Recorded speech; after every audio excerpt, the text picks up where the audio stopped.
Welcome back to the stream, folks. Back to the shop. Back to the robot. The continued construction and design thereof.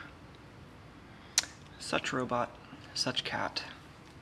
That's pretty much what we're about here. Robot, cat, and all of the paraphernalia that makes the two go together and be awesome together. At least that's been the theme lately. In a more broad sense, this has been about reverse and forward engineering, but a little tangent to make something just for my cat and I, and all of you on the internet to enjoy together. Speaking of cat, he's back on the rack in cleaning mode.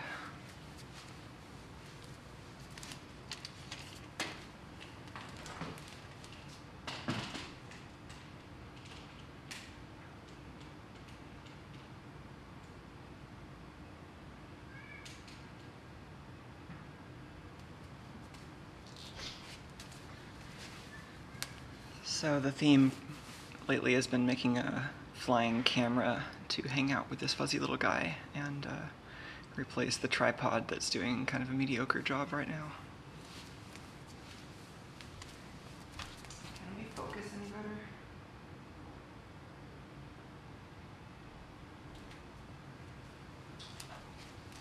Kind of. It's pretty tough to focus. The monitor I have over there is small.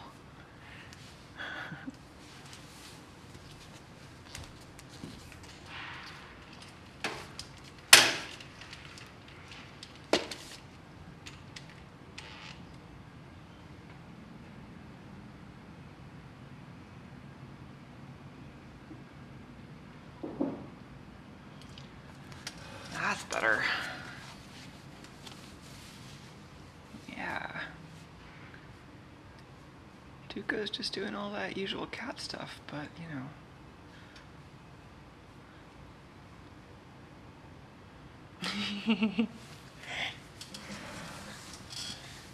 Yeah, this is a little bit nicer angle. We're so close to a time when the audience will be able to participate in choosing the proper cat angle, and it won't be quite so limited by which objects are conveniently placed for tripods around here. I've gotta like reach way over to move the camera. There we go.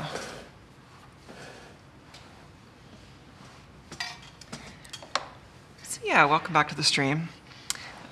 Yesterday, we ended up doing kind of an impromptu teardown and investigation that was a little bit of a departure from our usual stuff, but was pretty fun.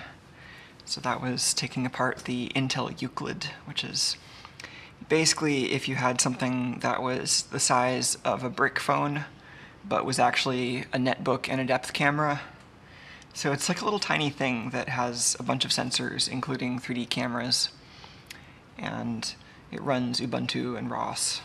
So it's like a great little platform for doing robot environment sensing. So that was fun. But today's stream is kind of going into the stuff that I had planned for that one. So this is more like, well, we have a few parts to take a look at. So the continued cycle of developing physical objects with 3D printers, doing some CAD, printing out the parts as they become ready to print, investigating how well the parts work as we get them, and then kind of feeding that back into the design cycle. So some more of that. And so currently I've been working on the Winch. So this robot, instead of flying around with, with air power, it's not going to be a self-contained thing, because something that has batteries actually would make this kind of annoying, because that would just be one more thing to have to change. And Wi-Fi isn't really practical for the kind of video quality I'm hoping to get with this, and the kind of latency and reliability. So pretty much guaranteed to need a tether given those requirements.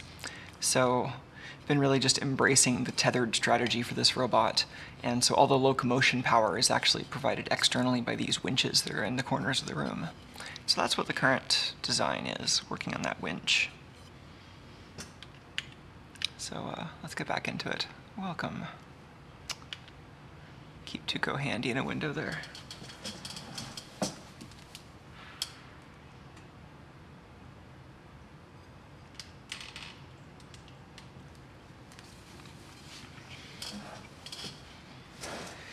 Alright, so this was the previous spool design, and we tested it. It had some good features. The gears mostly worked, but I thought they could use to be a little stronger, so I made them thicker and out of a less flexible but still flexible material.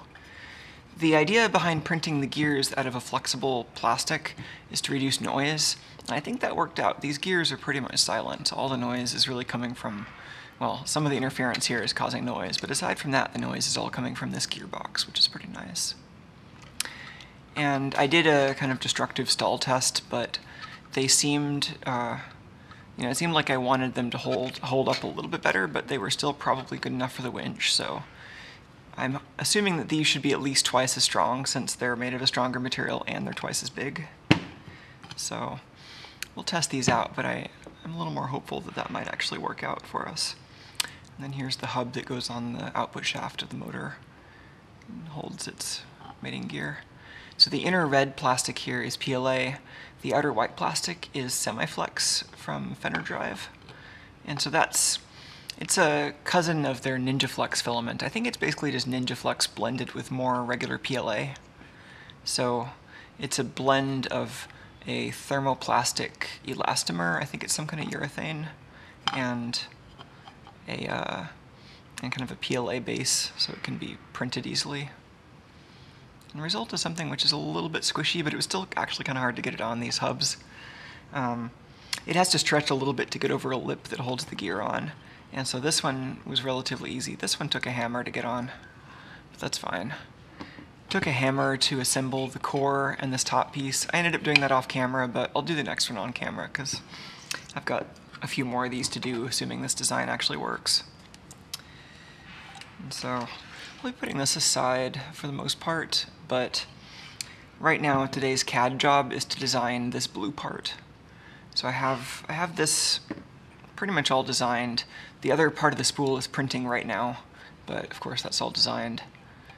And so before I can test it, I just want an equivalent for this blue part, which mostly just has to hold this shaft by some bearings. There's just another weird smell I don't recognize, but it's almost certainly coming from outside or next door. I keep having these moments where my neighbors are cooking something that I can't recognize, and I'm like, does that smell like something faulty? No, I think that's just food. All right. I don't know, when you're always messing with electronics, at least I've learned to be paranoid for things, to try to watch out for problems early on. It's like, I want to know if something is overheating before it starts failing violently. Anyway. So yeah, I think we'll go back into CAD. This piece mostly has to hold some bearings, to hold itself together under a lot of kind of torquing and a little bit of that kind of stress. I printed this oriented such that the layers cut through all three bolts because that's the strongest way to do this. And then the bolts are actually compressing the layers together. So this is really trying to get the most strength from the 3D print by using the grain of the print to my advantage. So I think I want to keep that. It does result in some support material filling in, so like this area had some support material, and then like this area, but I think the extra strength really makes it worthwhile. And yeah, that's definitely a weird smell, but seems intentional. Maybe it's incense. Anyway.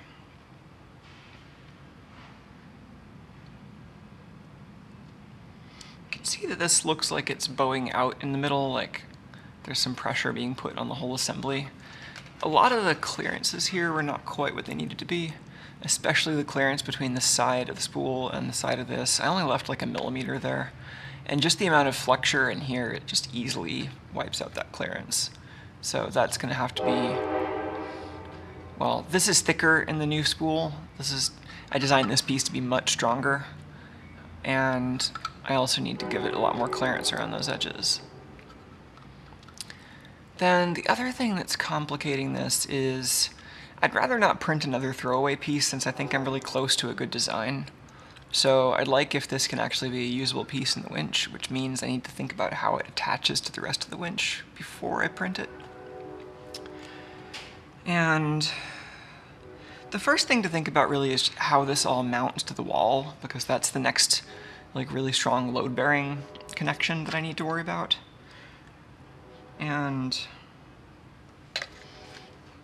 I'm just going to try to make sure I know where that smell is coming from.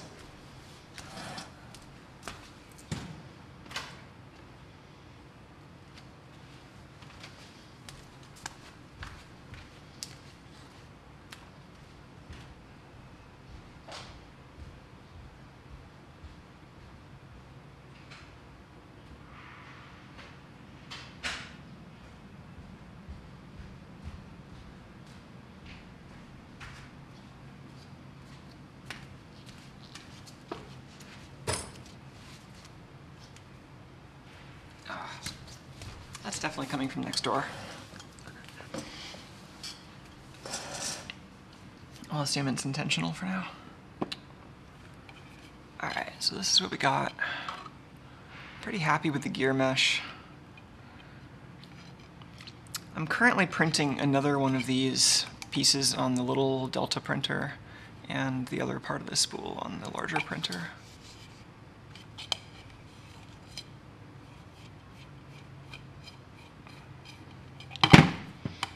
Okay, let's open up our CAD model.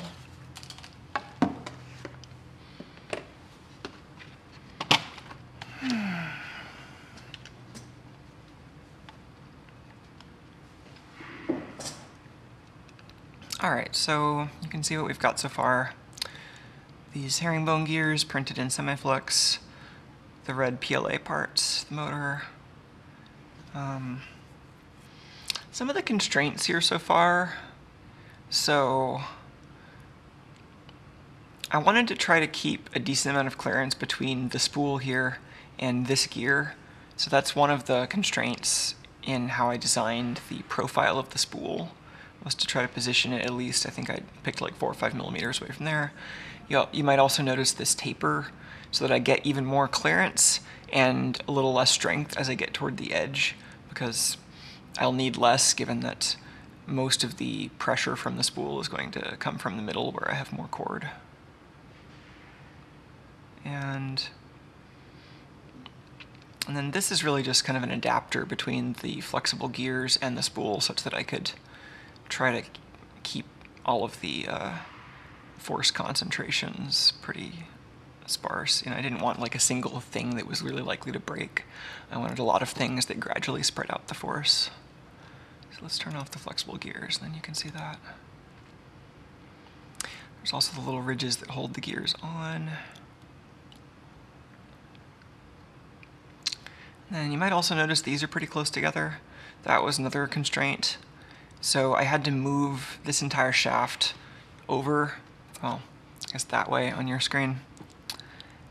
So that's going to make holding onto this bearing a little bit trickier, since I'll make sure to have to cut a relief for this gear, so that I have plastic down here attaching to the motor housing, and then it'll have to kind of come up and then support the bearing, and then make that as chunky as I can given the constraints.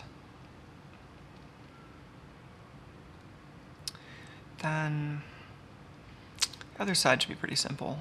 The other side will be very much like the last version. I think I might make it a little thicker than the last one, since the last one was bowing a little bit under the pressure. So I think the stage I was at, I just inserted this copy of the 100mm shaft. So these are just external parts I imported. Well, the nuts I imported from McMaster. The shaft, I originally imported it from McMaster, but the 3D model from McMaster had the wrong length. So instead I ended up making my own, how did I make that? I used somebody's bolt generator in Onshape, and then tweaked it a little bit to give me just a shaft with no bolt head. So then I just imported that. So I just kind of copied and pasted those parts to give me copies, and now I'm about to add joints to connect them to each other and then give them the distance from the center shaft that I'd like them to have. So I'm going to attach these parts, not like that, like that.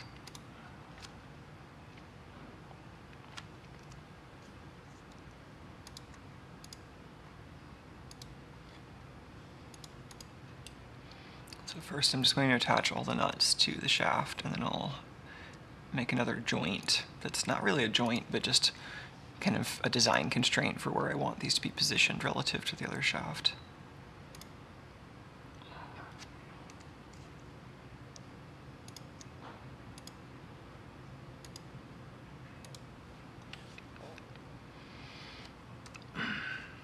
Joints really felt unintuitive to me to learn at first because there are some sort of weird rules that were not obvious at first. Like, it always moves the first component to fit, well, I don't know if it always does, but in my experience it seems to usually direct the solver toward a solution where the first component moves and the second one doesn't, which can be helpful when you're first trying to assemble something. But it's almost like, I don't know, like you have this dependency chain, and then somewhere in that dependency chain there's a solver kind of trying to figure out where your parts go. And so I have to be really careful with what goes after that sometimes. Okay, so here I want to reference it to this shaft, and specifically to the middle. I don't want it flipped. And then here I'm going to use the offset to set the actual distance. And so this, I think I just want, what do I want here? So if it was right up against the edge, that would be like 79 millimeters. So how much extra clearance do I want? I probably want at least like 3 or 4 millimeters of just completely dead space there, just in case.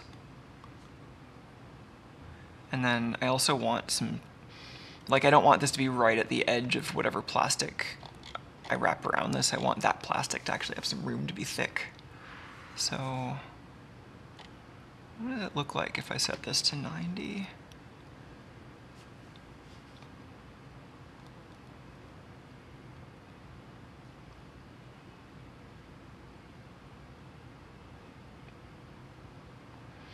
And at this point, you know, the reasons to make this smaller would just be to make the overall thing smaller, which could mean, you know, less stuff to enclose. Actually, making it smaller than the microcontroller circuit board doesn't really do me any good. So what is the size of that microcontroller board? Let's just set this to something arbitrary, and I have a model of that elsewhere that we can just look at.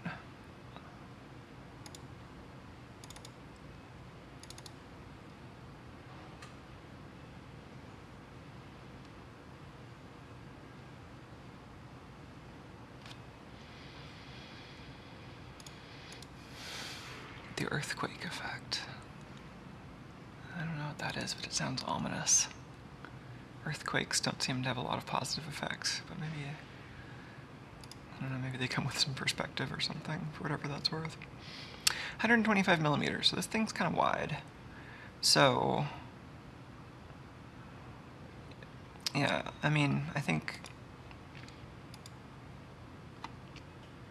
how wide were we going to end up with here?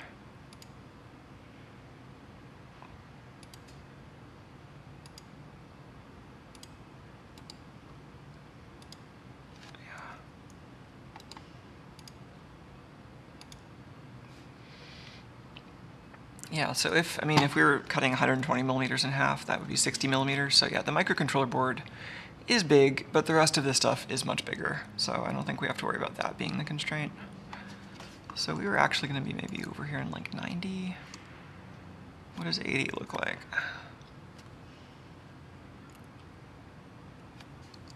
85? 85 seems to be cutting it close. Yeah, let's go with 90 for now. And I'm thinking a little bit, I'm trying to think ahead a little bit about how this CAD document is structured.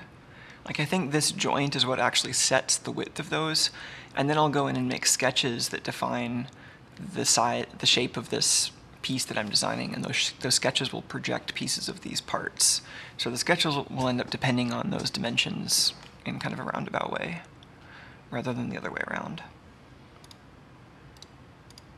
let's at least name some of the important ones. Drive side bolt.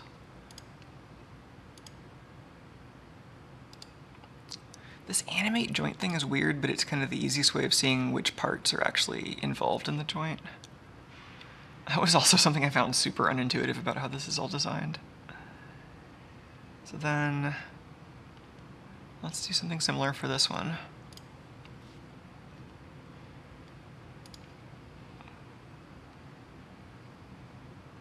Let's not flip it, and this time let's offset -90. Okay.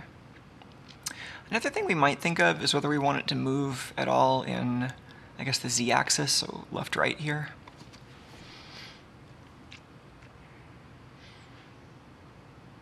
I think we do want that to be more centered around the spool. I want this to have more room for that material to be thick around that part of the spool. So let's also change that. Let's name this opposite side bolt. This whole thing right now, I'm trying to structure this fairly well, but like this entire document right now is just for the spool assembly. And then I think what I'll do is make a new version of the winch bot as a whole and just like drop this document in there. But it's trying to at least be able to prototype this as something relatively minimal. So, opposite side bolt.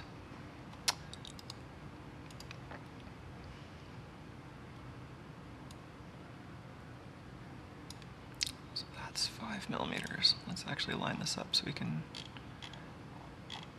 get a less biased camera angle there.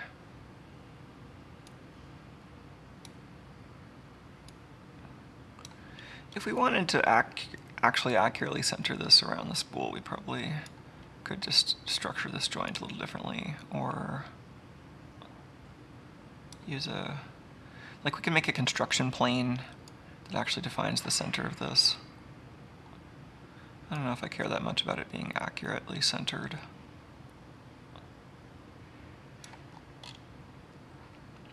I'm also trying to think about what these two brackets both look like.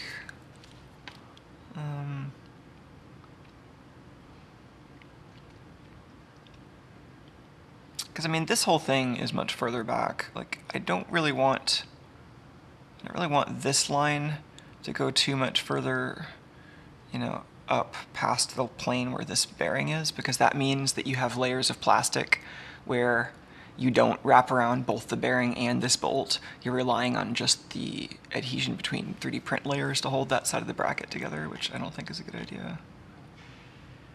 So I do at least want...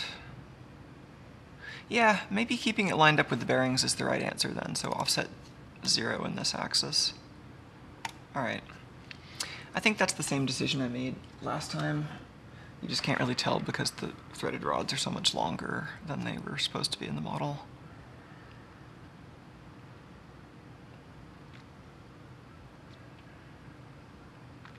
Okay.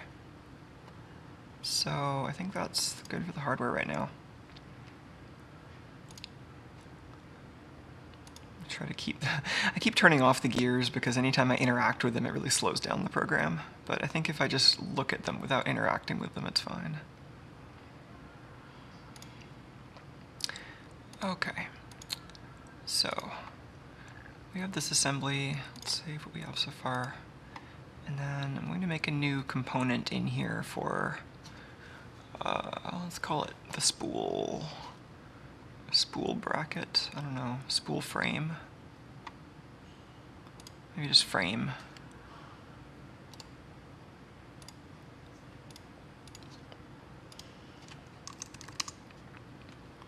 Alright, so now we're inside this new component. This little dot means that anything we do now in terms of like making new sketches or joints or whatever is going to get stored in this component rather than in the parent or in some other component here.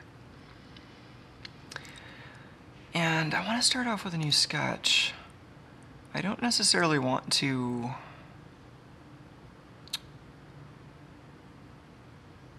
Well, I was going to say I don't really want to make a dependency on this stuff. I'd rather use like one of these origin planes as my reference plane.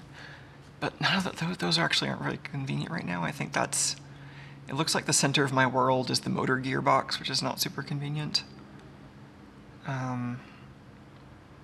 So let's actually, before we make a sketch, let's make some references.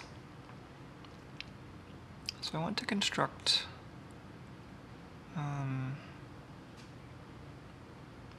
think I just want an axis. And let's put this in the hardware component, since that's what I'm going to reference. So, got a little reference axis just defined based on that bearing. We could have used any, oops. That's not what I wanted. Yes, none of that. I was trying to extend that axis, but I don't know that I care that much. Okay. So now if we go back here, can we construct a plane? Yeah. And then I'm going to rotate it 90 degrees so it lines up with our bolts. So this was still oriented relative to the world coordinate system, which is why we got this lined up with our bolts nicely. But now it's actually placed right at the center of our spool, which is what we wanted. Now I'll do a sketch on that plane. And let's try to keep this flat. I'm going to lock the rotation on the space mouse.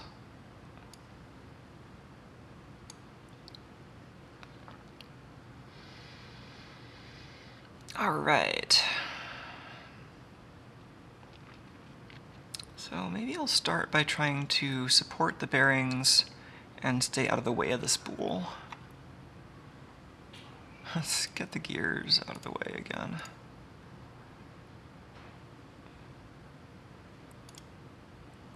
So I want to project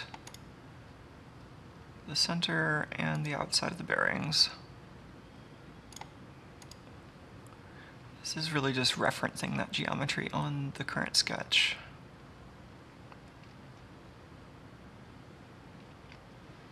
I guess I will also need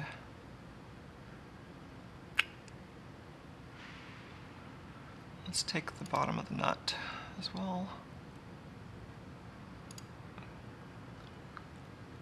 And center point for making that screw hole, maybe.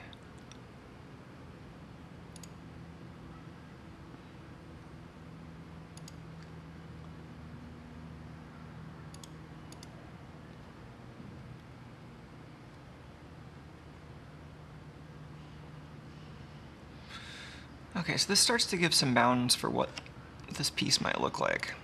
And then I'm just going to draw some arbitrary lines that we can attach to stuff. Make them horizontal. And then attach them to those bolt lines that we projected earlier.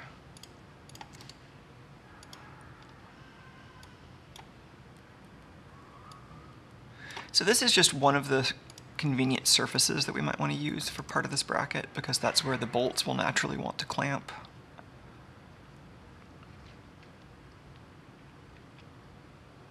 So I think what I did last time, which we could have practically just copied, I just ended up deleting a lot of that part of the document because the dependencies got to be a mess in Fusion 360.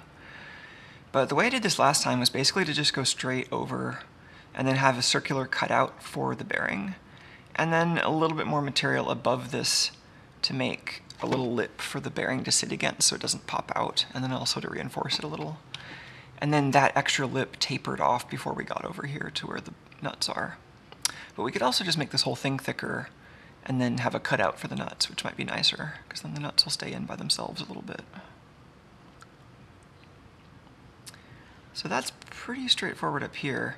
And then down here, the bearing is positioned the same because, you know, that's the geometry we're dealing with. We have the same shaft length, same thicknesses involved, the same nuts at the end, rather. But here we've actually got to go up and support the material, so actually we want to maybe project this slope so that we can stay away from it. I think I'm just going to start projecting parts of the spool so that we can make a keep out boundary. For that, I think I want my 3D mouse back. So you'll notice it didn't project the actual line we wanted, it just projected the bottom of the cone. And then we can project the top of the cone and then recreate that line. Here I'm holding the mouse down to go deep and select a face that's behind the first one. At least trying to. I don't see the one I wanted. That projected something I didn't care for. Can we maybe project just a point? That.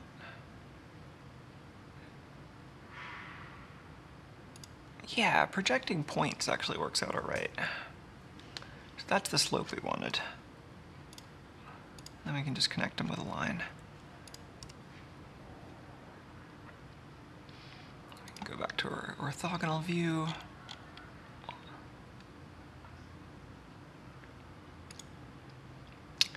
Why doesn't that really line up?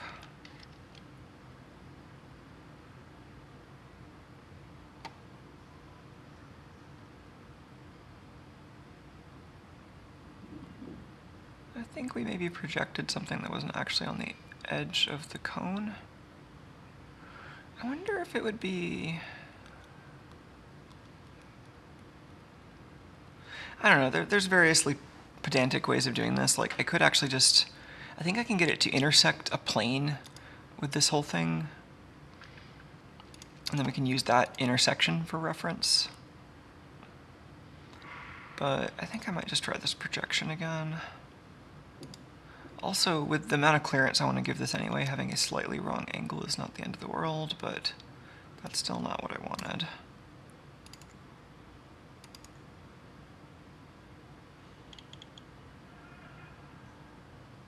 Yeah, can I just...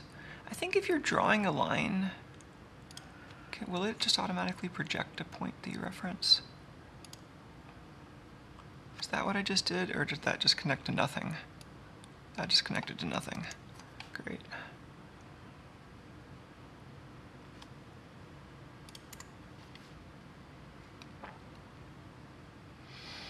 Somewhere along the line I projected this thing that I don't actually need.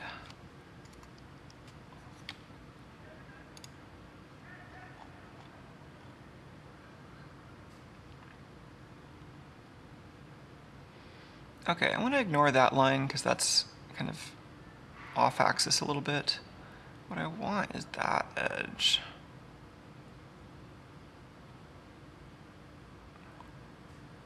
Oof. Yeah, let's try the intersection thing. Let's maybe revert some of this.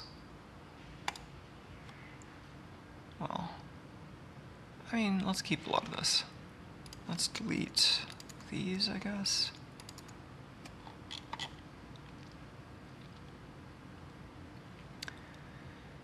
But let's go back in time before we started that sketch, because I want to make some stuff that we can refer to on the sketch.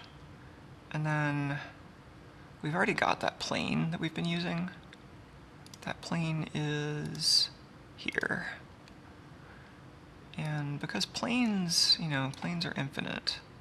I mean, I think we can stretch it like this just for visual effect, but I think what we want to do is just do an intersection with that geometry.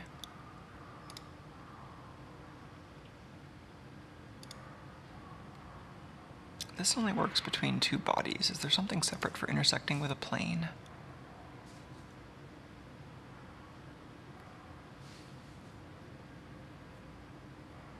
I know we can split a body along a plane. Can we do that without modifying it?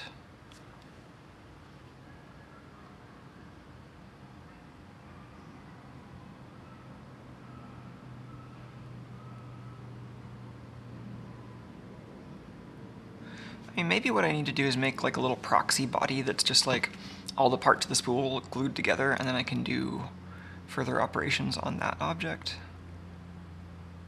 Does that make sense?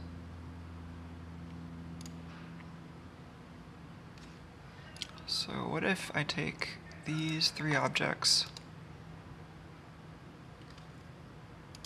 And when I do a copy-paste, it's actually inserting a command in the timeline to do a copy-paste. So like at this point, I'm capturing the value of these objects. And then I think since this is the current component, if I just do a paste now, they show up here. And I can choose to move them, but I'm not going to.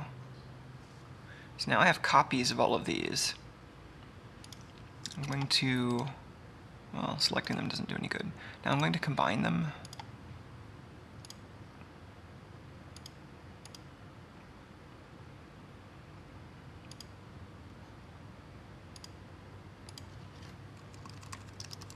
I'm going to call that combine spool. Now, okay, yeah, I'm gonna ditch this sketch because I think I'm just gonna create the sketch on this body I'm about to create. So now I'm just going to split this in half. How did that work? Modify, split body.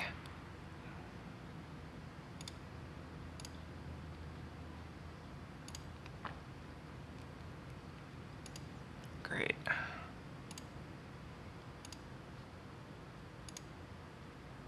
So now I have this half spool. Super useful. Which this will actually make some of my job much easier because I got the CAD tool to do the job of cleaning up all this geometry into a single contiguous polygon. Oh, except for right there. I guess that's... I don't know what that is. That's strange. Anyway, I can fix that. Didn't pray hard enough to the Boolean onion. Is the other side any cleaner?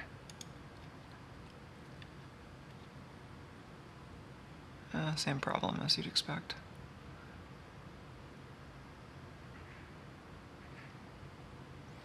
I think that's just... Oh yeah, that's the sideways chamfer. So that's not a geometry error, that's just kind of inconvenient. Because this isn't an area where the 2 pieces are meant to join completely flush together, so that's fine. I can just fill that in. Okay, so we're done with that construction plane. Let's actually turn off some of this other stuff. Okay. Huh. These are 2 separate profiles. Neat. Okay, create a sketch on one of these, sure. And then we'll have to project the other one. Whoops.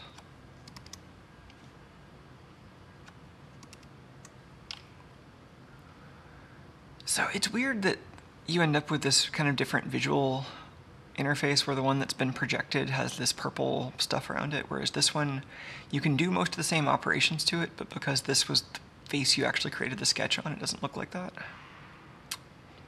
Maybe that's a reason to do the sketch on the construction plane instead. I know I'm getting pedantic here. Alright, I'm doing the sketch on the construction plane, and now projecting both of these. Let's also project those other parts we had before. Like hardware. The 2 parts of the bearing that matter.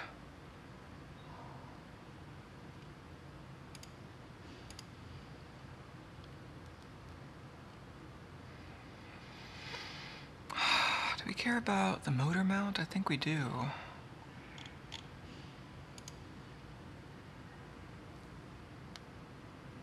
Yeah. That's the motor mount that we care about. Also maybe the cylinder as a keep out.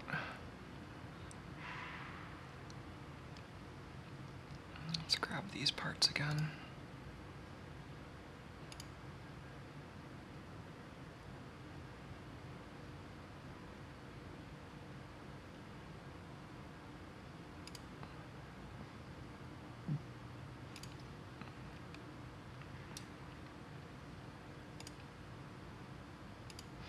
It's really easy to forget which is the front and which is the back when you're in this orthographic projection.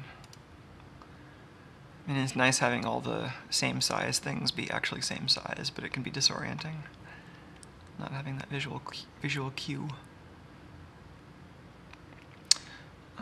Let's grab the gears too.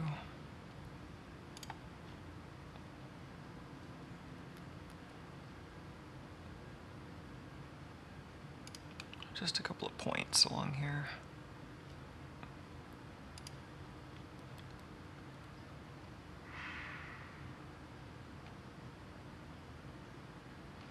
I'm not planning on cutting any of this super close, so I just want to have something for reference.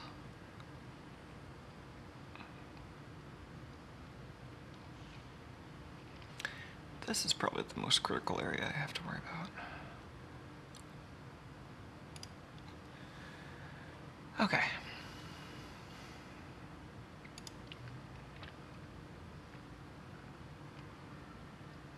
Let's make all of that construction geometry.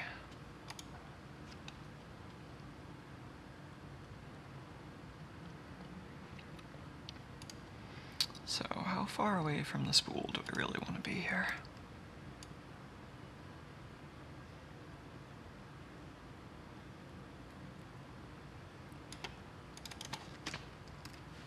Four millimeters?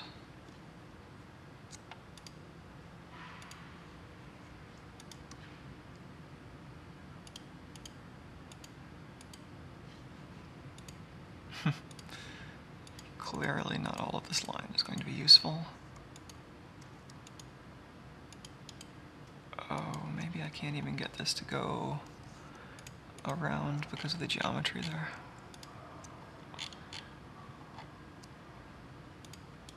That's fine, I don't have to do this all contiguously.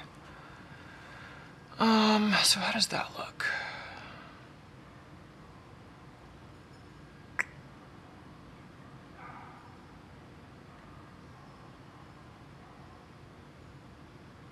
Let's do an offset like that around at least the four arms here.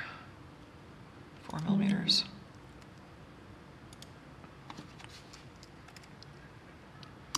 That one was contiguous. Oh, that one would have been contiguous if I changed it differently. Let's try that. Yeah, that's better.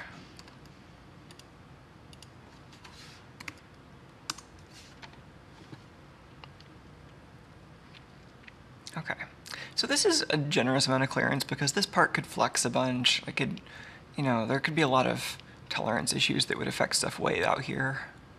And I just want to basically just give it a wide clearance. Down here, I can afford to be a little closer in. Looks like I already got a 4 millimeter guideline for free. That's actually not too bad. I mean, clearly I wouldn't use this part to go out further, but just using this part right here, maybe.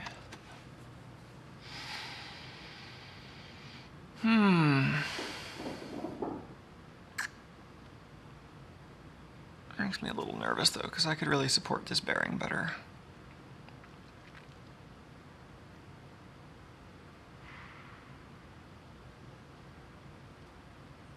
What if I try different numbers here?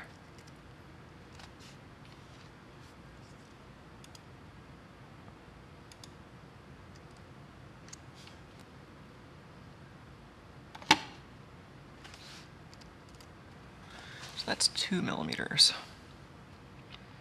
So the reason to have clearance here is in case the gear is just like wobbling like that, which could happen for various reasons, but I wouldn't expect it to happen several millimeters worth. That seems like it would be a giant problem for other reasons. So it seems safe to come pretty much all the way up to the bearing, I think.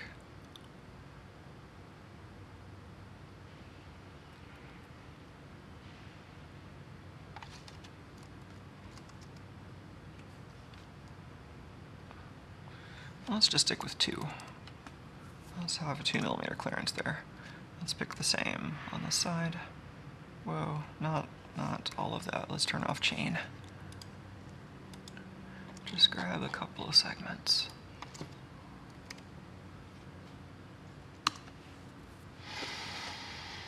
Okay. some of these are actually non-construction lines. I want to keep these.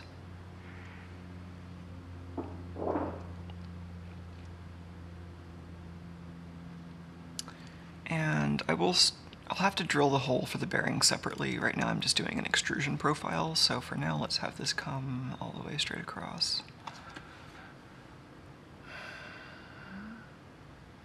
Do I want to go up to that edge maybe?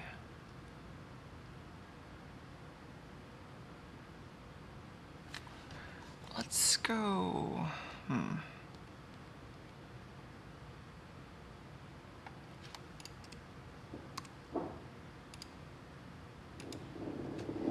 That makes me happier. All right.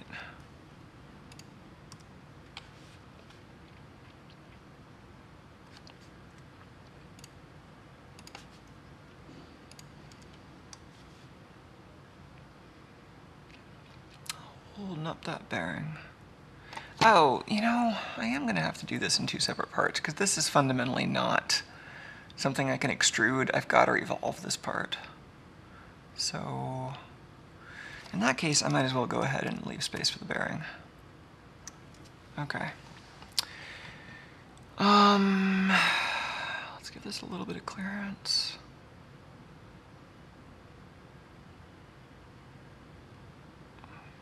Do I have an axis here? This is an axis.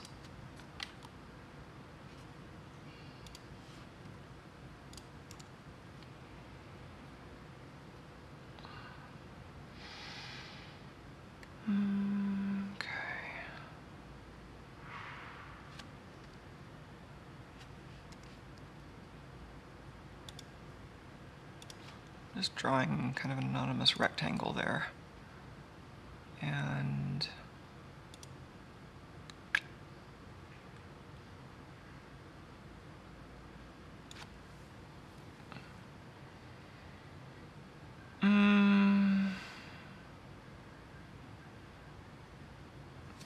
actually, I think I'll do this one with offset also. This will be another construction line for the edges of the actual bearing. So here are the bearing edges. That's where we want to seat the bearing. And let's offset each of these. Well, I'm not going to offset this one by much.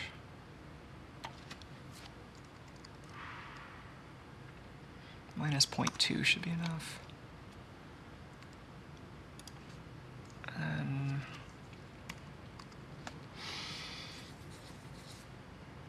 0.35 on each side. Is that too much?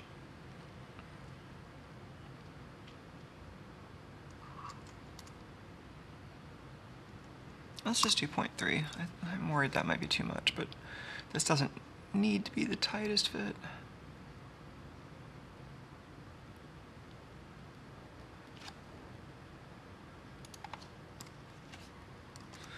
I had to hammer these in, or no, I had to press them in with the vise last time, and that was okay, but it kind of limits the geometry you can use for the entire piece. And I've been hammering in some of these pieces, but I'd only do that with the pieces that are printed with really sturdy infill. And this piece as a whole doesn't necessarily need to be printed like super dense.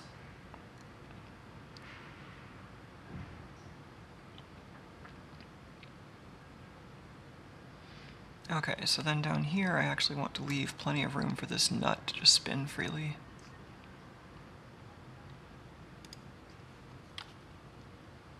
So I think I'm going to use these.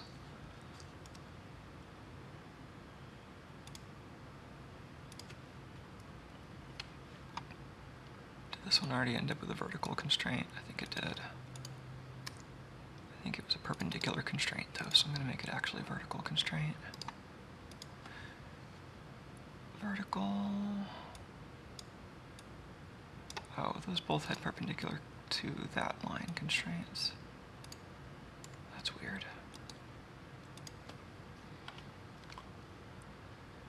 Then I think I just want to set this distance, which is basically how much of a load-bearing shoulder you have to keep the bearing from going through here.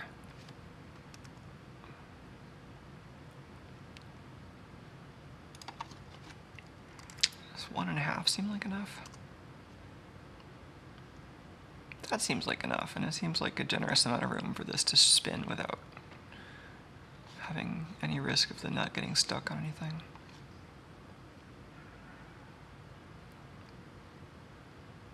Sometimes Fusion 360 just has a little rendering pipeline bubble or something, and then it's like you can't spin. Your freedom of motion is no longer there. Like that.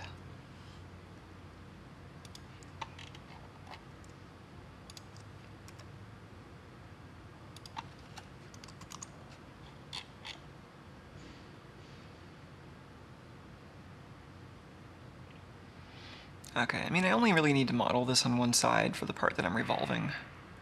Let's think about how that works.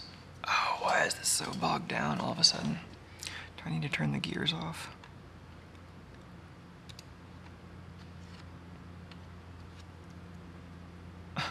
No, I asked you to turn those off, please. All right. So we've got an axis. That's the line we're talking about.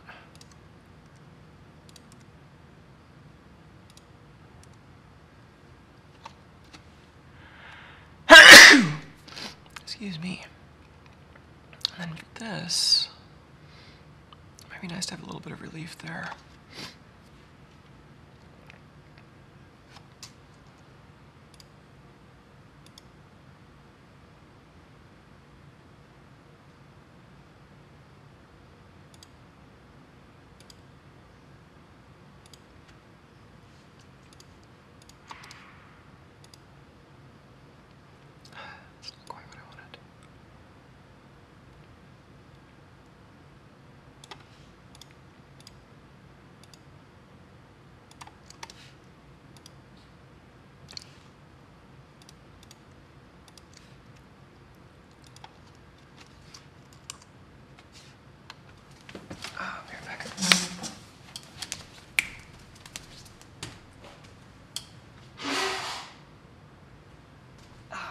Nothing, allergies.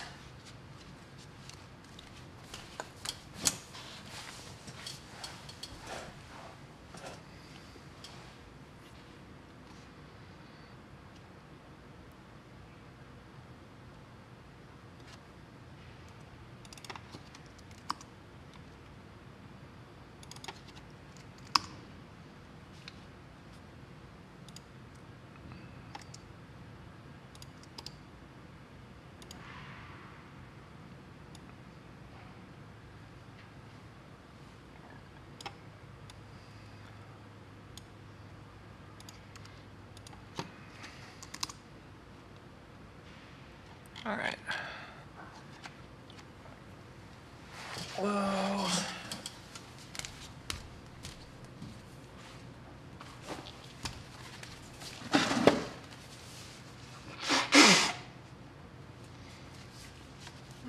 Excuse me.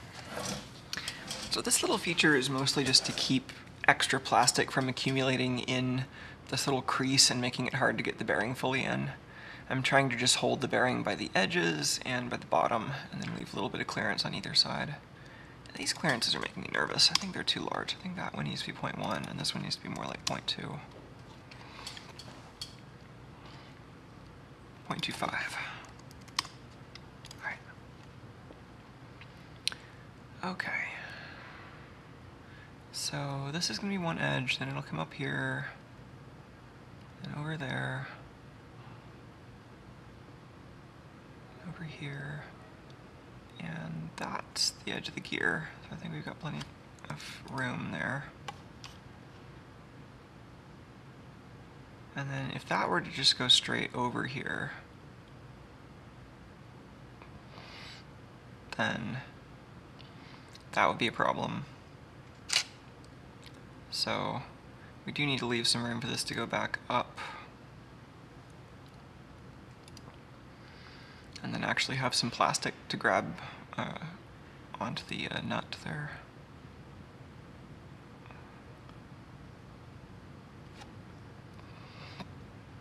This part isn't a real line. I'll actually want that to go back up. Anyway, I'm getting ahead of myself. Right now, we should really just focus on the part of this that revolves instead of extruding. So, how far back toward the motor can we go? Let's maybe project the motor housing. So now we've got this line. That tells us where the edge of the motor is. Just give us... And this could use some clearance because this could be a little flexible. The motor, I don't want to necessarily like over-constrain the motor. I want to have a really strong joint in one place and then not rely on the rest of this to be super rigid. So here, I'm mainly concerned about this thickness here. 1 millimeter seems to be cutting it close. What does 2 millimeters look like? That's probably fine. This distance here is going to be our weak point, but I think we can make it strong enough just by making it thick.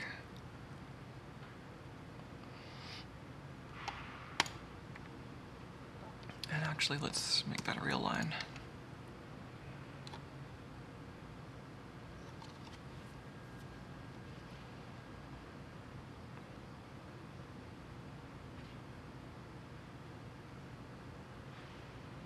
I'm looking to find... Oh, I guess I needed to find a left edge here before I can revolve it. How far out do we want the revolutionary part to go? I assume until the end of the gear here.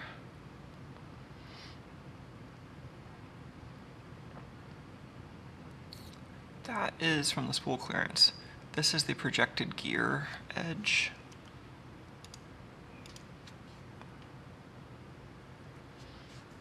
That wasn't vertical, was it?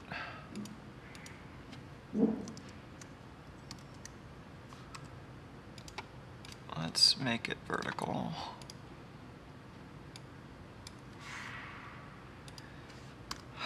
Then how far do I want to give myself? That's just like the teeth on the gear are right there, if I remember right. Let's remind ourselves. Yeah. So I'm kind of trying to decide where the boundary between the part that's revolved here, which is going to be kind of thin right there, and then the extruded part, which could be thicker and supportive. So let's just do another 2 millimeter. Well, actually, there's a reason why these teeth might ride up a little bit if this isn't fitting entirely into the...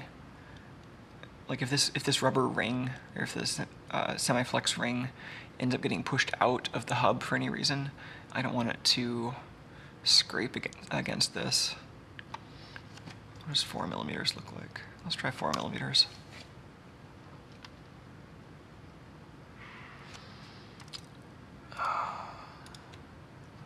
Okay, I think that's the shape we want.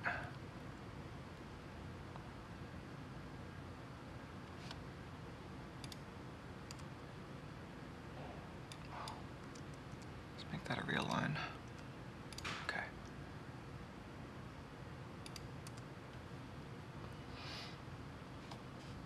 Oh no, that was right. Yeah, that's right, because we do want a hole here. So this line is not real.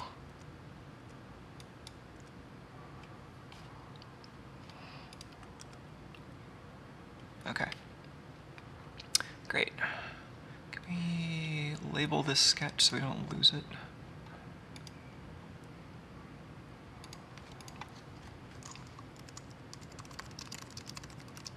Revolved area behind gear. Sure.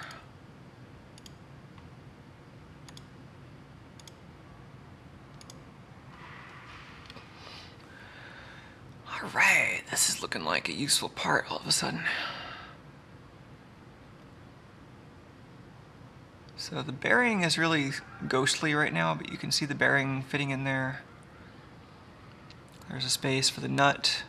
The nut is going to be spinning here, so it needs plenty of clearance.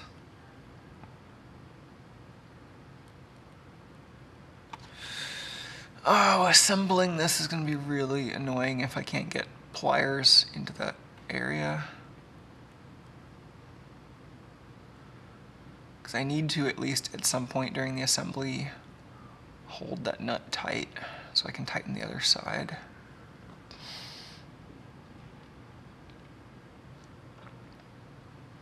I can't have a nut-shaped hole in the plastic because, again, the nut's spinning. I could Loctite the nut to the shaft and then just tighten the other side. That seems annoying. And then I have to put the shaft in first and then put the motor on this bracket, which isn't the end of the world. Like, that might not be terrible. I could also replace the threaded shaft with a bolt. These are just what I had handy.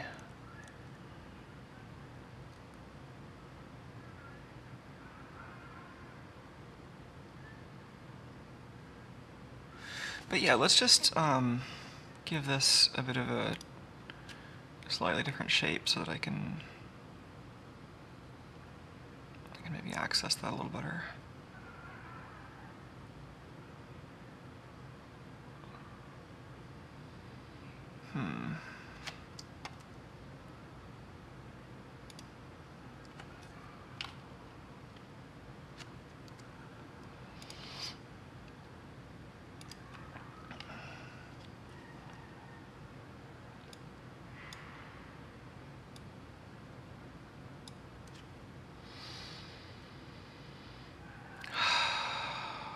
I mean,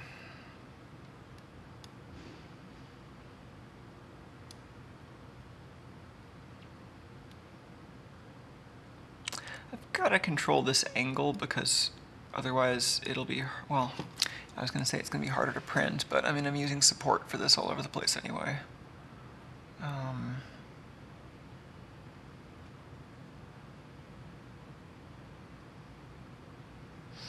Maybe that's fine. What happens if...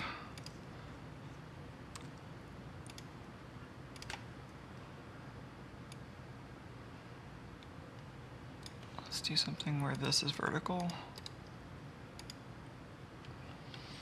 And then I put a distance constraint here. 2 millimeters.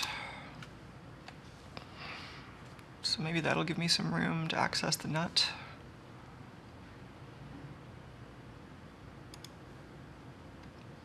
I've got that shape.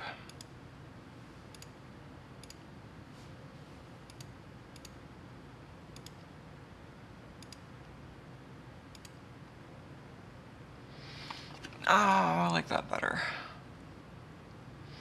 That should be about as strong where it matters, but it should actually allow me to get pliers into there to grab the nut so that I can tighten the other end.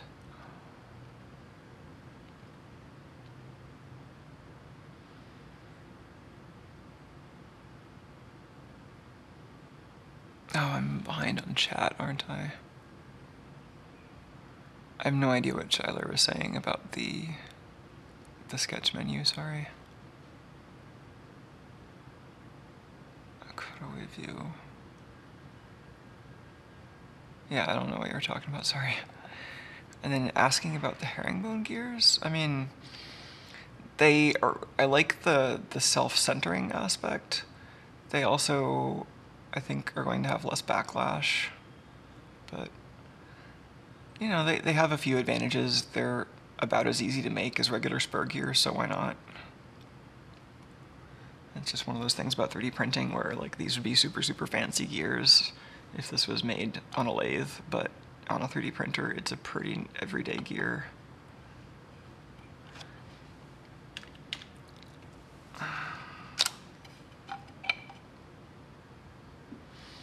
So, like, for example, if they're a little misaligned, then you roll them around and it actually centers itself. And I think some of the bumpiness that you would otherwise feel, perhaps, you know, you're kind of spreading it out. It's like you have several different gears in parallel that are all a little bit out of phase.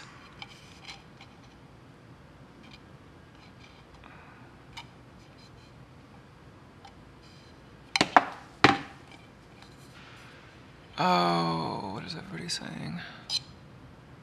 Yeah, I know my alert tone is off. That's because I wanted some peace and quiet.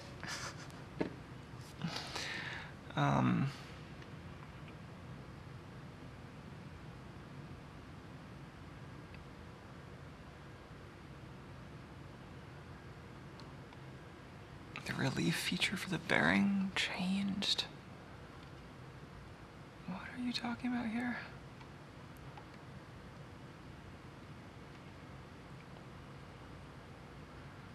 Oh, which side of this was actually in? This side, right? Oh, gotcha. Thank you.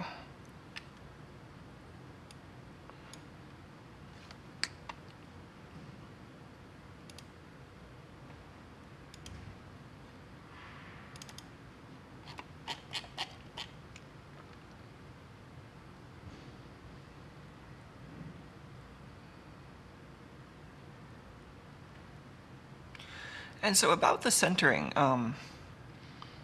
this gear is constrained in all the axes.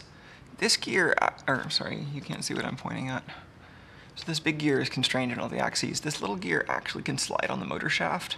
I just expect it to be on there pretty tight. But I don't know. I mean, if the herringbone gears cause a problem, I can try replacing these with spur gears. But right now, the herringbone gears actually seem to be working pretty nicely.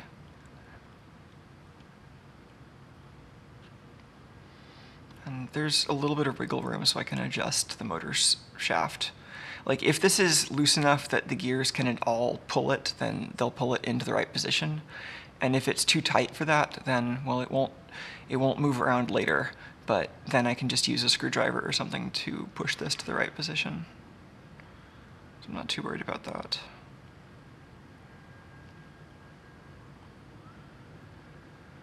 Let's fix this.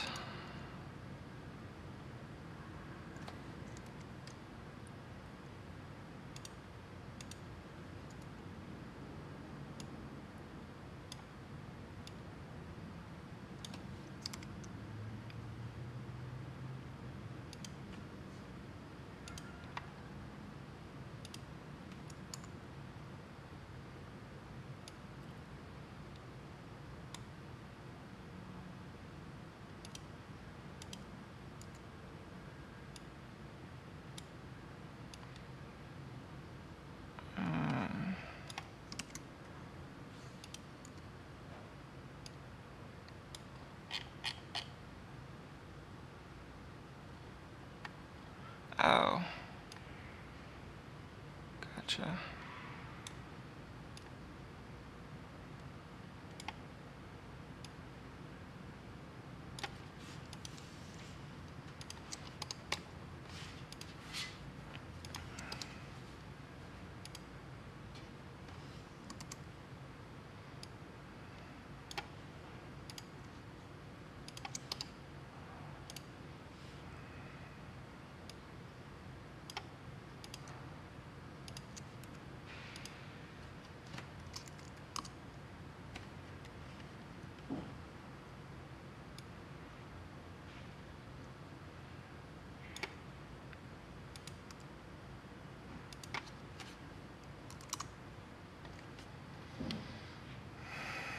What is still unconstrained here?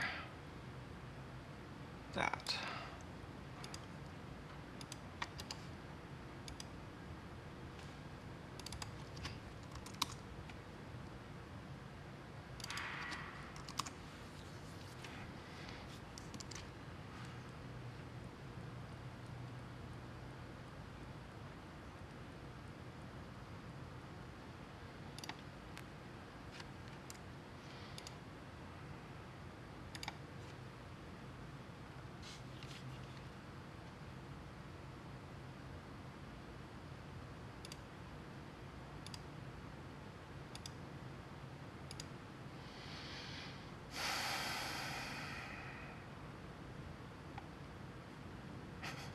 Yeah, the last couple times the alert tone has been on, it wasn't on purpose. It was because I left the Gitter client on, and it doesn't really have an on-off switch for that as far as I can tell.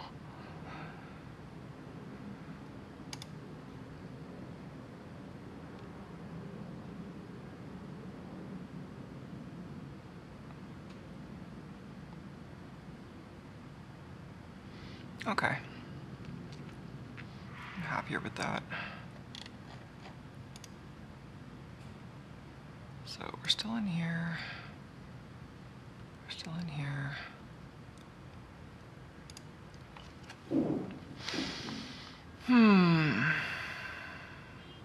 I think I want to use this sketch for the extruded part too, because this already has all the references I want. I'll just call this the YZ sketch. YZ profile or something.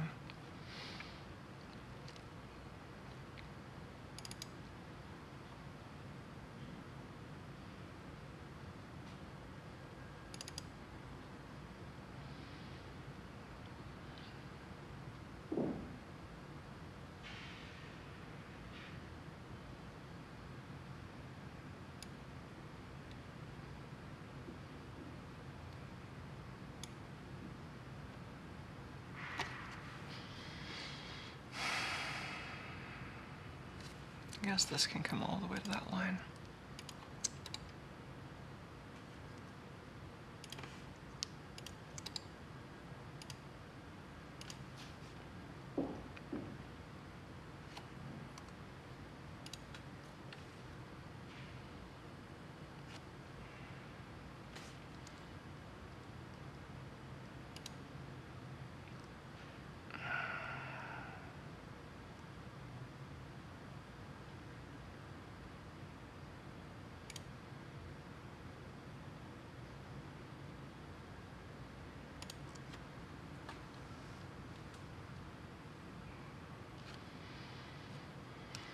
Let's make a separation plane here.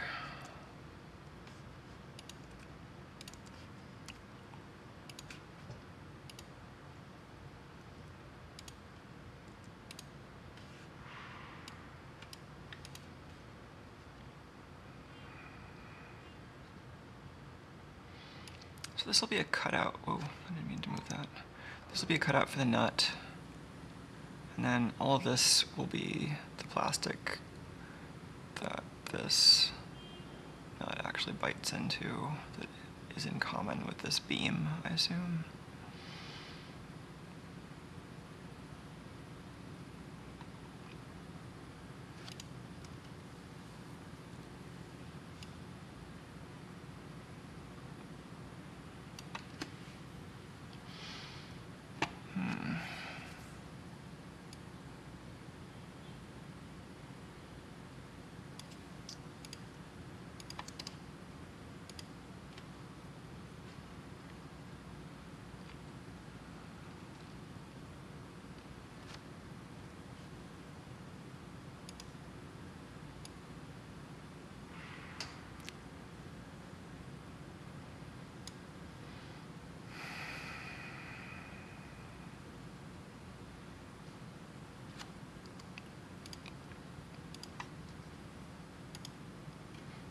That got a constraint that I wasn't even expecting. Cool, I guess.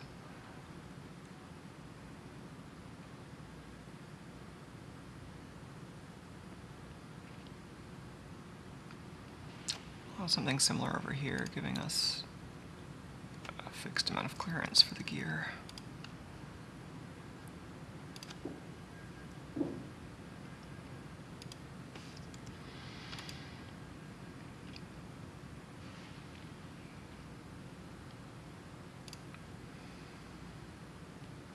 Oh, and I think part of the reason the gears were tight last time was that I didn't have enough clearance around these little sprockets that hold the actual gear tread onto the kind of inner hub thing. And I added a little bit more, and I think those fit together more like the CAD model says they should.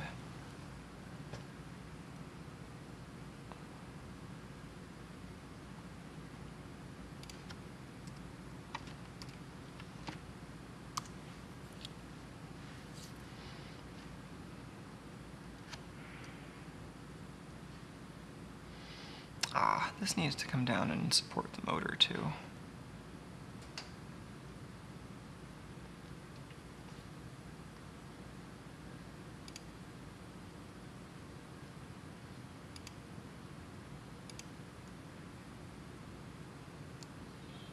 I'll cut that hole separately.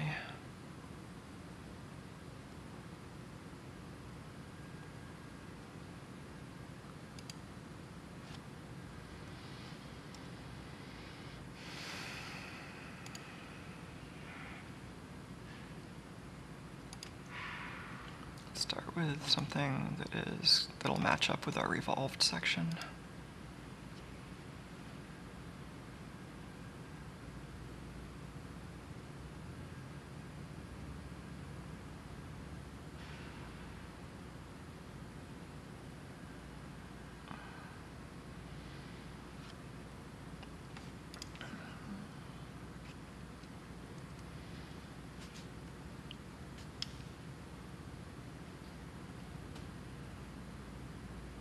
Now let's just use this.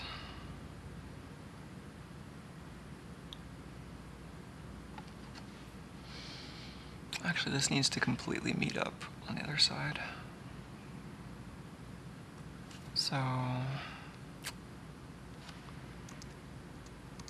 instead of just making that collinear, let's actually stick these points together. Or maybe just start a line from there.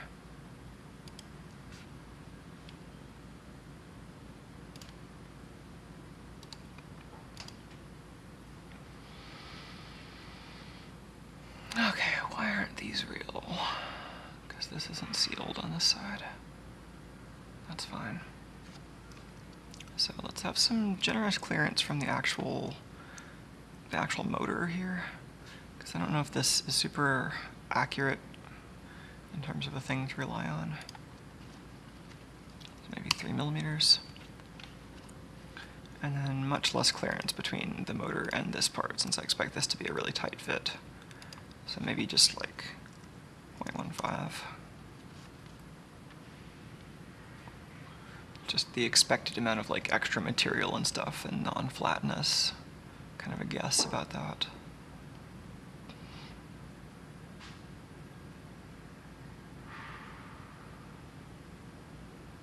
Yeah, this whole area I'll deal with another revolve and some other stuff probably.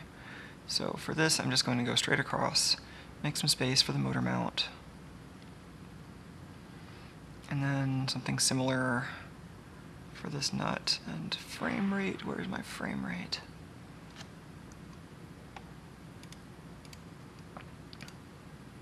Make a little box.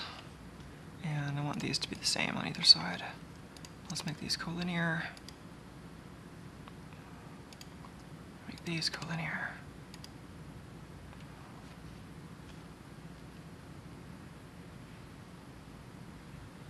Alright, then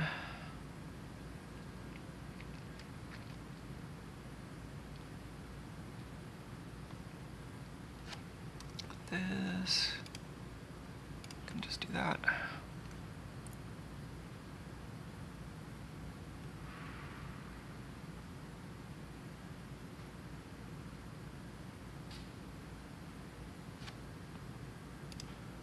Let's do something like this. These are parallel, and I have some distance there.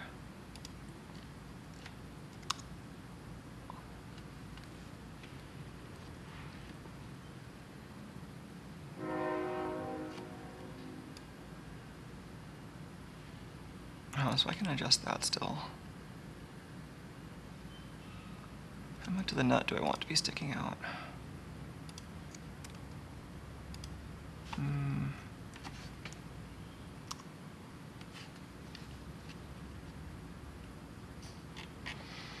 I mean, this material here is not doing a whole lot to be strong. It's really just there to hold the nut and make the assembly a little easier, so I don't need to make that super thick. Let's start with 3 millimeters.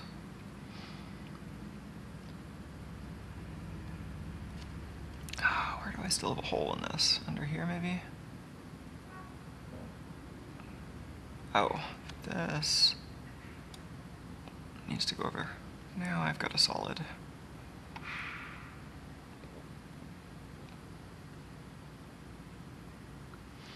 This is still pretty under-constrained. This section here is definitely the weakest part. So there isn't really much reason for other parts of it to be significantly thicker than that, unless it helps with the geometry of it, like over here. And here I'm going to be carving out a lot of this.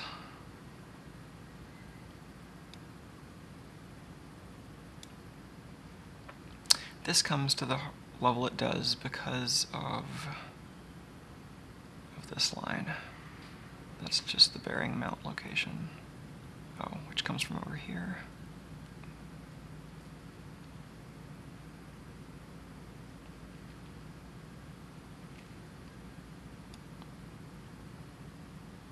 So we can still change these angles. And this thickness.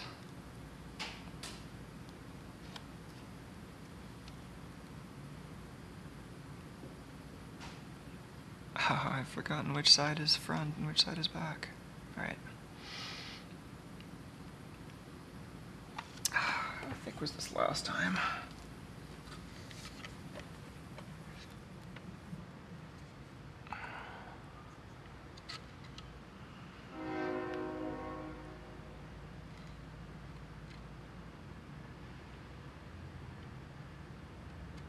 This is like 7 millimeters. I think it could use to be thicker. I think that was a little bit too weak. What does it look like when I make this 10 millimeters? Oh, it's already almost 10. I mean, I can make it. That's maybe my limitation if I'm trying to do something similar up here.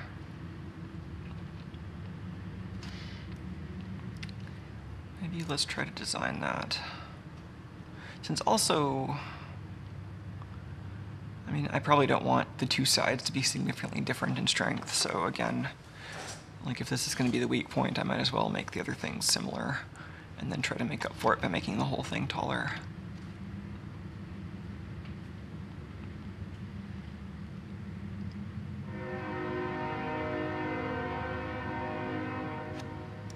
So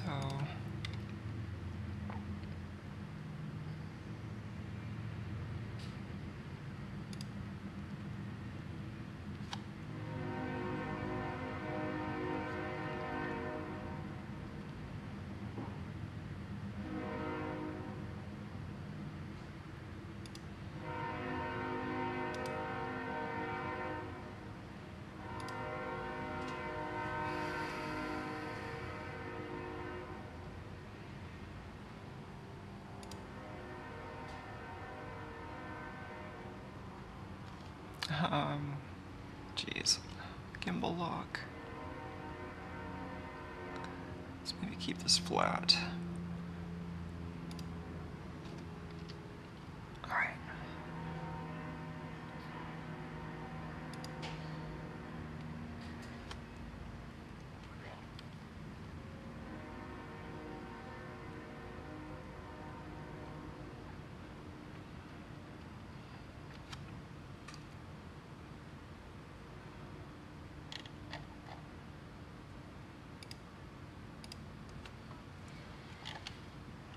What did I do down here?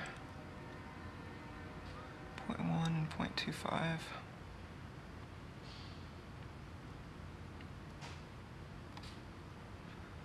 Oh, these lines would be useful way up there.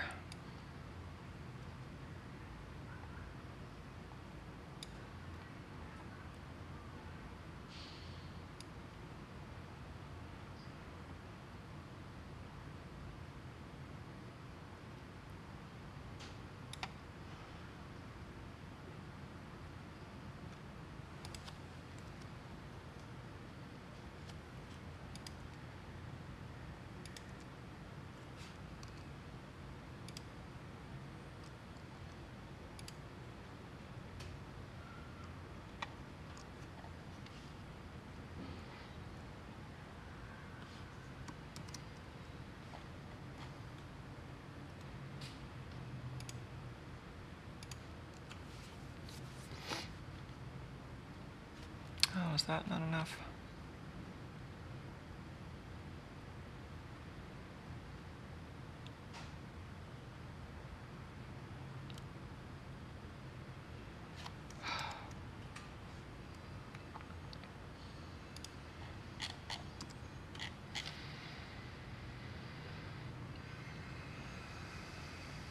Okay, maybe more profiles rather than fewer, even if this gets a little messy.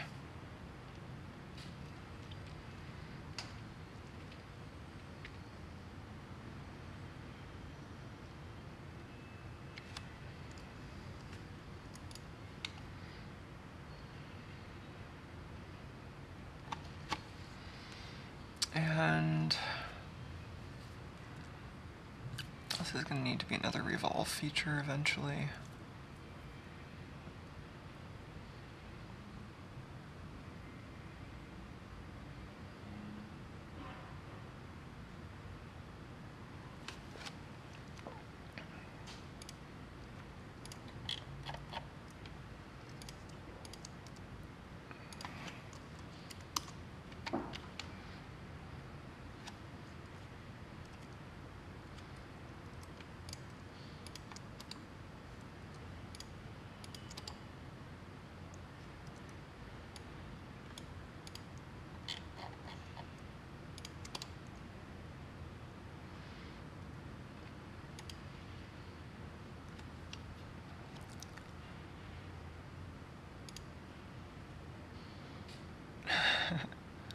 Oh, let's take a look at what Mikkel has in chat.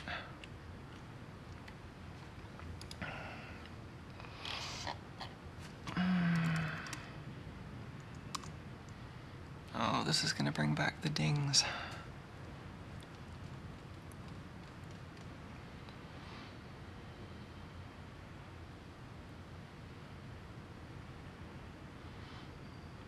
So Mikkel has a part that holds the nut in while it's being tightened.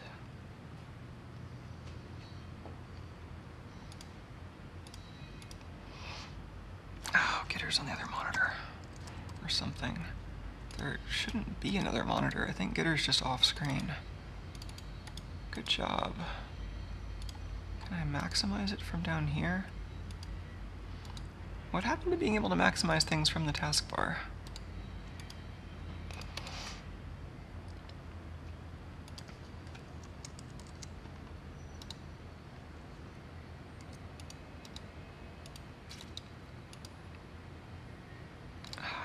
Copy of it.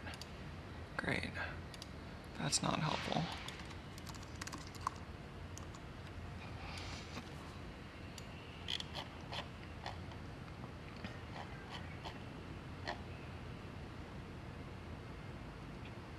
Oh, win left. Oh, yeah. Let's see if that works with the Gitter client.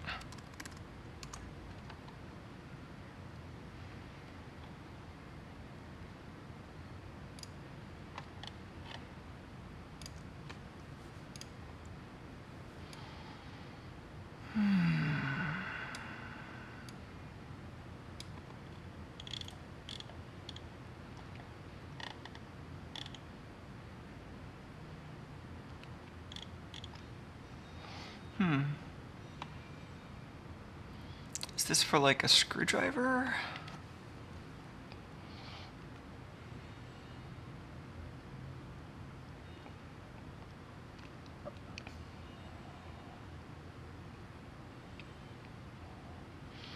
Or are you saying the middle part goes on the shaft?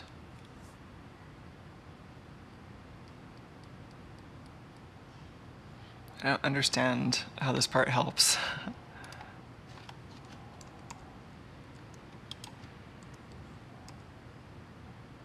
Huh.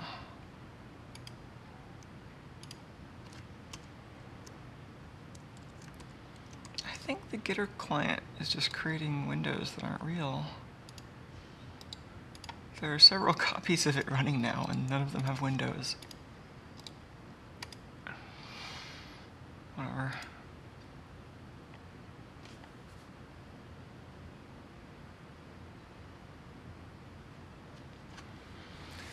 Remove the blue part after tightening the nut.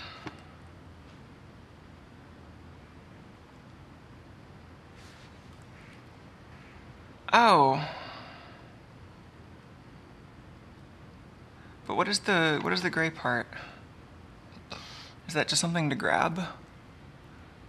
I mean, the reason I wanted to make it accessible to pliers was that I figured the pliers would be thinner than any mechanical solution I would come up with 3D printed parts.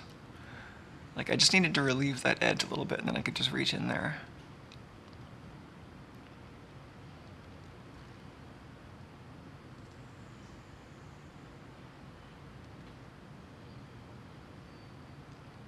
Because, like, how do you actually get this off?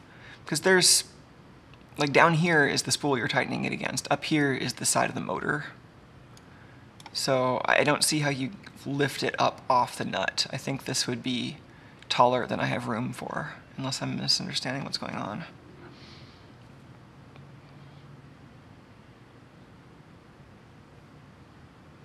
Great, but can I turn these layers on and off?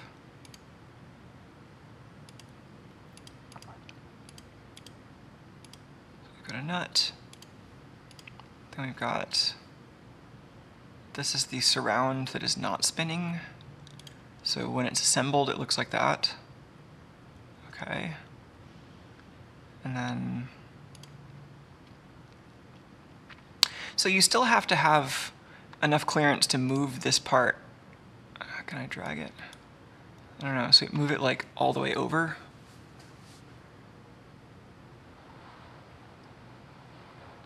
Oh, okay. Yeah, no, it's a good idea. I'm not really sure it works in this particular situation, but it seems like a useful thing to have in the toolbox for sure. Thanks for sharing the CAD document.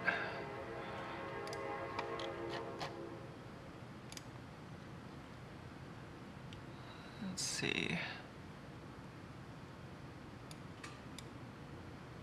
So here, I'm trying to allow a decent amount of relief here for this to kind of flap around. But, so I think to some extent I want this to follow the dotted line. But then over here I actually want to cheat the dotted line and go closer. Like that. So this doesn't have to be super wide. 2 millimeters should be plenty. And then I think that glues it to the line there. Yeah, that made a constraint.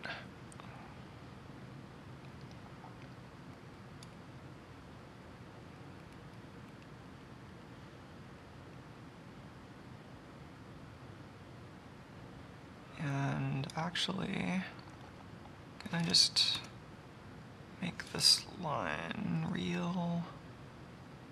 Maybe I don't want to make that one real. Maybe I want this line. Then I want to make this one real.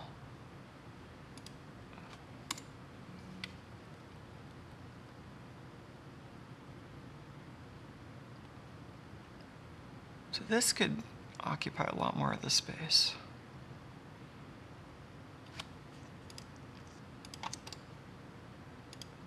Okay, those are coincident. So let's have this split line too while we're at it. That'll be the split between these two halves, because I need to be able to take them apart. Whoa, that's not vertical. What's going on there? Alright. And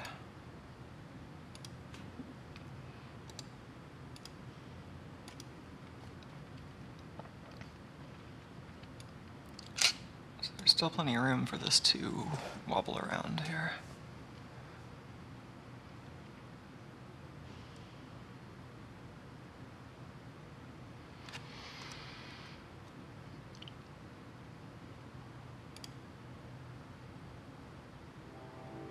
So having like all of this thickness on this side, having more of this makes it strong to some extent, but you get diminishing returns pretty quickly as you get farther away from the bolt, because then this is just going to be the weak point on the left side.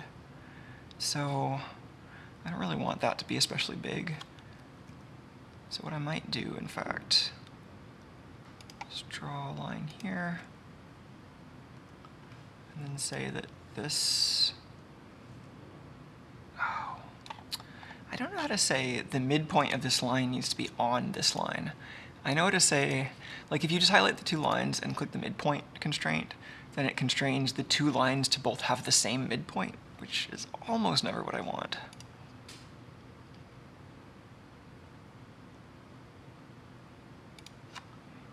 Well, maybe I will just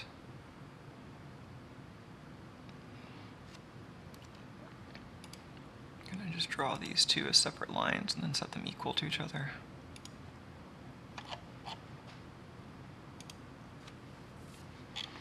So now I've just created two more lines on top of this line that share points with it, basically. So if I'm careful to highlight the two small ones instead of the two big ones. Oh, I think it's that. Yeah. That looks symmetric. That's nicer.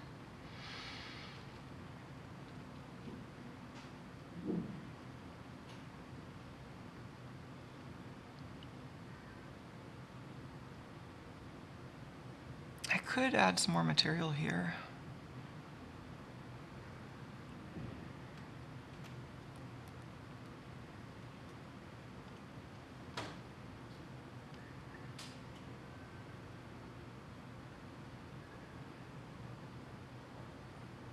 I don't think that needs more material, though. Okay, what about our old friend on this side?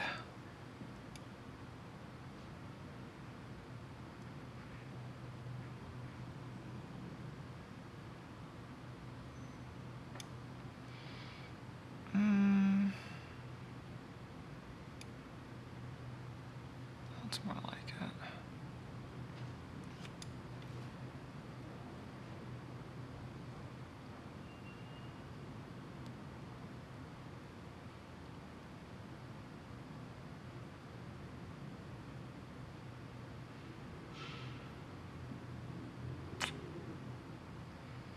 I don't know about this 2 millimeters, man. 0.5.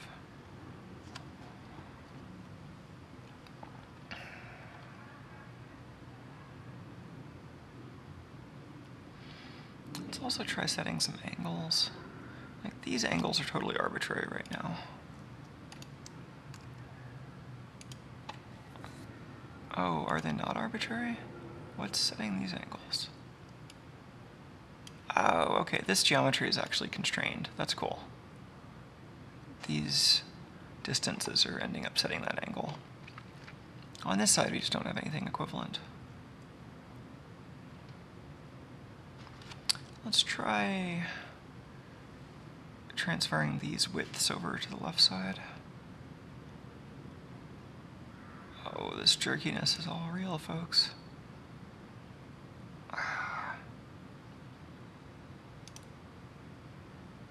This is the Windows machine with the beefy GPU for running like virtual reality and stuff. But it still runs this program pretty badly.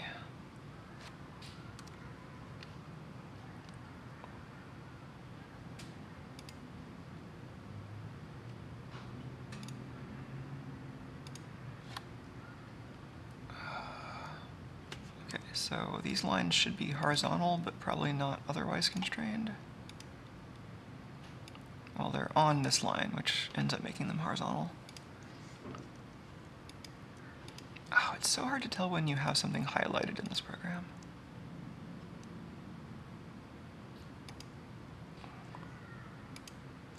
Do I have them highlighted?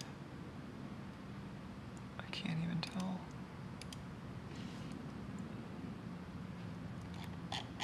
It's like when you have to hover over the undo button to see if you actually changed anything. Did I create an entry in the undo buffer or not? Was I completely ineffective? I think that's the one I want. Okay, so those are equal to each other. And now I want one of these to be equal to the one on the opposite side.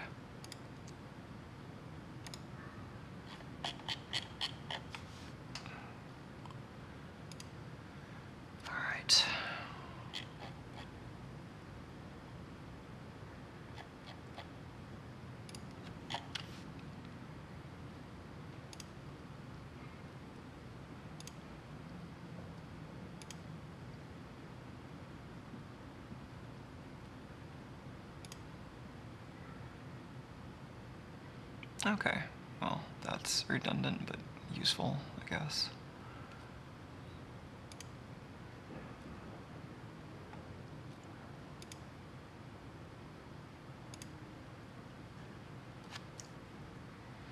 Of course, these need to be vertical.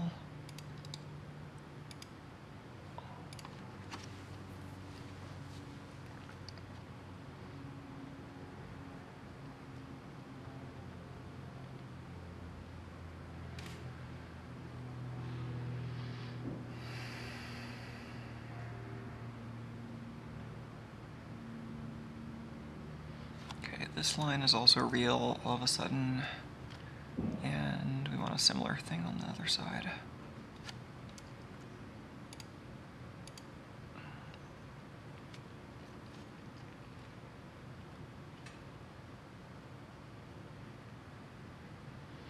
And I'm not going to do the revolved part yet. This is just the... In that case, this really needs to stay... This horizontal here is probably going to be the interface between the revolved portion and the non-revolved portion. Yeah.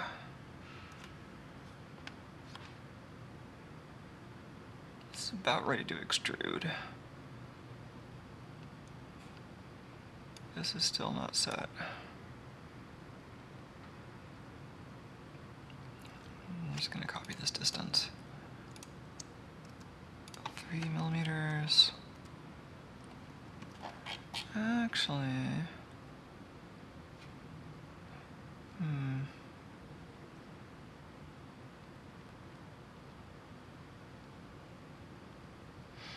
yeah, I need to make sure not to just overdo it with the thickness in certain areas, because I've got to remember the other areas are pretty constrained, and it's not going to help if only parts of this are strong. So we've got these. That seems fine.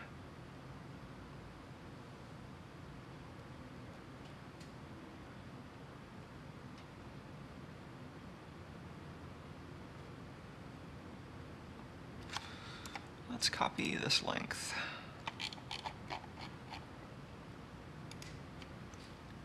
So that gives us a line with 2 coincident constraints. And then we'll make a similar line down here and set them to be equal.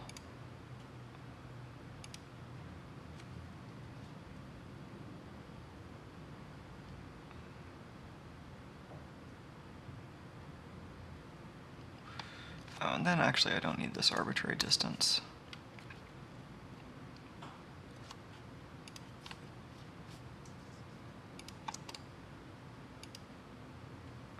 Cool.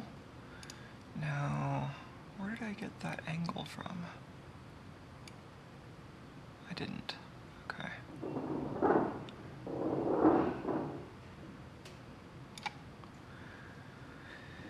Now, I think I just want this to be basically the shallowest angle possible, because that improves the contact area between layers here. And I can also change the distance between these two. So maybe the distance could be set to be a compromise between these two.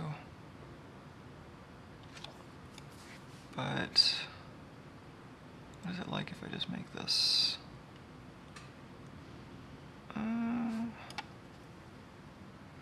That could work. If I just make the slope the entire length of this part, set these equal.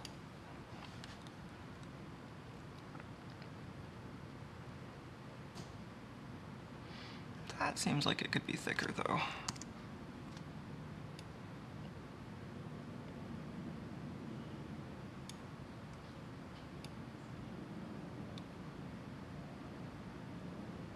So let's put this on that line.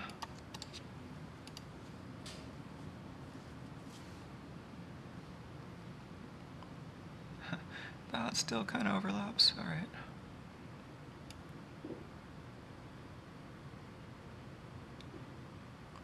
Oh, I think that works. If I do the same on this line, I think that gives us some all right geometry.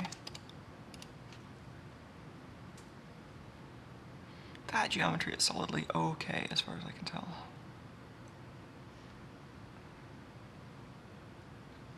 Okay. let's do some extrusions.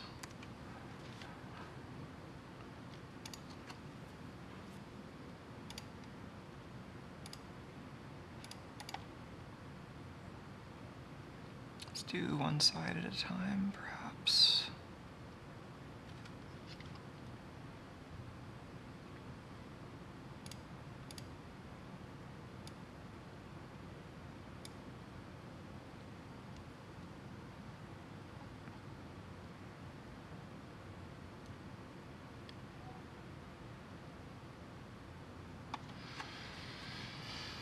This is kind of another judgment call, like how thick do I think this needs to be strong enough? Like that's, like the 10 millimeters is like the absolute minimum, but I'm pretty sure this would break.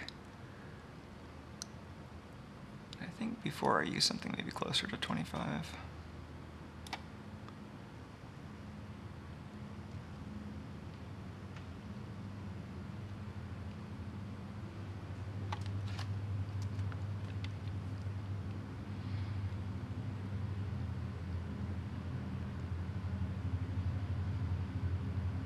We will probably end up coming back to this, but I'm going to set this to 30 right now.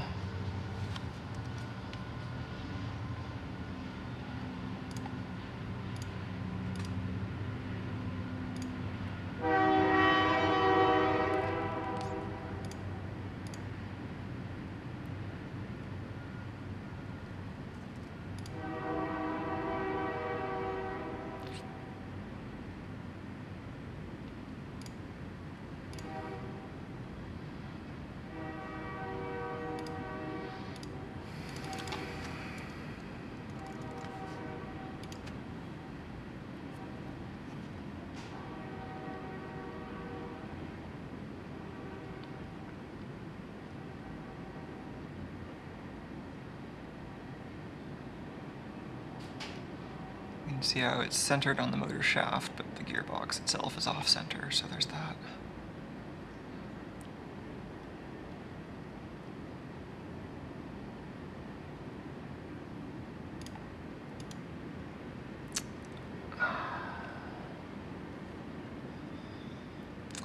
What would it look like to make it wider than that radius? What does 40 look like?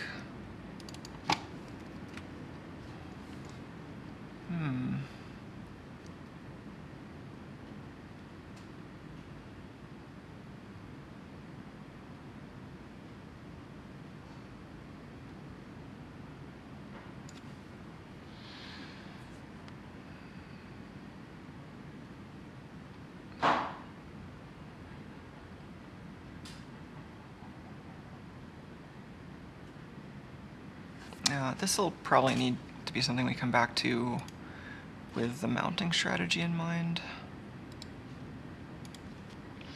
I was just thinking about the bolt that this actually hangs on, and it might end up attaching to this top piece, but the bottom piece, like it's kind of crowded down here, but maybe it could go through this area.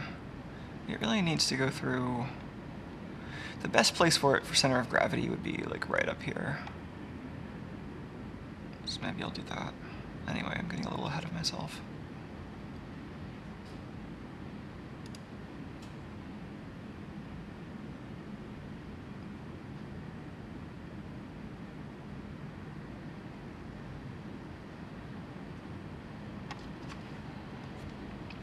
So I'm going to cut out like a cylindrical plug for this to fit into and then put this in.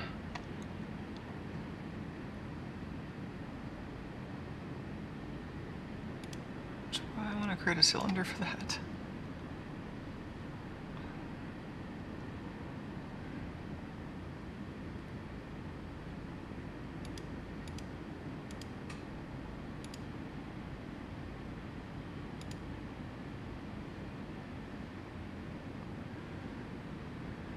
Place center point.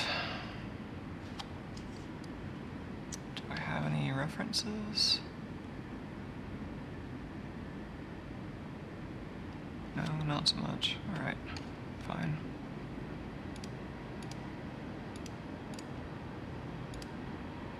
Let's get rid of some of this junk.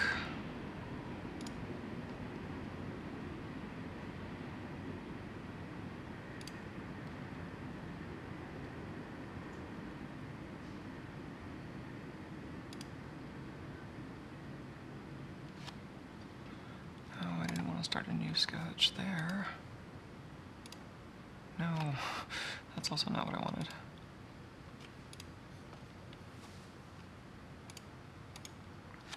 Okay, nothing selected. I want it to go there. And then now I can just extrude.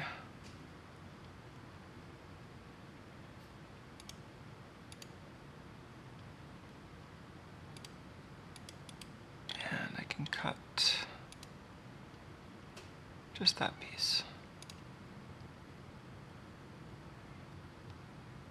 Great, and then I can join them.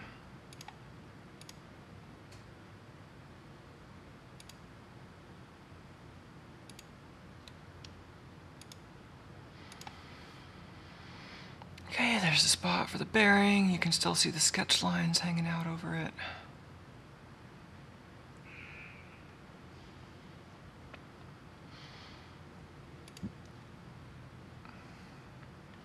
There's our little ghost bearing. And the gears. We still haven't made the motor mount area yet.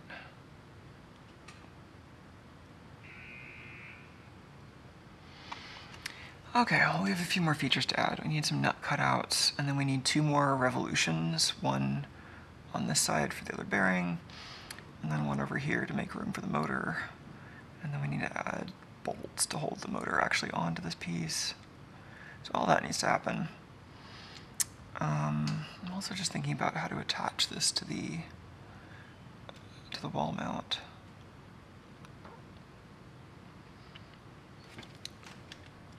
Oh, Tuco is so passed out.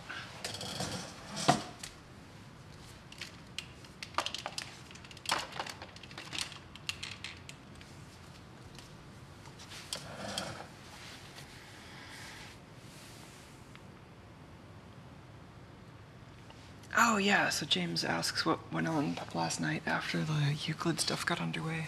Well, I put the Euclid back together and then played with it a little bit more, fussed with the Wi-Fi settings, mostly making a mess and then cleaning it up. Yeah, I didn't do a whole lot more, mostly just cleaning up the mess that I made earlier in the stream. And then I did a really quick look at the CAD models just because I wanted to do that, but didn't really get into that much. I saved that for the stream for the most part.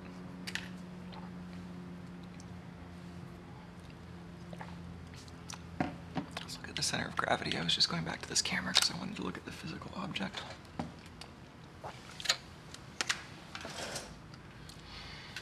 So I was also using this previous spool to get an idea of how this is going to be with regard to center of gravity. It's actually already pretty close to centered around the actual axis. The motor is a little heavier on the left side here, so I could mitigate that by making the gears a little bit smaller, but I didn't really want to worry about regenerating the gears and changing the ratios and any of that just for such a small change, so I think it's already close enough that I'm not going to worry about additional centering. You see me holding it like this. That's along that axis, it's pretty centered with the spool axis. Along this axis, the center is more like the edge of the motor right here, like most of the mass is in the motor still. And that would change as the spool loads and unloads, but not by that much. So the way I'd originally designed the winch bot, I had the motor on the side pretty much like this, the spool, and then I could almost just bring it over here, but it's kind of in pieces right now. And then I had some sensor arrangements over here for measuring force and distance traveled, and then it kind of came up. So that was really bad for center of gravity, and the load changing on the cord would actually just cause this to torque. Which, you know, that was something I was kind of intending. I mean, I was expecting that, but I kind of didn't expect it to be as annoying as it turned out to be. As I was expecting to have a wall mount that would hold it in that axis so it couldn't torque, but just being able to kind of hang it on something and have it automatically point itself toward the pulley seems super handy. So even just having it not fight, that would be nice. So if I can design this so that the center of gravity is such that it kind of hangs without wanting to be super sideways, you know, if I put the center of gravity right here in line, or if I put the wall mount stud in here, right here, in the same plane as the center of the spool, then of course it would just hang like that.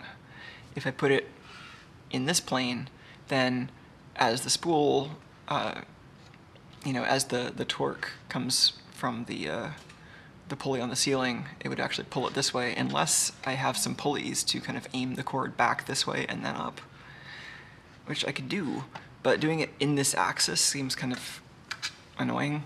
Like I would need maybe the regular wider idler that I had to load the spool here, but then the next idler might be at an angle, and then I would kind of have to angle it back up.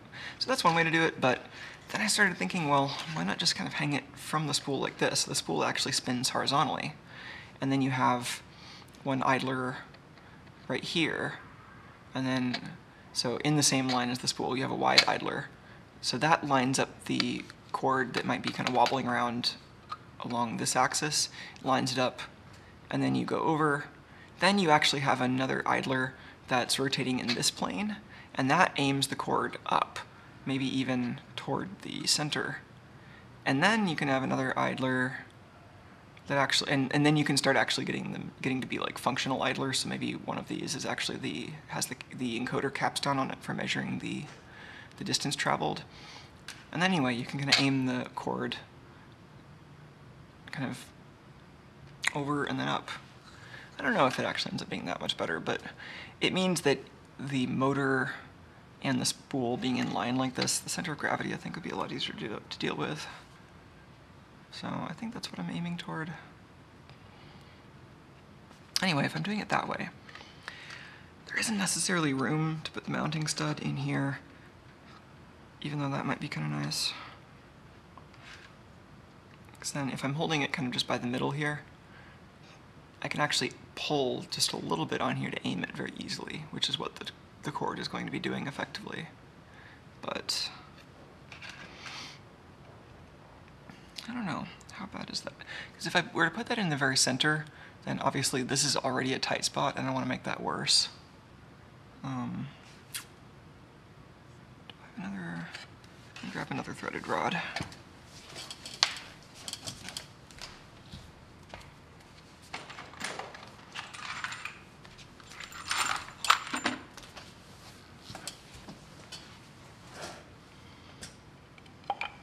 Yeah, this is the kind. So, you know, like that wouldn't be great. I could put it off to one side a little bit. So maybe,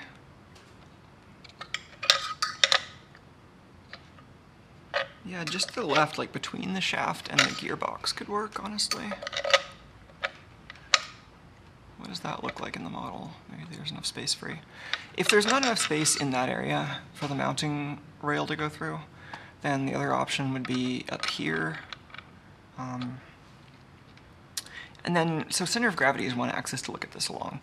Another thing to think about is the load, like as I'm putting weight on the nylon cord coming out of this, how is that load then transmitted back to the mounting stud?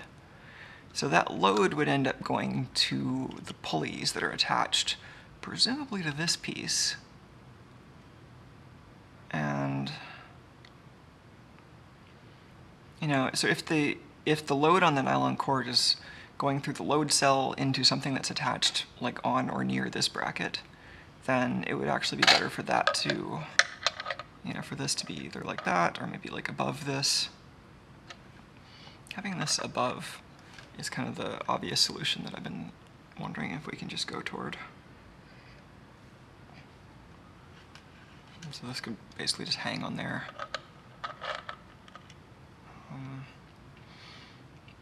And then there could be another piece that's part of the wall mount that comes in here and has a nut in it, perhaps.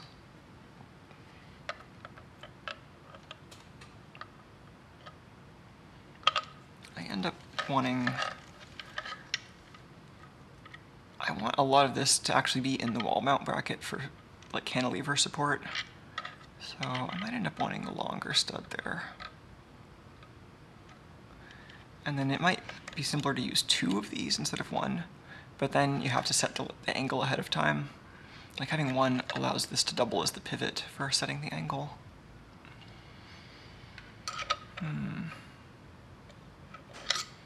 Yeah, maybe we should have another threaded rod in the CAD model too.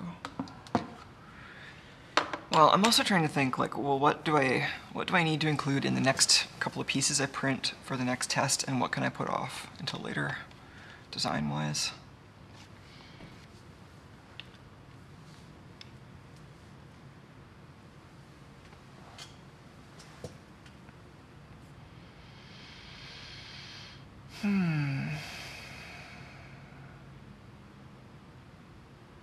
How's the printer doing? Oh, the printer's done. Both of them. I guess I should go grab those parts. I'm sad I don't have new parts for them already.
Had problems with warping on the last one of these due to lack of adhesion, and now this one's proving difficult to get off.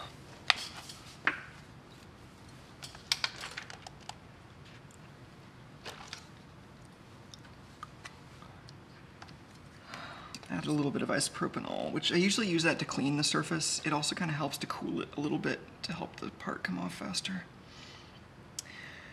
So the previous print, I did this without any bed heating, and I ended up with this side warping upward a little bit. Not quite. Oh, did I cut myself already? I didn't see the blood because the print is red. But yeah, it got a little bit of warping, but I don't think it's bad enough to really worry about reprinting the part before testing it. You can see that amount of warp. So, tempting to reprint that, but I think I might hold off. And see if I can get this actually off.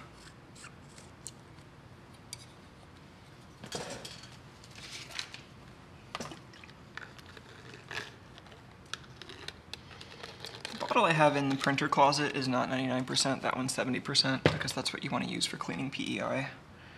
But let's see if this helps.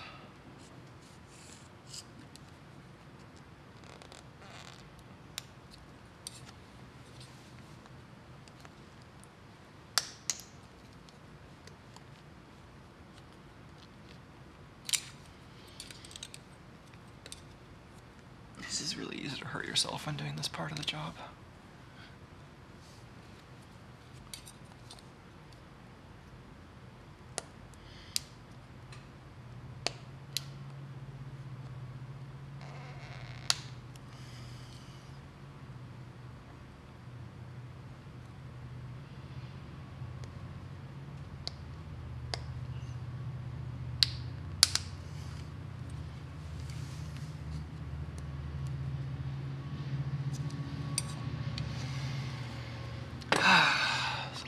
there, maybe?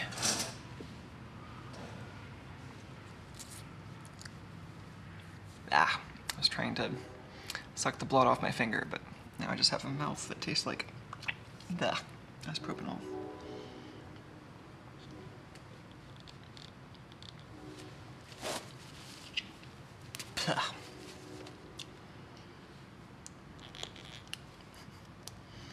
I was expecting blood, not alcohol.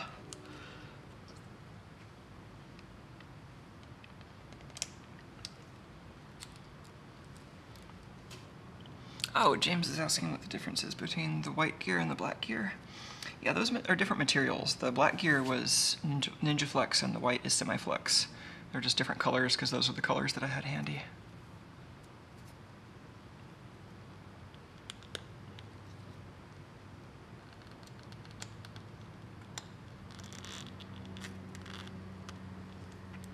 Oh, yes, I think I got this one. This tool is really sharp at the end. Oh. So, this did not work. Man, it is really tempting to print another one of these just so it's nice and flat, but I probably shouldn't worry about it. Turning on my... you might notice that kind of janky looking heating pad on the bed. That is my current bed heating solution. It is a foot warmer pad. It doesn't get that hot, but it's enough to help the PLA stick a little bit. And that's, I think, what was responsible for this level of adhesion.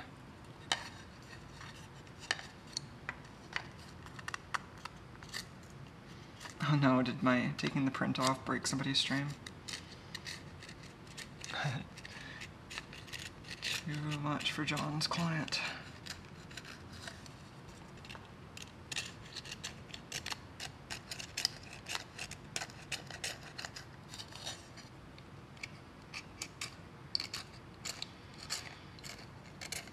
I mean, as tempting as it is to get this printer making a less warped version of the spool, I should just finish this bracket and get the printer started on that, because that'll take a little while too. And that'll actually help me test this. Whereas a more aesthetically pleasing and less warped spool will do no good whatsoever, except make me a little bit happy. Which is sometimes useful, but not that much. Oh, that's nice. Our spool with gear.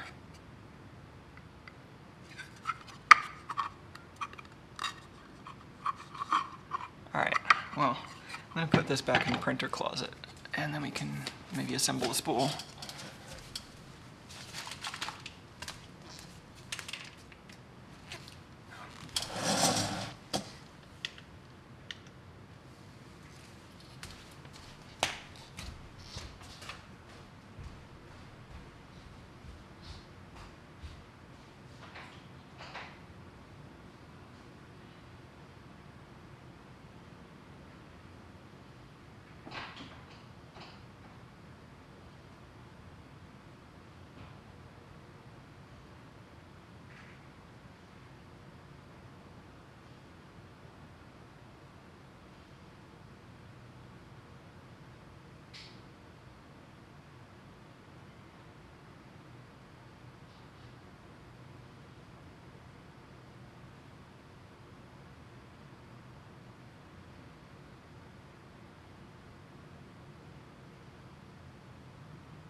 There's the other piece that finished.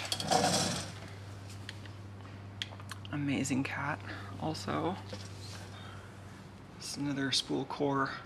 I had the little printer just go ahead and give me another one of these because I figured I could use one eventually. But this is the piece I already hammered into the gear side. You can see it's got some of these little coral-like growths coming out of it from my Delta printer.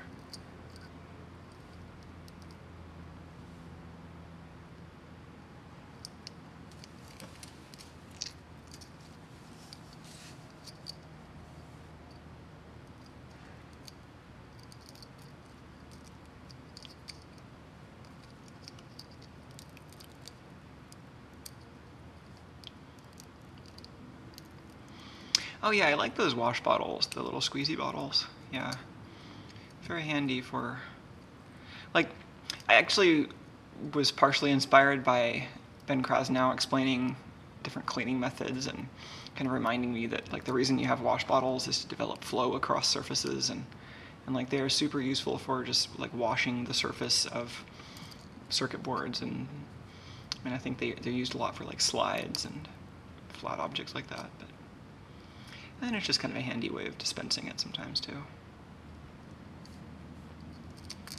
Anyway, this piece is printed entirely solid. I mean, except for the obvious kind of bicycle spoke design. The parts that look solid are. It's pretty sturdy. This was the piece that I hammered in.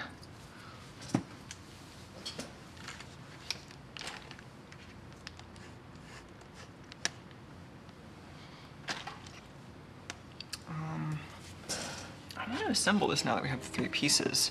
I think I will need to run a drill bit down this to clear out the hole a little bit.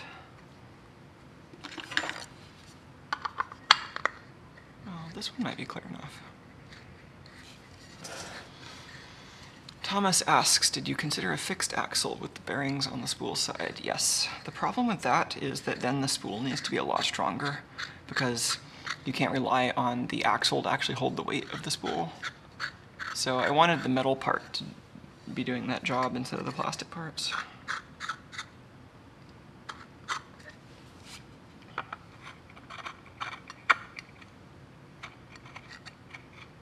Oh, maybe I can just thread this whole thing together. That would be nice. That seems strong. Do I have a wrench?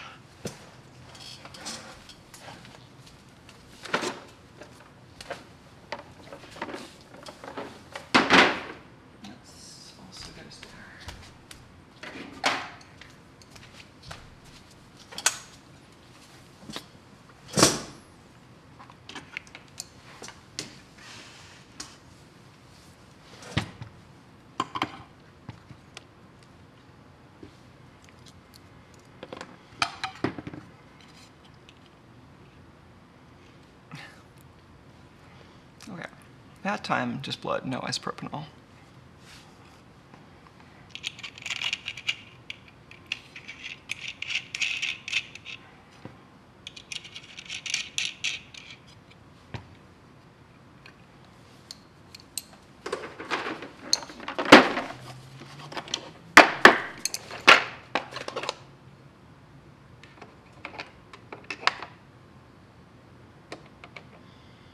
Metric.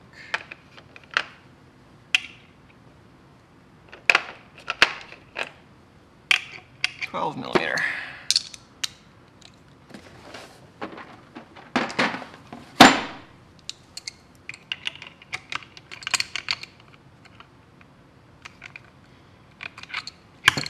Alright, so I just jammed a couple of nuts against each other so I can drive this in.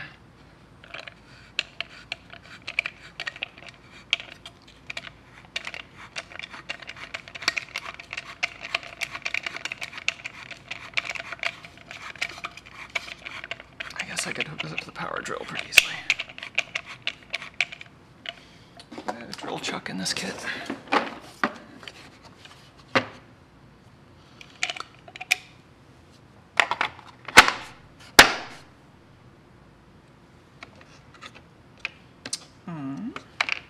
Kind of. A collection of adapters that I think will fit in a drill. like that.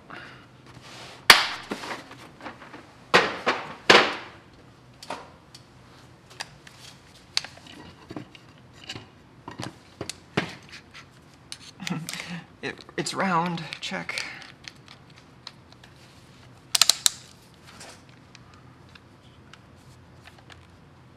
All right.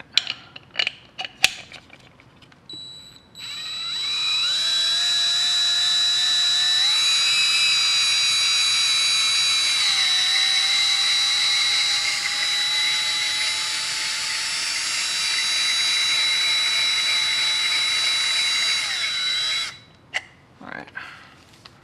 Cool. That seems to fit quite nicely. Let's just put some nuts on here for now. They should have enough room for just a bearing and a nut on each side. The bearings are going to be pressed into the surround, and then this will tighten once the whole thing's put together. This is much sturdier than the previous spool. Wow, yeah.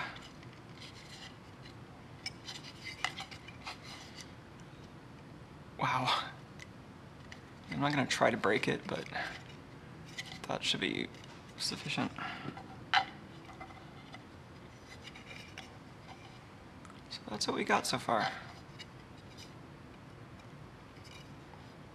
And try to illustrate how this meshes even over the... So this is the section that had the printing warping defect, but even there, I think we've got plenty of clearance. So let's see if we can design the rest of this. It's a little bit heavy, but this is not on the flying part of the robot at least.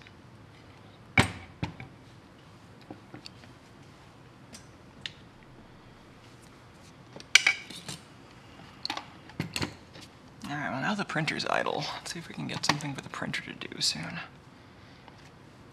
So I think the top piece here is going to be complicated. Like I might want at least some other pulley mount to be integrated into it. I mean, if I just want something simple for a test, I could just reprint that piece later with some modifications and just make one that's really basic.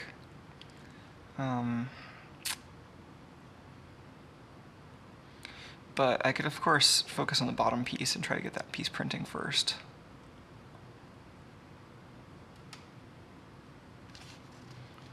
Let's try modeling the area around the cutout around here first. So this will be back on the YZ profile.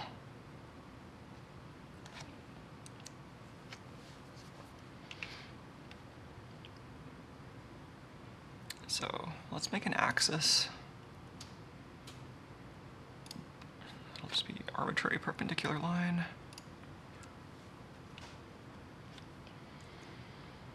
And then I want some clearance vertically.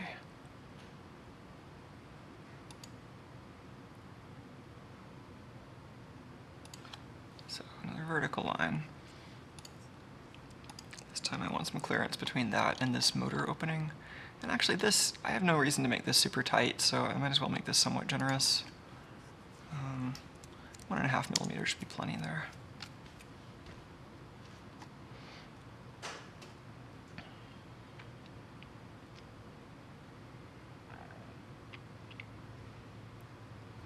And then, so what else is going on? This, oh, come on, frame rate. Okay, this piece right here, the blue piece, is what we've got on the extrusion. So we'll just have this extended up and down from this plane.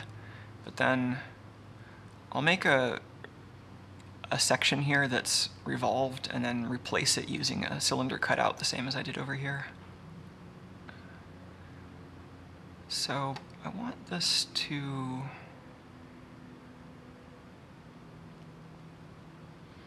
I mean, I mostly just want to leave more room for the gear. This is already I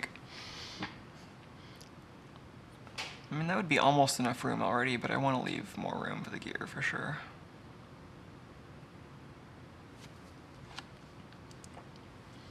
So maybe I leave that much room.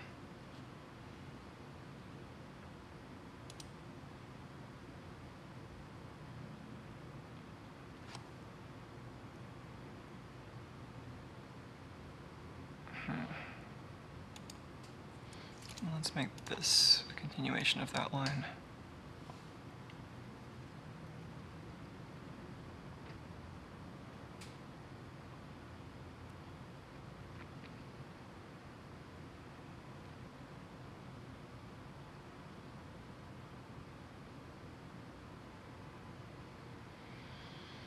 Yeah, I don't know if that makes sense, actually. So on this side, I'm going to end up meeting up with the revolved piece from here. Let me turn on some of these bodies.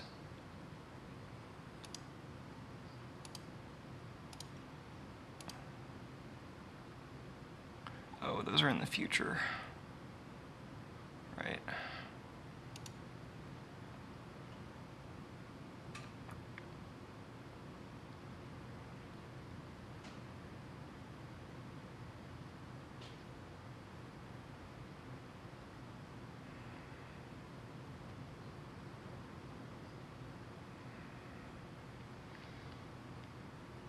Yeah, I think maybe I just make this not super wide. Like just come up to there perhaps, and then just go down and then over. That seems safe. Oh, it is getting hot in here.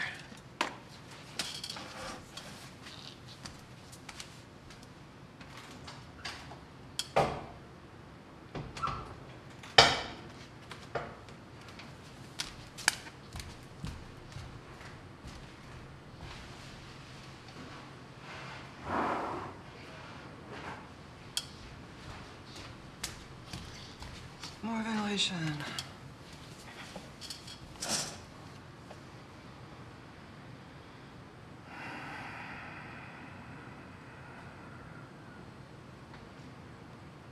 Where does this vertical line come from?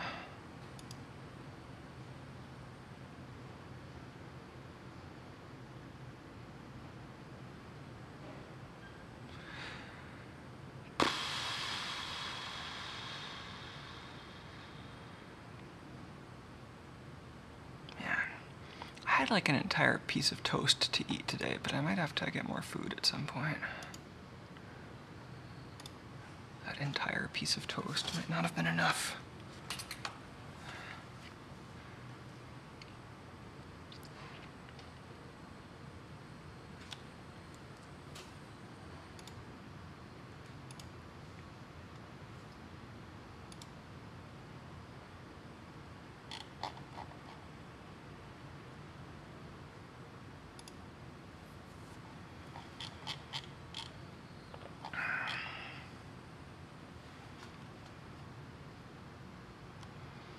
That might be all I need, basically. I mean, clearly I want to set these dimensions a little more carefully, but...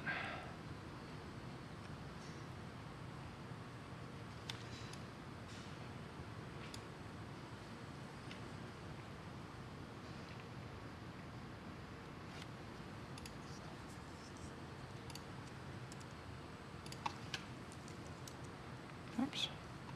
Not 0 degrees, 120 degrees. Great.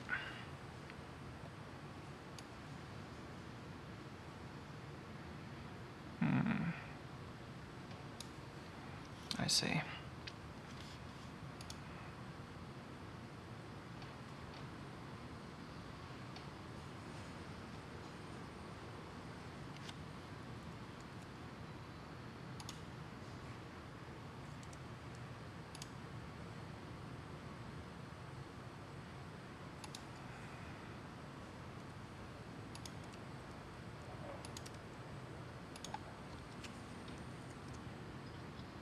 Okay.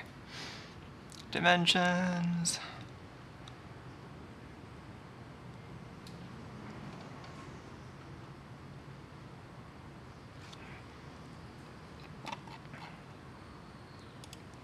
I might also revolve the cutout, because that might be convenient.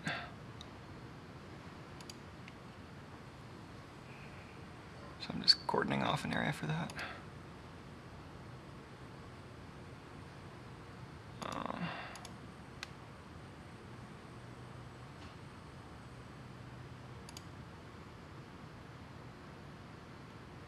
Yeah.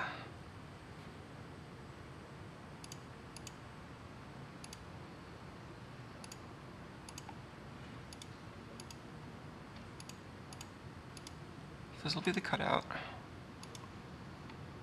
New body.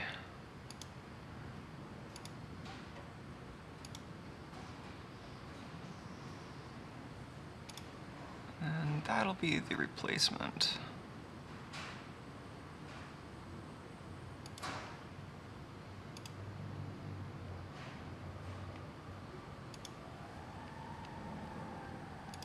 So I'll take this one and do some addition and subtraction.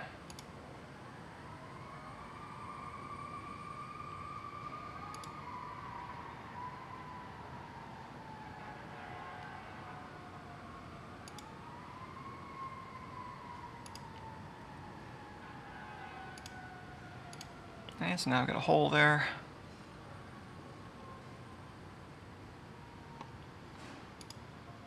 Oh, not that.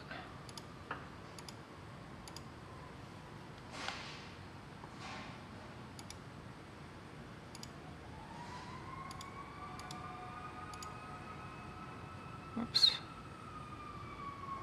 That seemed like it didn't work. And then I got an error message. Why did that not work? Did I select the wrong things?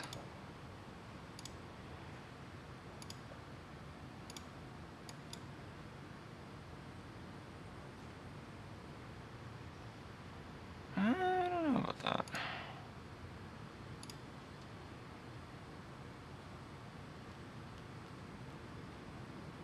Well, maybe I should have done this as a cut instead of as the other two pieces. We could do it the other way. Let's remove these two revolves. I think the other one... Why didn't I do it that way for the other one? The other one, that's right, the other one was building up material and removing it. This one only removes material, which should make it simpler.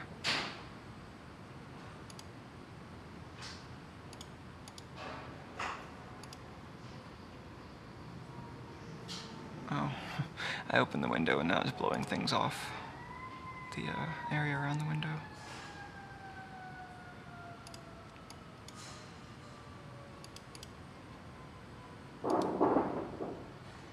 That's better.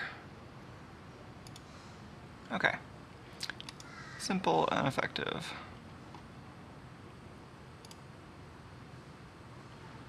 Gears go in there.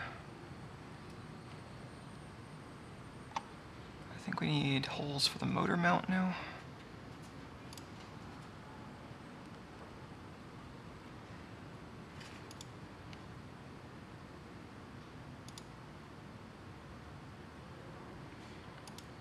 Okay, time to label these for sure. So this is... So it's the frame drive half. And this is the frame idler half. Let's actually... I've been using a slightly different naming convention for stuff that I'm 3D printing.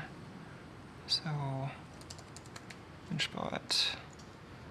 I think I already have names for these particular parts, so let's be consistent.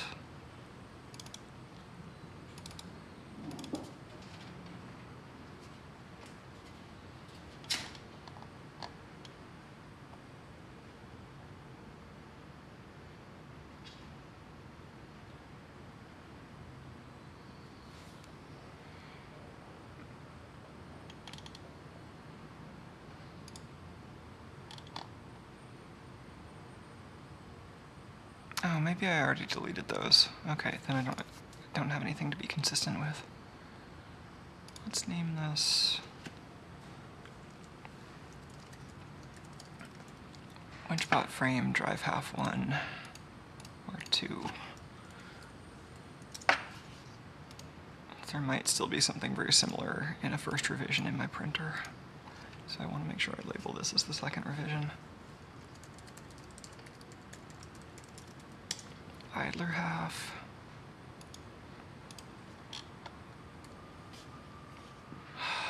And these I'm going to print out of blue plastic.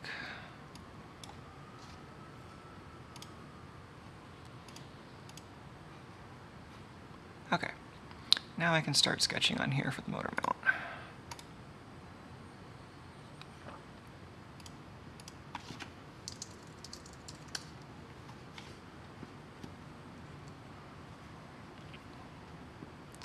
And I can get into project mode and make some space so I can see these. And I'll project them.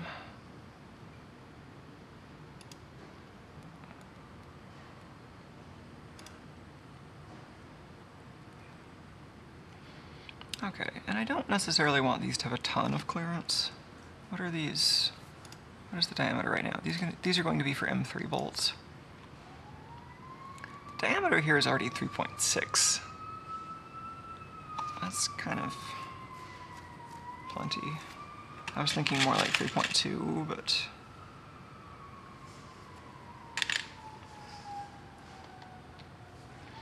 I think this is what I used last time and it was fine. Let's just go with that. It might be a little bit loose of a fit, but it doesn't really matter that much for these.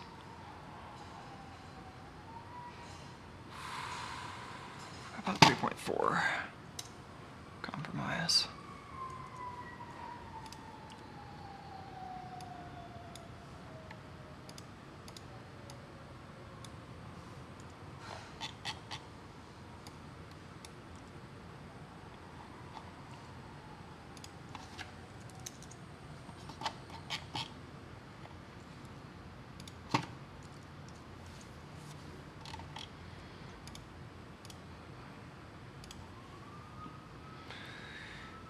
Maybe I should actually put screws in here.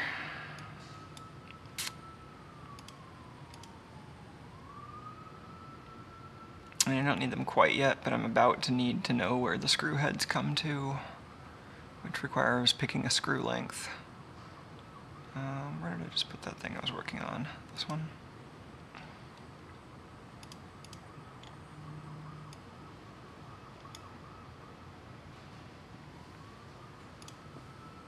Okay, so that's just the screw hole, but now we need a place for the screw heads to go. So we're still in the frame here. I'm going to switch over to this hardware subcomponent and add some more bolts.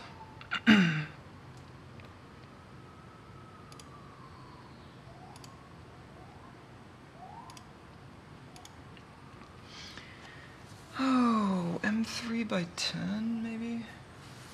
That's been my favorite size for little things like this.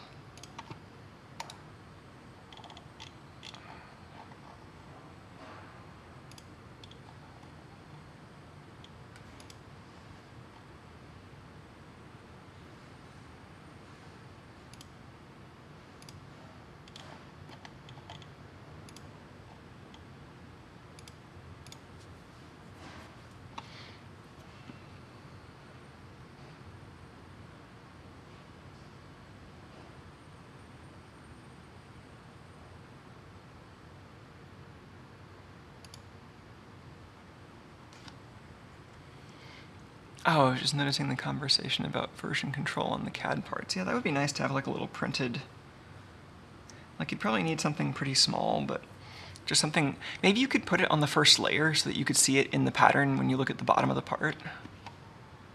But it wouldn't really affect the shape. It would just be like an infill shape, or like a difference in the infill pattern.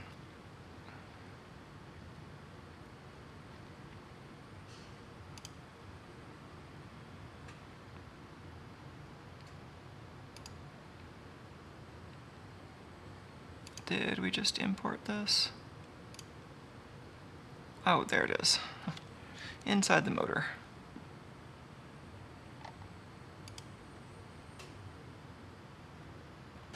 So I'm going to attach this kind of lower shoulder of the bolt to the top of the motor, and then give it an offset to specify how much I want it to stick out.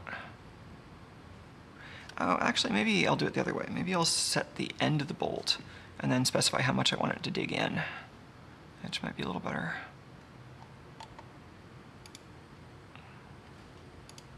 So end of bolt to tiny motor.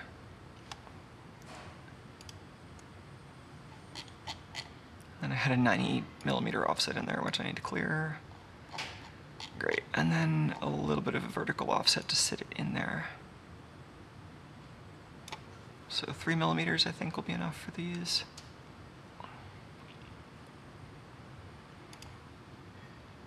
Now I just want a few more of that. I'm just going to copy and paste this and then make a couple of similar joints. I'll just put these somewhere arbitrary.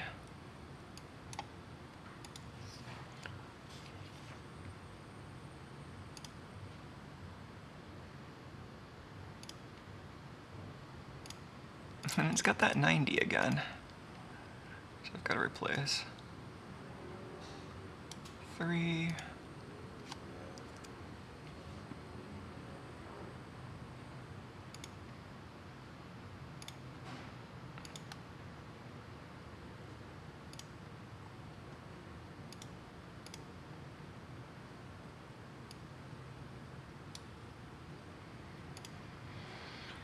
All right, screw sitting in the motor. Now I can make a plane.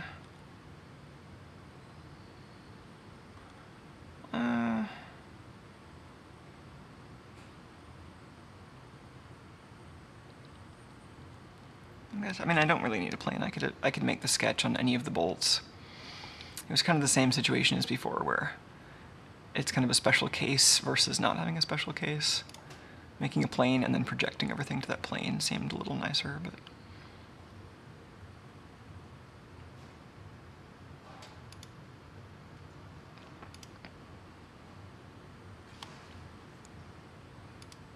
this wants a point, which is not what I have. Hey, Tuco.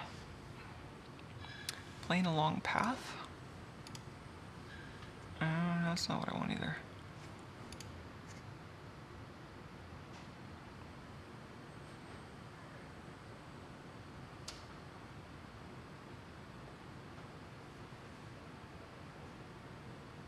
Yeah, maybe I don't see an easy way to make a plane there. Let's just put a sketch on it directly.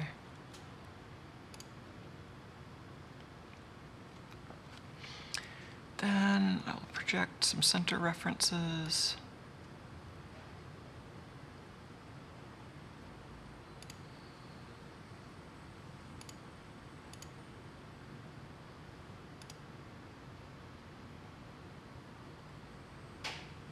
Oh, these are ending up like way in there. Those purple on gray, impossible to see paths are what we're adding.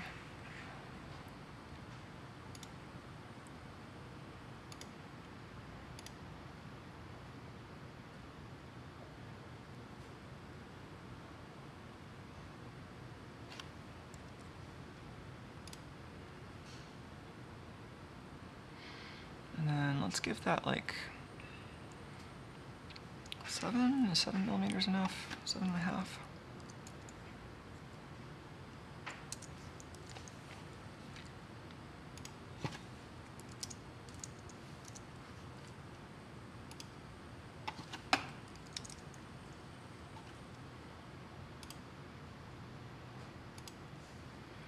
Oh, and let's try to make most of this construction geometry. Where did that come from? Tuco, I hear a bolt, honey.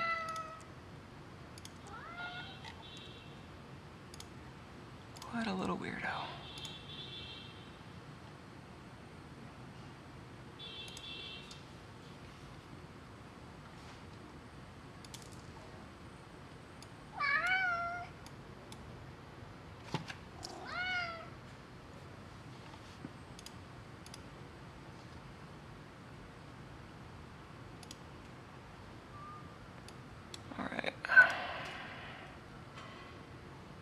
Something like that.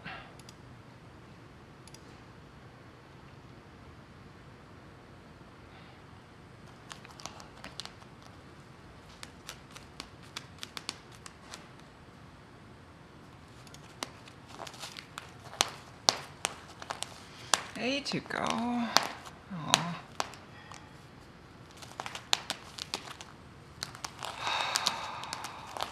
That's weird.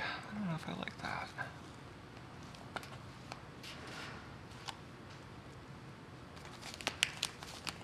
Maybe the cylinder should have been a little deeper when I cut this apart. I hear you, Tuco.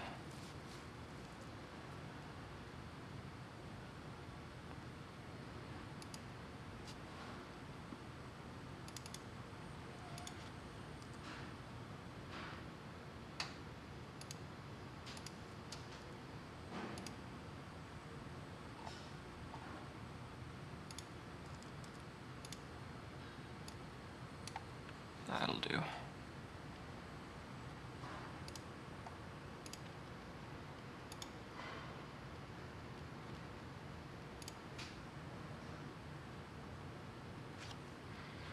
Okay, so that's going to butt right up against the motor. And in fact, this surface will probably be on the build plate when this is printing.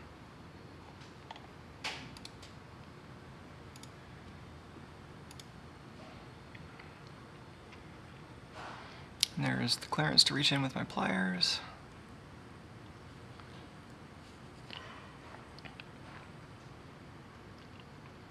Yeah, it looks like this needs relief for these nuts, and then it's pretty much ready to print. Start to take a look at it in Cura.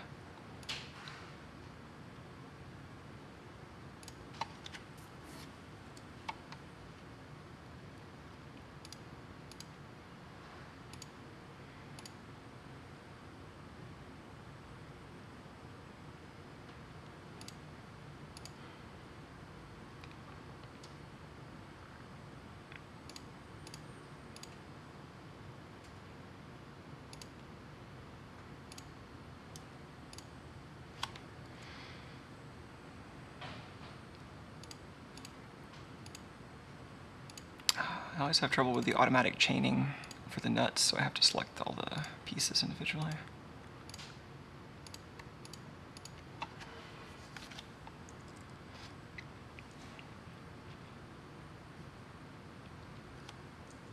Let's go with a 1/2 millimeter, why not?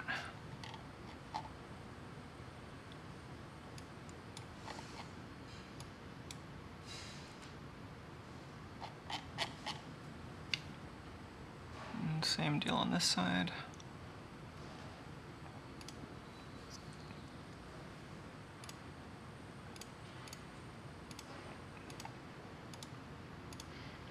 Could probably use a mirrored feature for this too.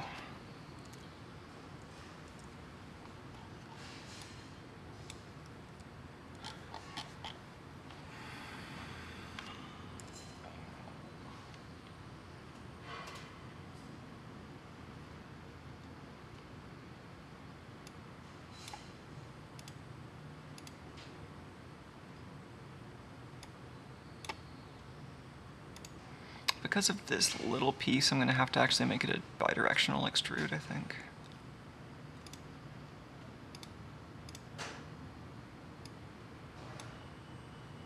So the up direction is pretty arbitrary, but it cuts out that little corner. And then the down direction, I will extrude until I hit the bottom of the nut, plus maybe... Well, no, I don't think I'll add extra clearance there. I don't think it needs it. I'll just go to the bottom of the nut. So for that...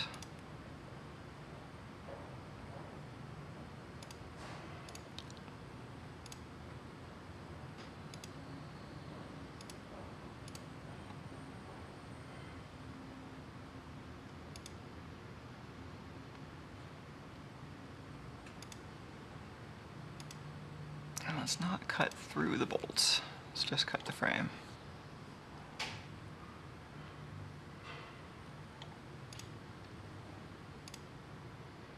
Okay.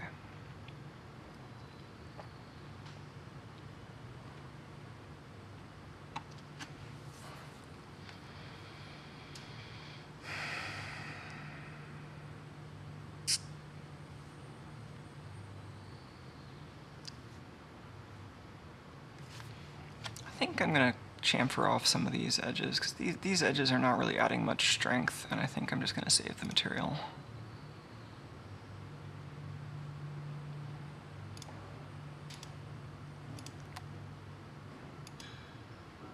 Oops, not that. Not that either.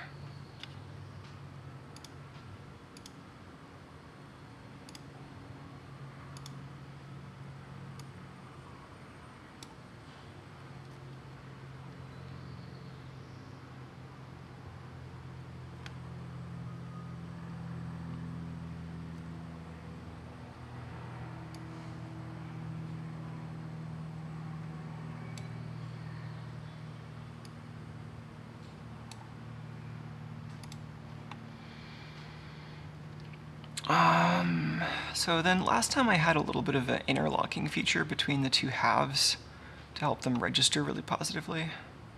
I'm also realizing I don't have holes for these at all, which might be a problem.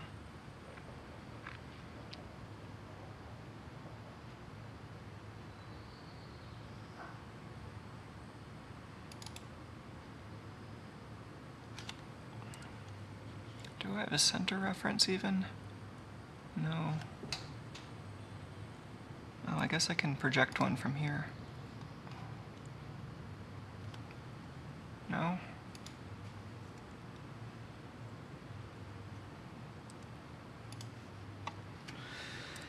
.2? I want this to have a little bit of a looser fit than the other one. Let's try 8.3 here.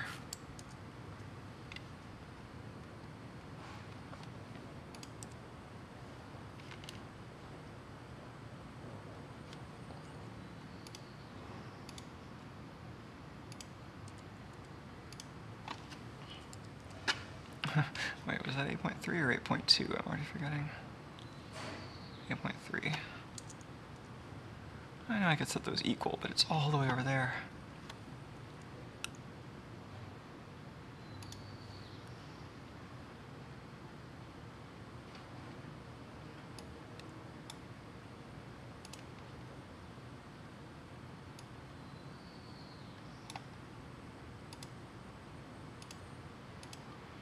Don't cut the bolts, just cut the frame. Okay. That's looking better. Let's see how that looks without the hardware cluttering up our view.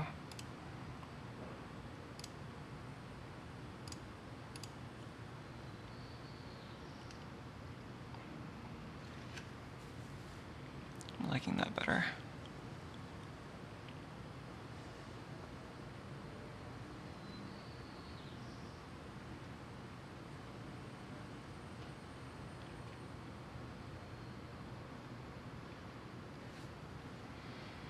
Speaking of edges that we could lose, I don't know, those seem fine. I'm not going to touch with that too much more. Okay, this edge. So, sketch on here.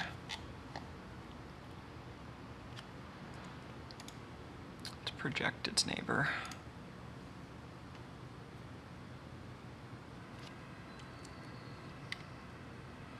And let's just make some horizontals.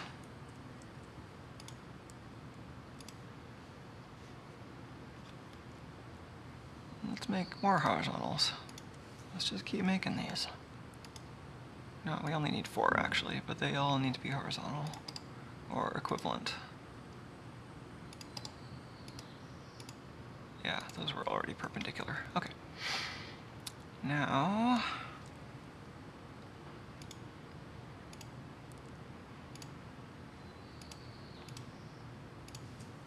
and that's junk. Okay, now these all need to be vertical. Some of them already are. These two should be equal. This is our tolerance. So let's make this more like 0.35. Oh, actually,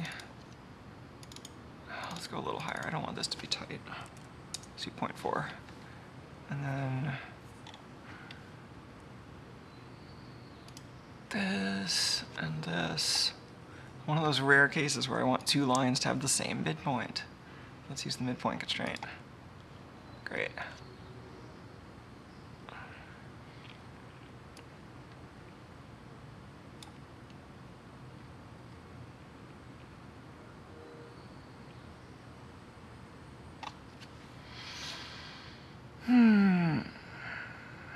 I'm just thinking about whether it makes a difference whether I make this side the one that has the any bit in the middle or the other one, or you know, the outy bit in the middle. I have slightly more options as far as printing the other one if I make this one the one that sticks out in the middle.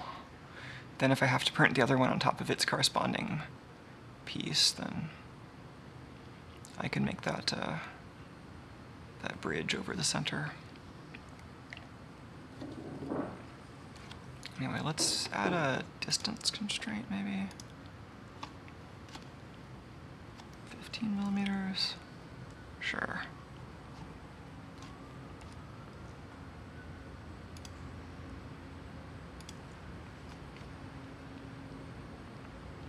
Great, now I'll have these go up by a millimeter. And then the others will go down by a millimeter.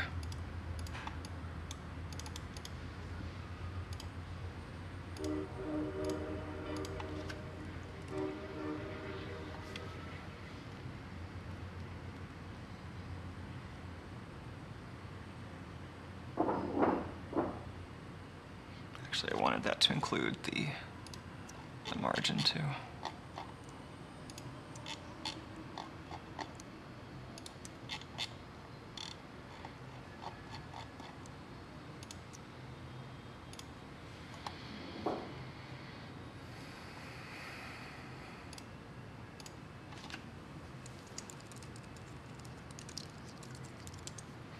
Okay, so that'll be the joint between frame pieces. Oh, that's a good idea from Thomas. Do one in, one out, so it can't go together backwards. Yeah, I could do that.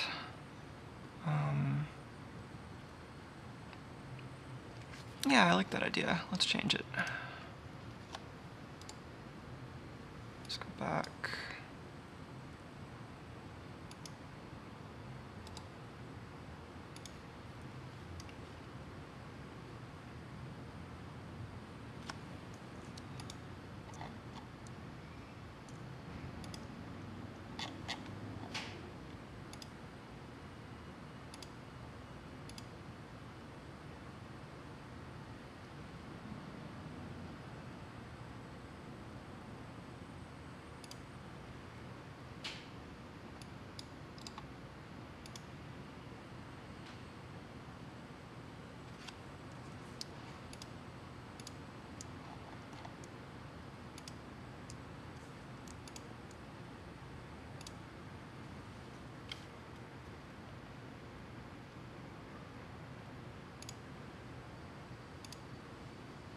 Alright, now it only goes together in this way. So the other piece is symmetric right now, but it might not be after I add some doodads to it.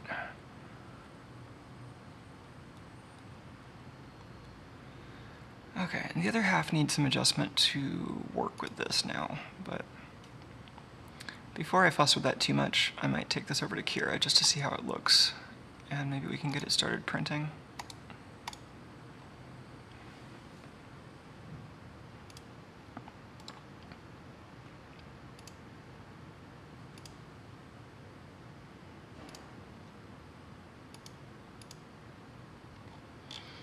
This is the top piece that we had to hammer together. Pretty thick. A little bit of infill.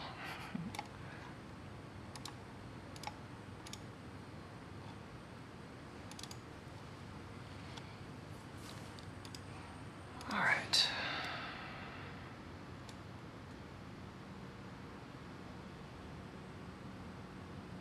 Oh, a good question from Samantha who asks, can you do scripting in Fusion 360 like in OpenSCAD?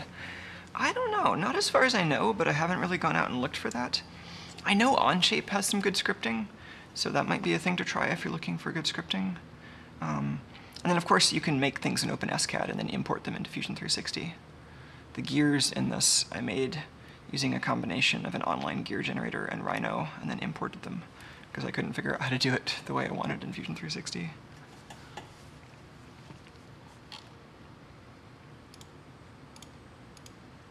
Okay.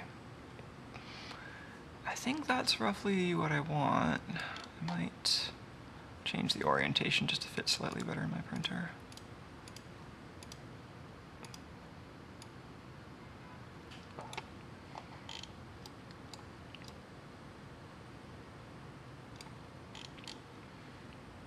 And let's go back to regular settings here. PLA. RAM. Yeah. And supports. Let's see what this looks like.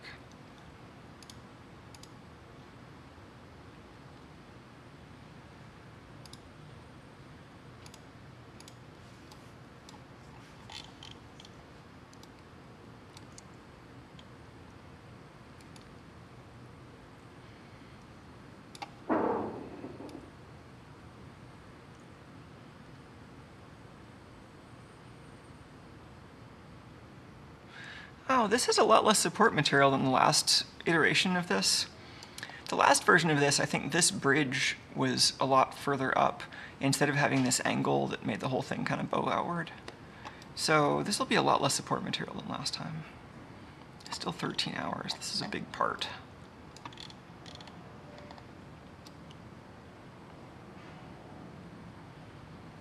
But yeah, I don't think I need to worry about making this, like, using super sturdy infill settings.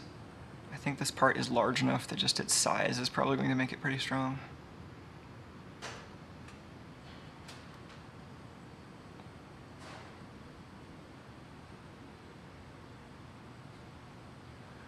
Oh, I've seen that bearing video. Was that using a script or?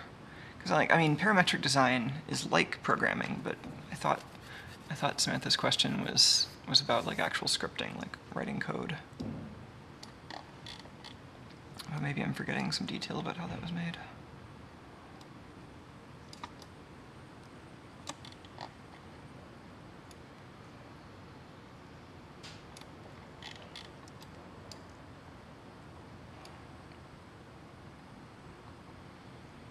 Oh, let's see if the 3D infill works with this.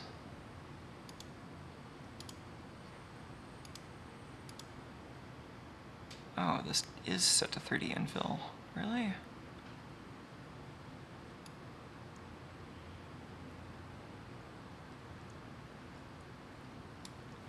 I've got to wait for it to calculate the infill again.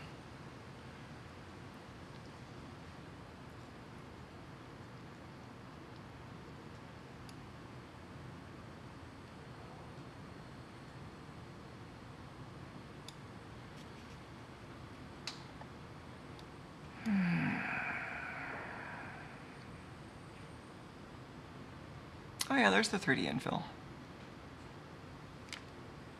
I think there's a bug in this OpenSCAD. Well, I'm sure there are plenty of bugs in this old version of OpenSCAD that I'm using. Or not, sorry, not OpenSCAD, Akira. But the 3D infill looks alright in certain areas here, but then, like here it looks fine. But like down here, it's just kind of skittering all over the place, and I don't think it would actually support very well.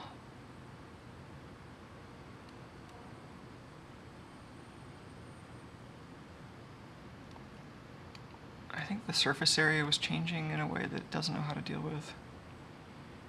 Anyway, so for that, maybe a different infill type.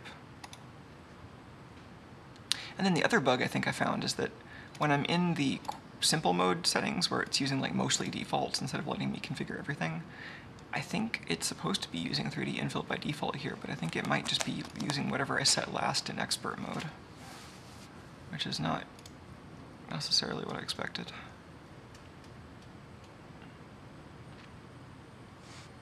Oh, neat. Rob points out that Fusion 360 is scriptable with Python and JavaScript. Neat. I'll have to look into that.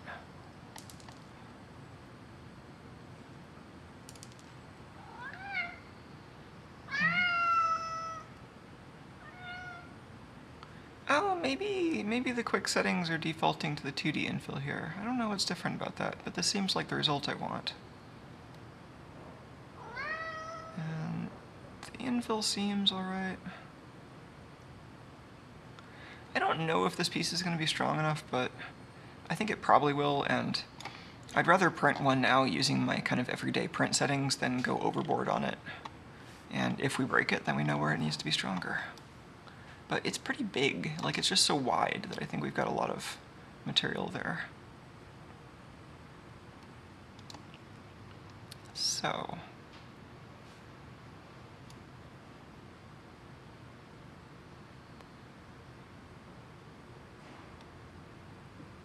Alright, well, let's send this to the printer and get it started.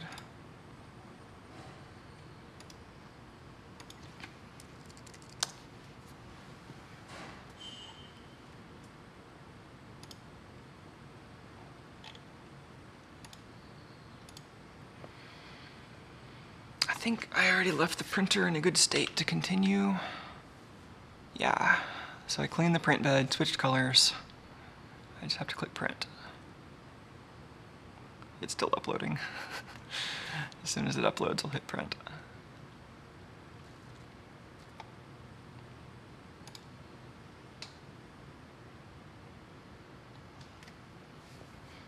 So quiet when I'm not in the same room as it.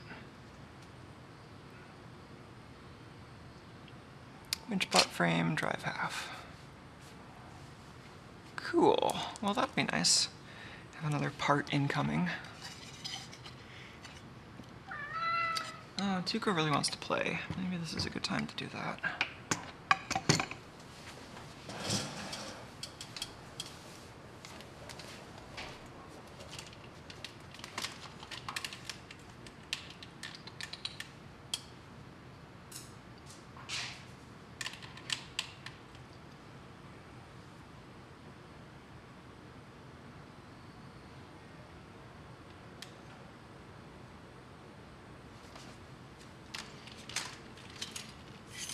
I'm really looking forward to having this camera. Won't have to be repositioning the tripod so much.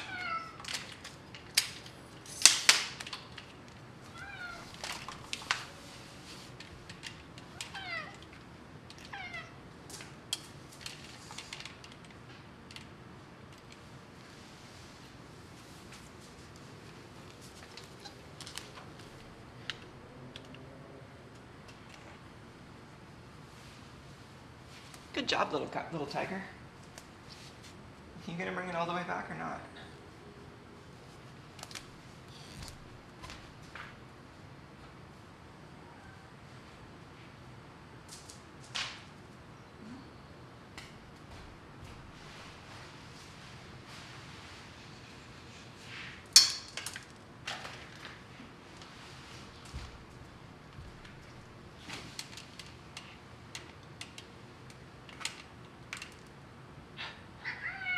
I know. Good job, boy.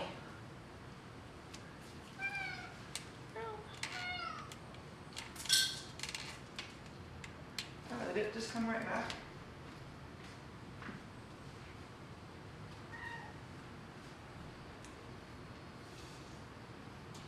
Me too.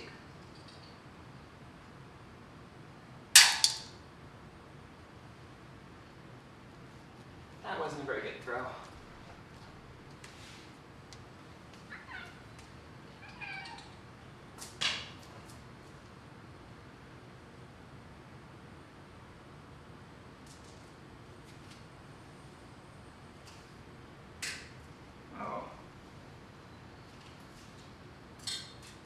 I'm just hitting the chair with all these throws.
It might have gone under the stairs. Under there. Oh, you got it too? No?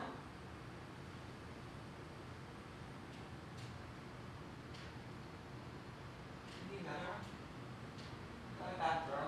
I see one over by the bathroom now.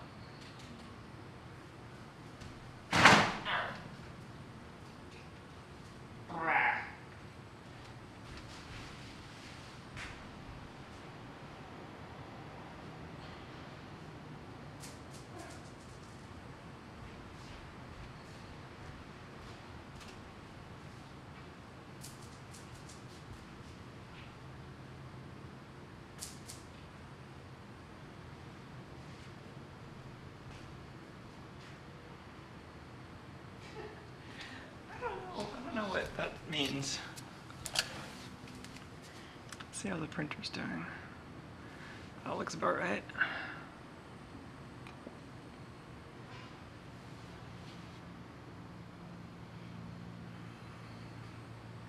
Oh yeah, I saw some gear generator script that was actually, yeah, I guess I should have remembered this when the question was about scripts, but yeah, when I was looking for gear generators for Fusion, I saw there was something built in, but I tried it and it didn't really seem like it had the options I wanted.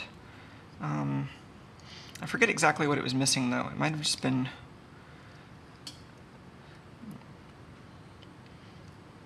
yeah, I don't remember what it was missing, but yeah, the gear generator, like I remember it being like a dialog box. You just type in a bunch of numbers, then you click OK, and then it just like generates a whole bunch of stuff in your workspace.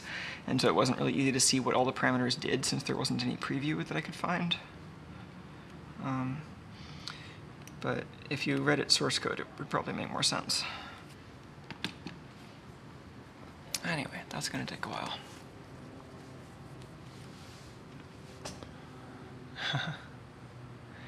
I mean, I don't know. I have mixed feelings about writing add-ons for Fusion 360 because I just really hate extending proprietary software. Like, I'd much rather write an add-on for something that's open. And so, like, I kind of use Fusion 360 begrudgingly. Like, I enjoy a lot of its features, but I really don't like the company and the subscription model. And I would just overall much rather put my time and effort into supporting something open. So, like, I'm happy to use Fusion 360 for my projects, but I don't really want to extend it if I can avoid it. So, like, I'd much rather write plugins for something else if I can. I've used OpenSCAD a bunch. It's useful for sure for a lot of things. A little harder to do complicated geometry with, and its CSG engine can bog down pretty easily, at least last time I used it, but it's pretty versatile and it's free. But yeah, might be worth taking a look at what the API they have is like and what you could do with it. Hey, Tuco. Tuco's joining me. It'd be easier to see him if we had this camera already, so I guess I'd better keep working on it.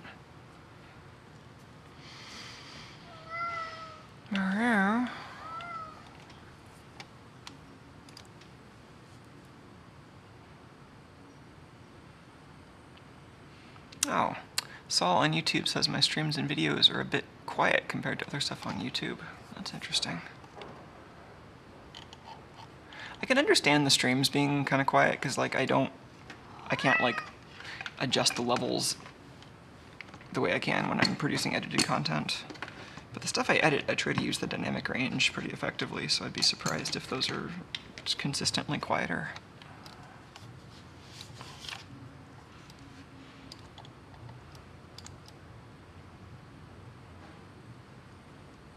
Maybe I just need to yell more. Hey guys, are you ready for a jump cut?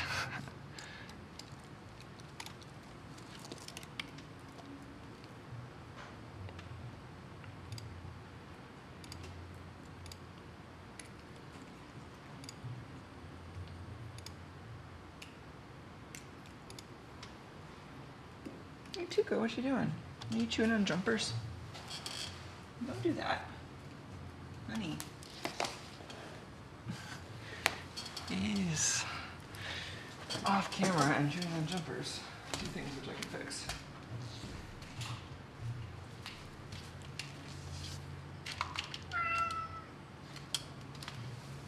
Hey little guy, don't do that.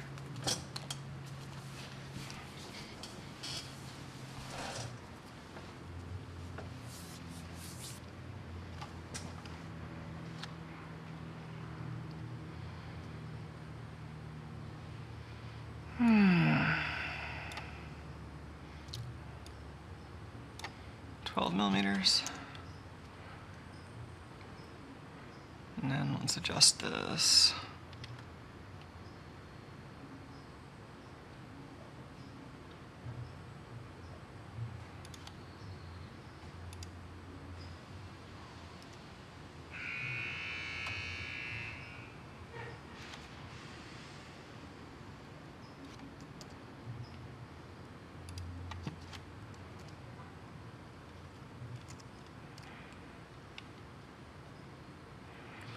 Minus 0.9? Yeah.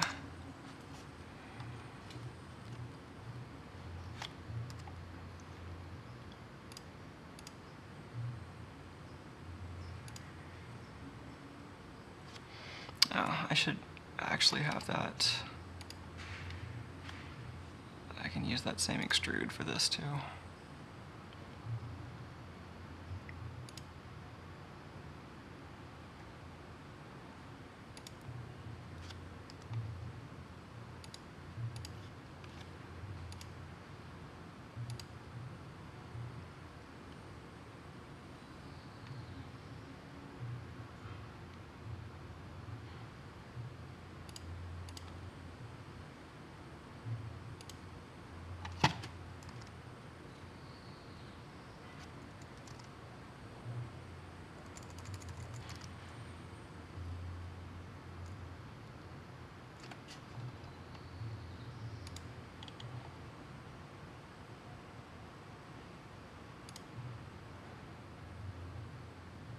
Alright, that looks good. And on the other side. I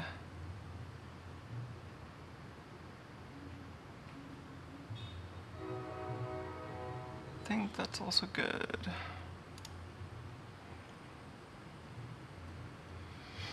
Got our little toothy joint.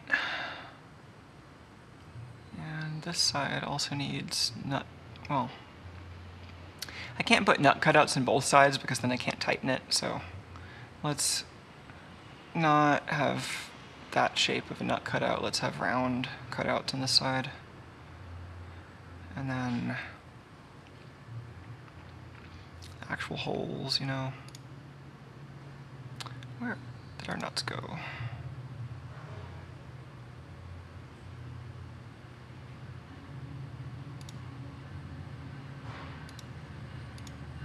Let's make a sketch on there.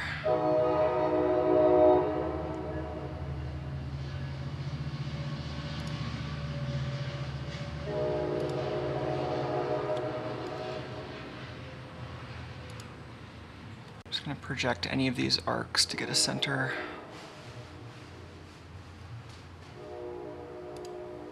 Tuco, are you hunting for bolts, honey? I think he's looking for bolts.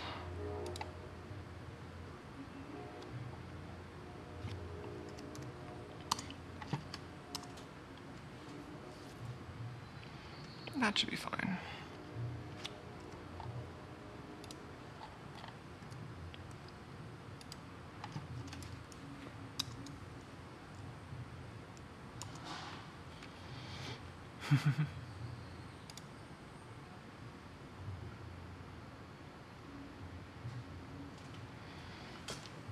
Oh yeah, so Saul is asking if there might be some real-time audio normalization possible. I mean, there is to some extent. I mean, I do compress it a little bit, but I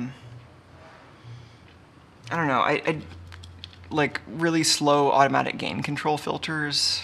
I don't know if that would be an improvement or a problem. It would just be like another thing I have to manage. And I mean, I think the other problem is I tend to move around a lot as I stream, and the microphone doesn't move. So when I'm editing video, I can adjust the volume to compensate. But like here, I need the levels to be set so I'm not clipping when I'm talking directly into the microphone, but then sometimes I'm like talking into the table. I think that's part of the problem. I could probably turn up the stream levels a little bit more. I'm feeling really allergic to the clipping. But yeah, adjusting the levels on this setup is complicated, and I'm sure there's more that I could do to make it better.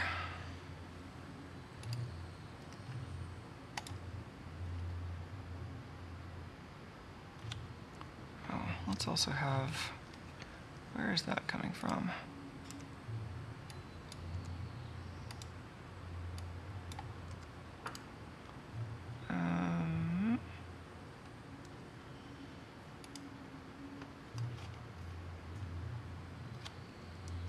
Do I have holes drilled in this yet?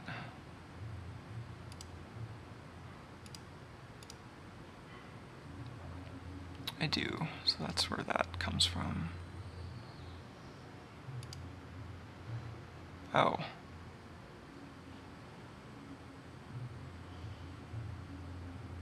Okay, I don't have holes drilled, I just accidentally made a hole in that extrusion. Cool. Well, that is the hole I want, though.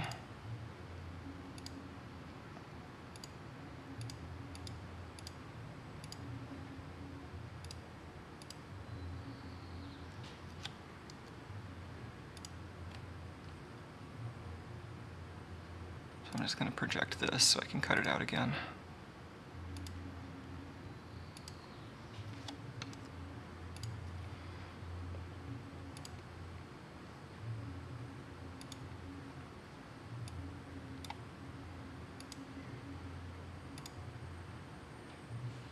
No, what happened there?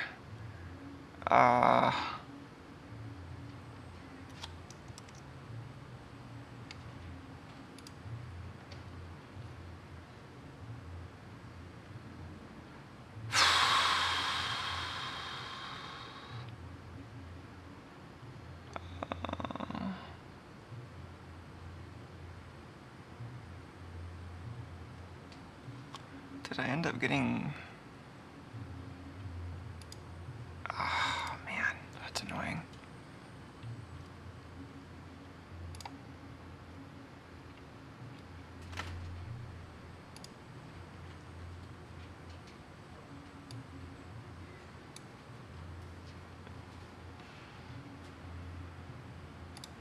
Okay, that's the one I wanted.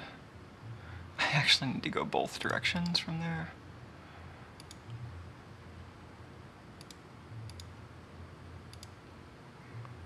Alright, and then the nut holes.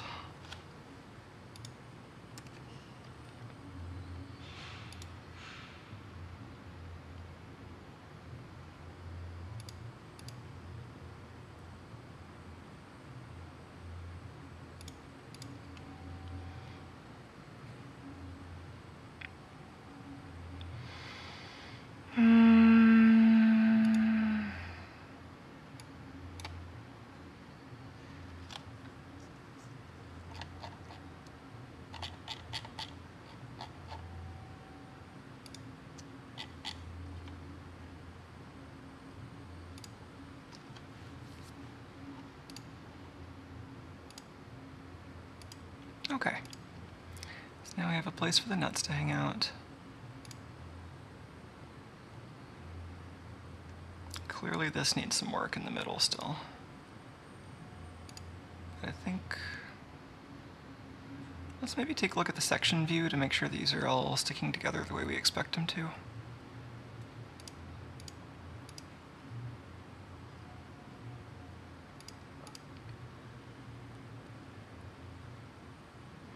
So you can see how this works. This has plenty of room to rotate for installation.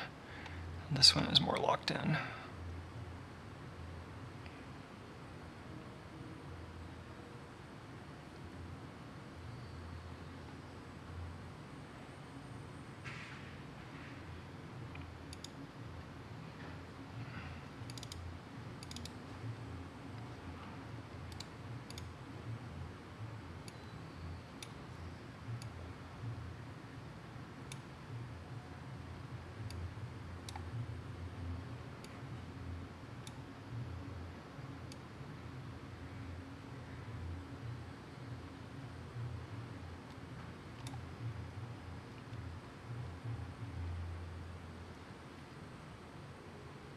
Looks fine. Okay, so the middle here, you can see the bearing really needs more room. So we're going to do something similar where we make something that can be revolved. This sketch is pretty busy, but we already have a lot of the pieces we need on here, so let's go ahead and keep using this.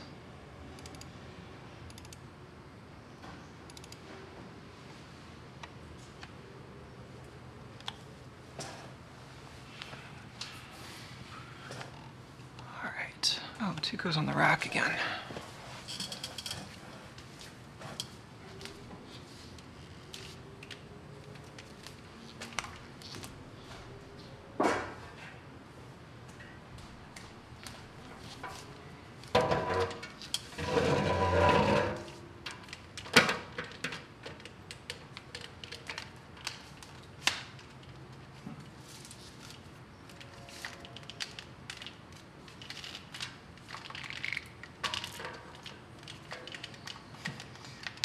can just put this on top of the stool.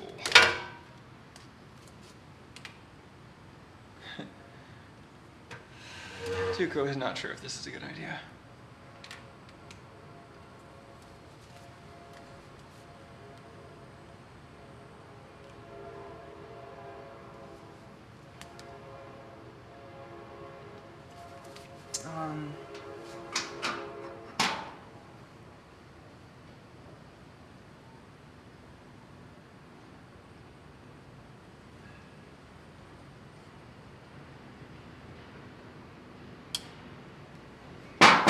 I thought I had a level knob handy I could use to nudge that up slightly, but I think it's too complicated to fuss with right at the moment. Okay, so this is the section where we can go out into the space to hold the bearing a little bit. Do we have an axis?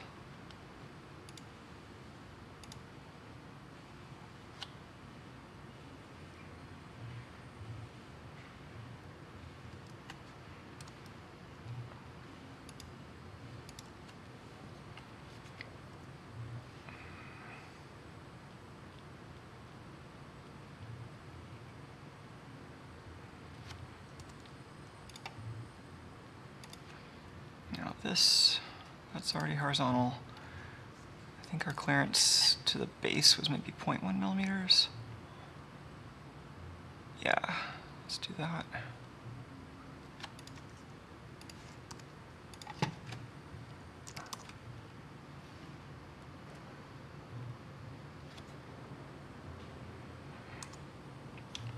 And then maybe a similar relief over here. This was 150 degrees and 0.4 millimeters.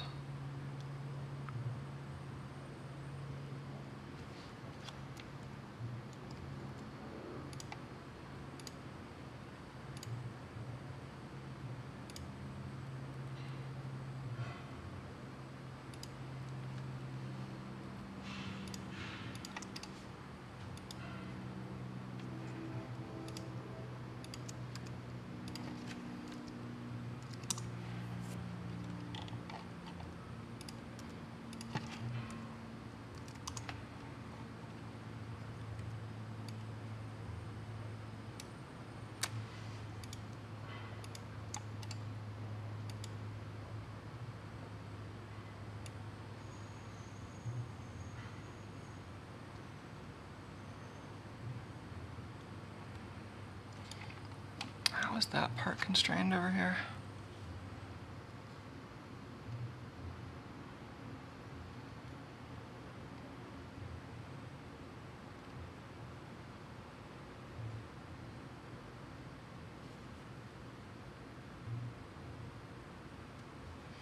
Oh, those two were equal.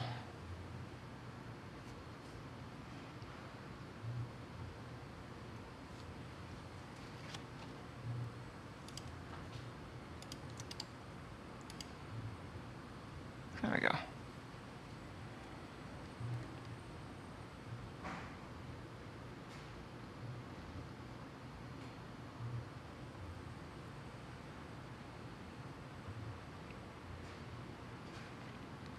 Oh, that is not attached to the right place.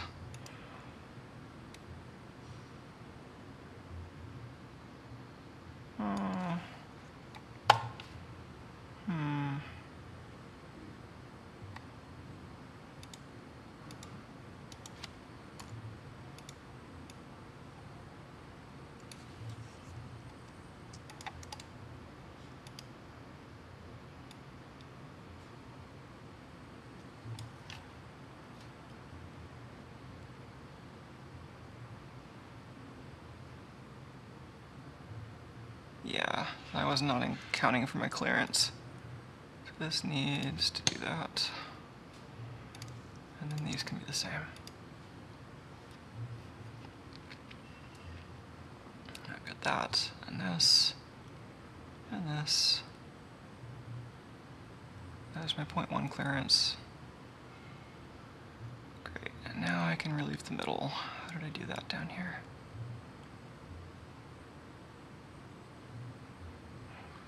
1.5 millimeters in from the edge of the bearing.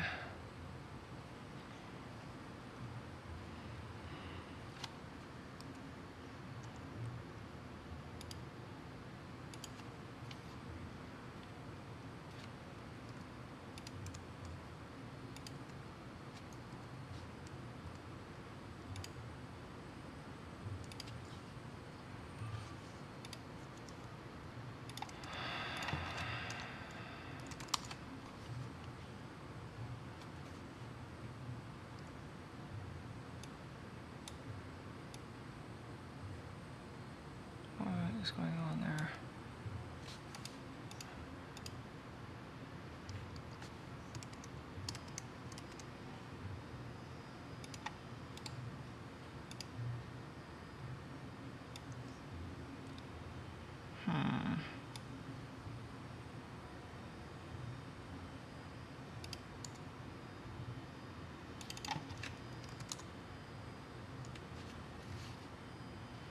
Oh, I already had those same lines from way down there. Okay, so that's the line I want.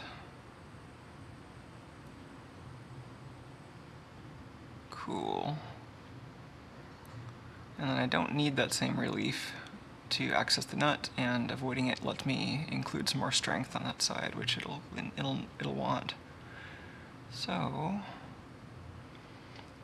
well, speaking of including more strength, actually building this out on that side would be a good idea.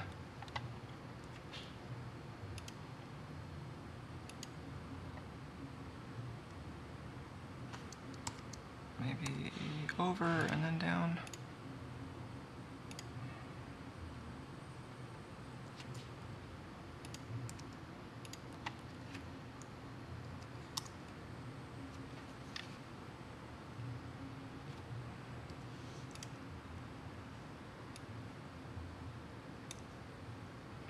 And then we can just set a distance for how much extra we want here. 4 millimeters? That's probably too much to be convenient. I still want to be able to grab this nut with a tool.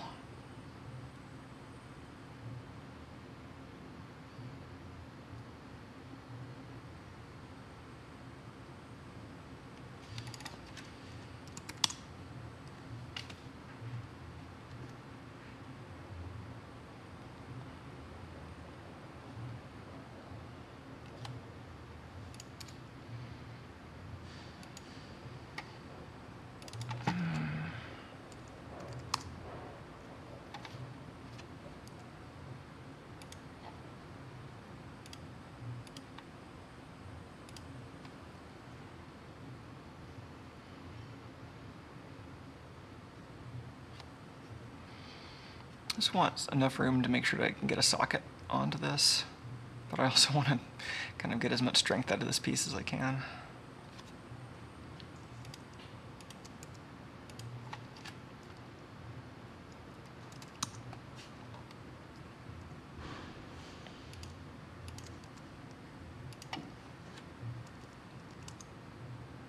Nope. Let's maybe set this length instead of that angle.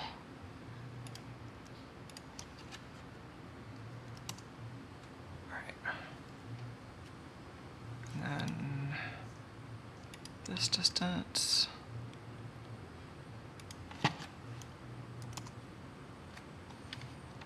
Something like that.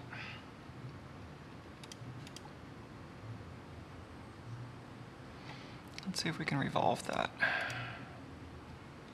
and get the shape we want.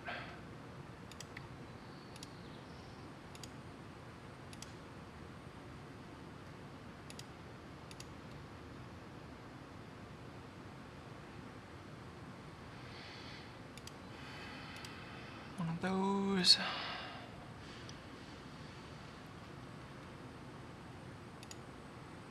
Let's hide that and make a cutout for it.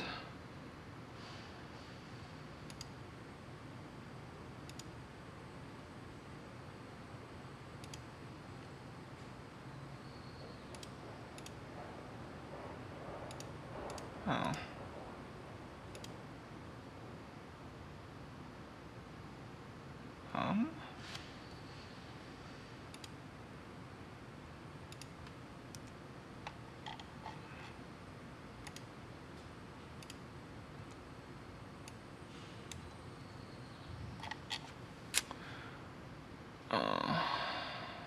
What just happened?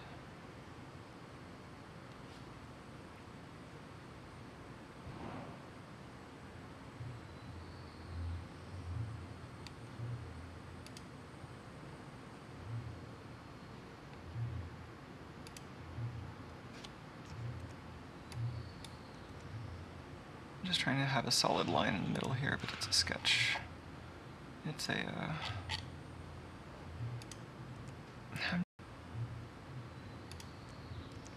construction line. Okay, maybe I'll add another line.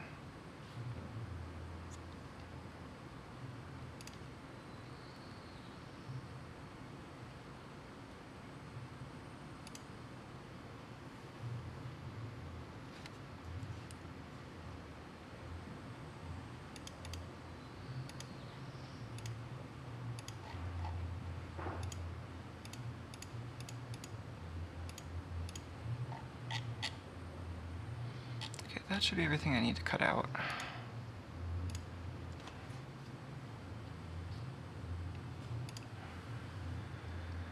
Oh, now some assembly.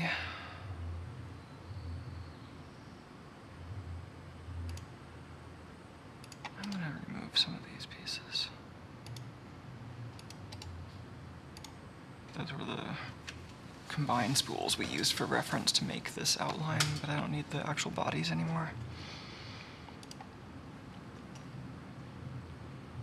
So this is the piece we're printing now. I have it hidden. We don't need to mess with it. This piece needs a little bit of Boolean.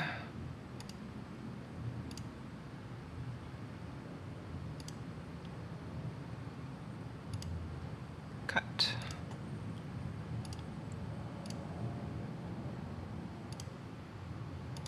Join.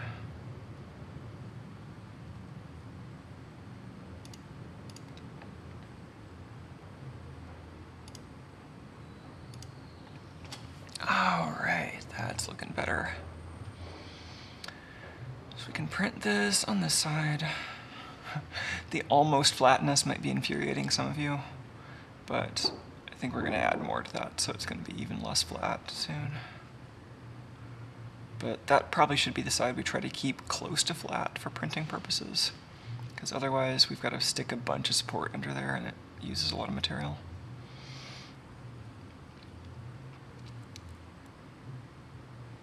So that's just structural support with some room to hang out with the nut. There's the nut actually in there.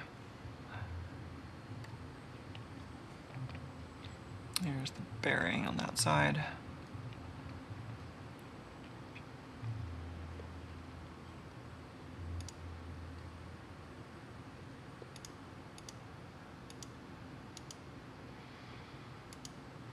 Let's go back to the top level component.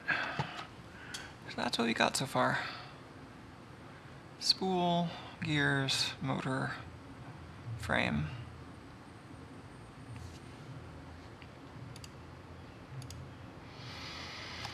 So maybe the next thing to do is to have another shaft for the mounting. We can start to see how that goes together. Putting the mounting shaft right above here is certainly going to make it hard to tighten that nut, isn't it? I mean, I can just tighten both sides with pliers. It's just not optimal.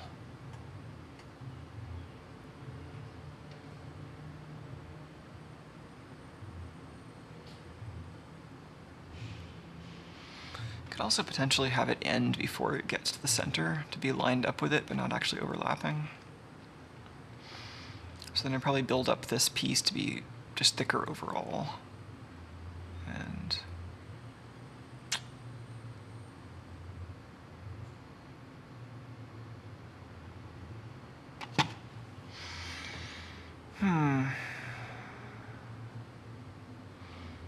and then Another option is to try to sneak the mount into this area somehow, but I think that's pretty well spoken for.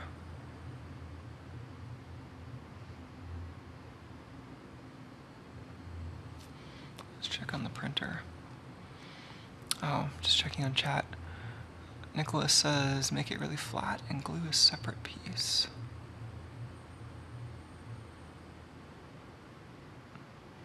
Oh, and Nicholas asked about the herringbone gears. Yeah, I used Rhino and a web-based gear generator. So I used a gear generator in JavaScript that gave me the profile of the spur gears that I want at the bottom, and it could export DXF. I tried just importing that DXF into Fusion 360, and it didn't like it. So then I tried using Fusion to just re-export that into a different DXF, and then Autodesk was happy with it. But then I had trouble with modeling the twist in the herringbone gears. The tutorials I found for doing herringbone gears in Fusion had me apply some kind of twist modifier to the body that tried to like ease in at the beginning and end of the twist, which was really not what I wanted. So, and I couldn't figure out how to turn that off. So I just ended up doing that part in Fusion, in Rhino rather. A similar technique, just importing the DXF for the bottom of the gears, then extruding it, twisting the extrusion, mirroring it, and then I did the rest of that in Fusion 360 with the model. No helix primitive. I don't think a helix is what you want.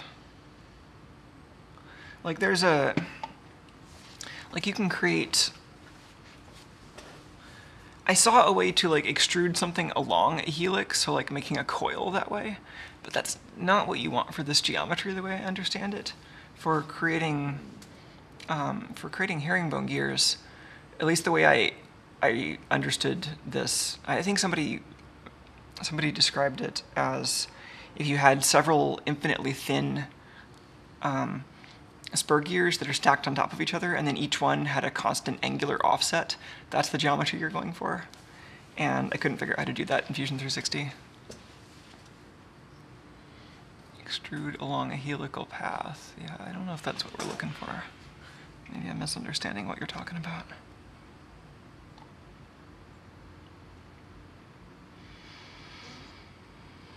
Oh man, I might have to take a break to get a bite to eat soon, because that single piece of toast is about to run on empty. Let's go back into hardware land first and make another copy of this 100mm rod and see where we can maybe stick it.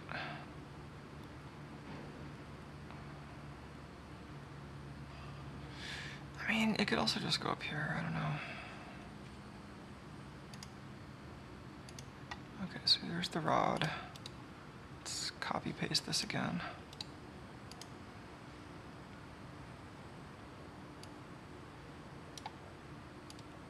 Just position it temporarily. Because this really wants to be further back. Yeah, so maybe these don't have to overlap. Let's see if we can do that with a joint.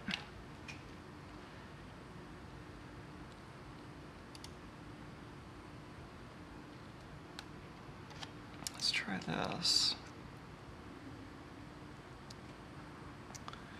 Why can't I select the other? There I can.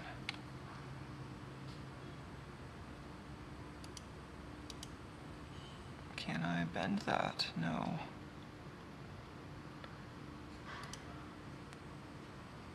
Do I have to use something like this plane, maybe? I guess I'm about to decide which side is the front and which side's the back. I don't think it matters.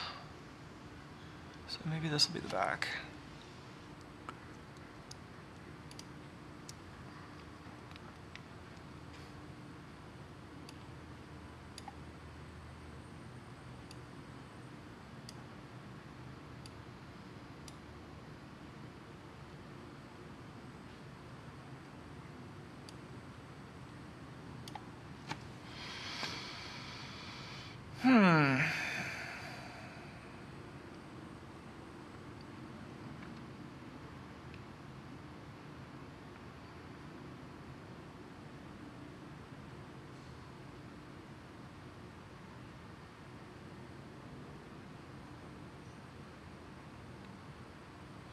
So if this was the general strategy for mounting it, then there'd be a nut embedded in this top structure somewhere that would be holding on to this. So I guess the way that would work, I would slip the nut in, make sure the nut is properly seated, and then this whole thing could just like twist onto the back, or I jam a nut on the other end and twist it in that way. I mean, that seems doable. I can also extend this back.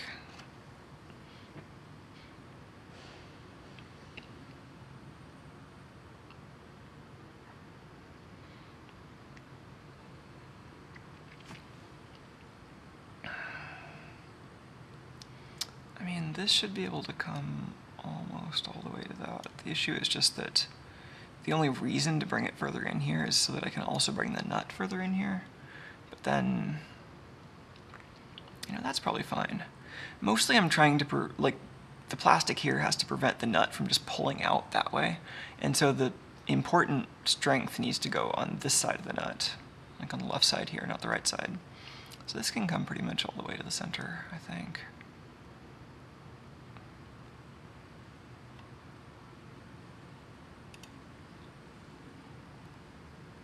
And then there's plenty of this to go into the wall mount bracket.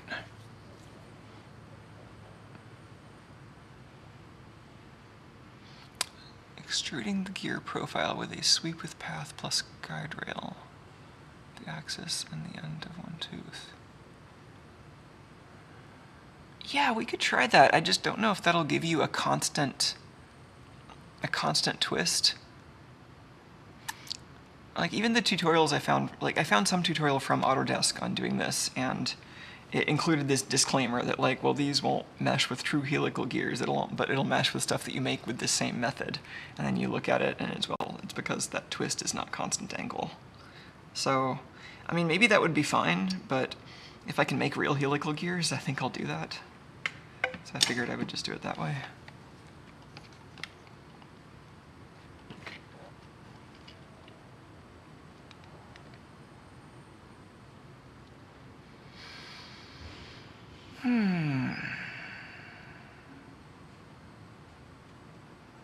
So what I might do here is make,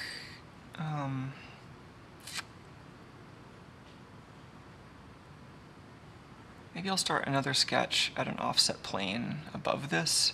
That'll define just the part that I want to kind of hold this, you know, this M8 shaft, and then I'll extrude it downward. That can also include a cutout for the nut. Well, the nut cutout will have to,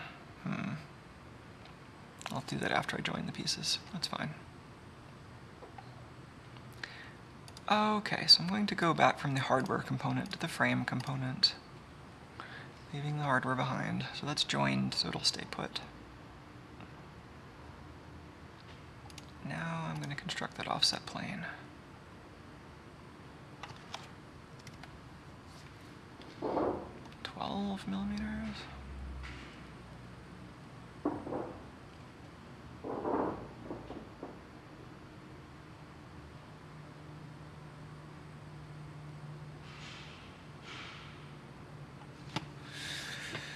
Oh, this part makes me kind of nervous, because this is really relying on just the layer bonding strength to hold the robot onto the wall.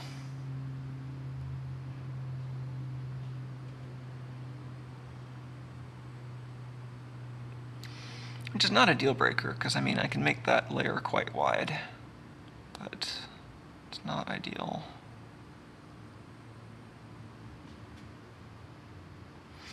I guess the ideal thing would be if these were longer than they are.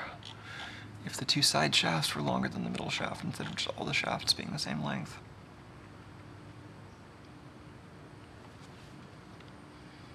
What if I just embed this a little bit deeper?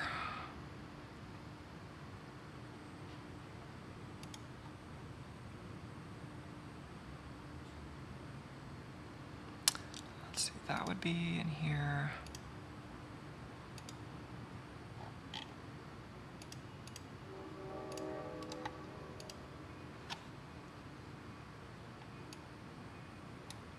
I Should have put that joint in the hardware component, whatever.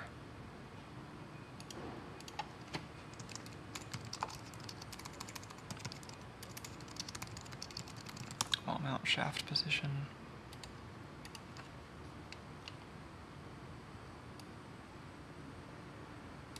So how far can I go? I mean, going too far down is bad too, because this does need to be strong for pulling up, because that's what the robot is actually doing. When it's idle, it's just got to hold its own weight pulling down, but when it's got something on the end of the winch, it's mostly the other direction.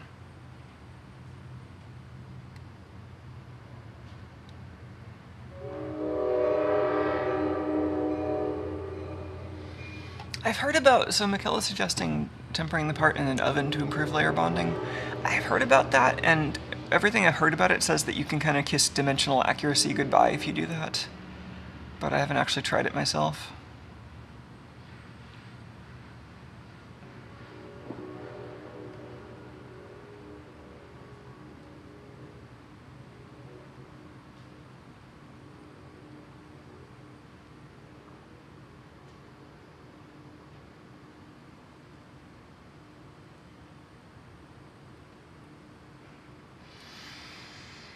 Do I want this to be a separate piece?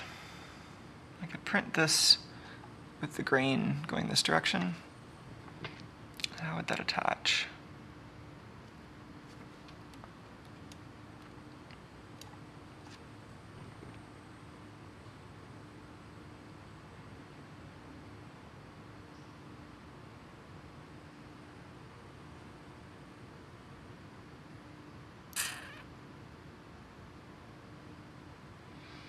I mean, that could attach at several points along the side with smaller screws, probably.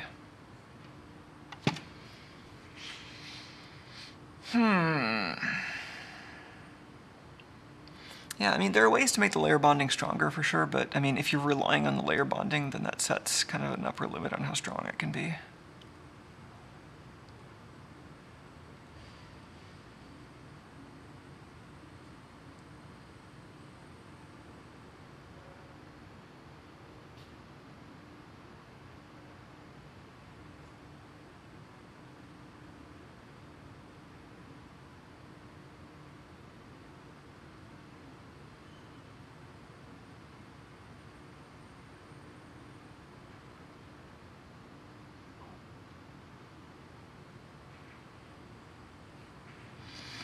I was just imagining having another piece that kind of sits atop here, and this would go through it, and then that piece would then bond onto this one.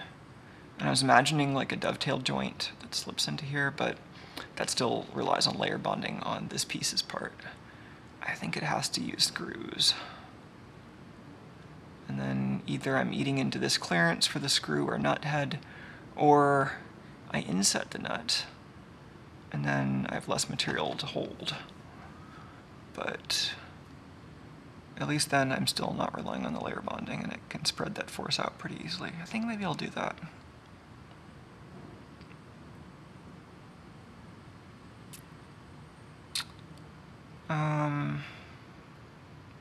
Okay. And if I'm doing that, then maybe that piece also, that seems like it might relate to how the pulleys attach also.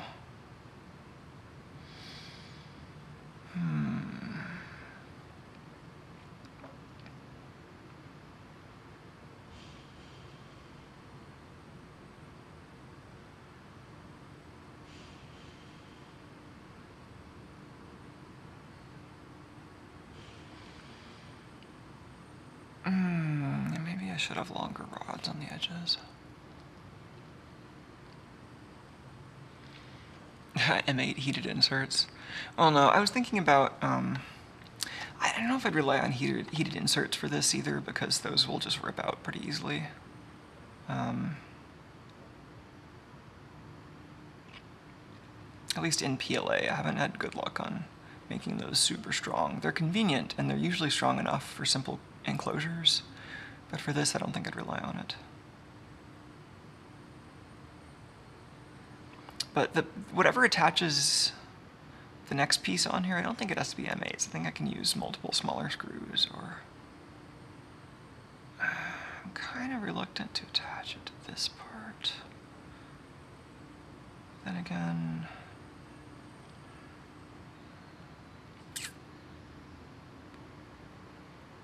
attaching it near the bearing might actually be nice.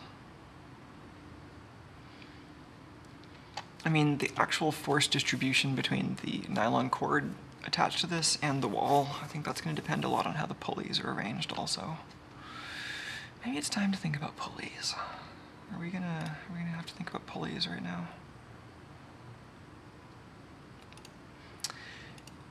Maybe that's about the time when this switches from being a geared spool test to an entirely new spool design.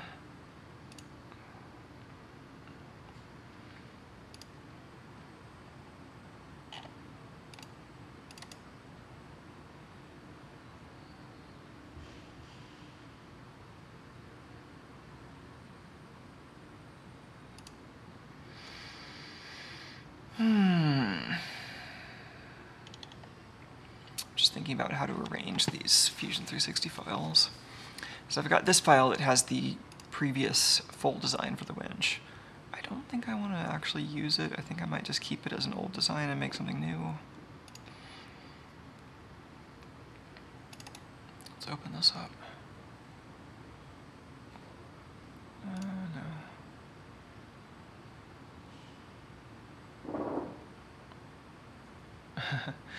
And Todd is suggesting resin casting. Well, yeah, I could use a completely different process to make these parts if I need to, but that would be a thing that I would have to do separately.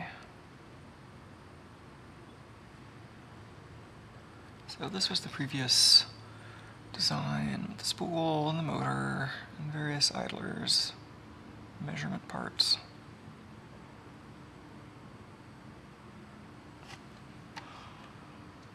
Oh, can I keep these measurement pieces? No, this has a shell that I had hidden too. Yeah, so this was the original, well, the previous design. It also had an M8 stud that it mounted on. The spool was on one side, the motor was on the other side. It was pretty off balance. And the spool was not nearly strong enough.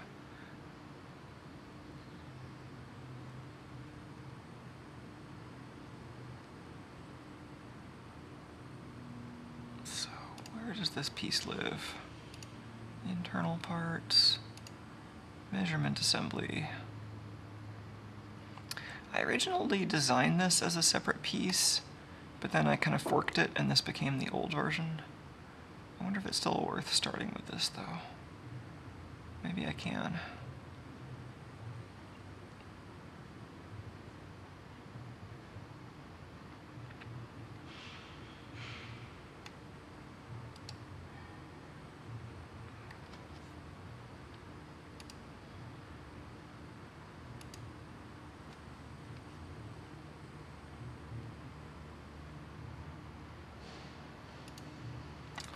These are references to other files that I don't actually want.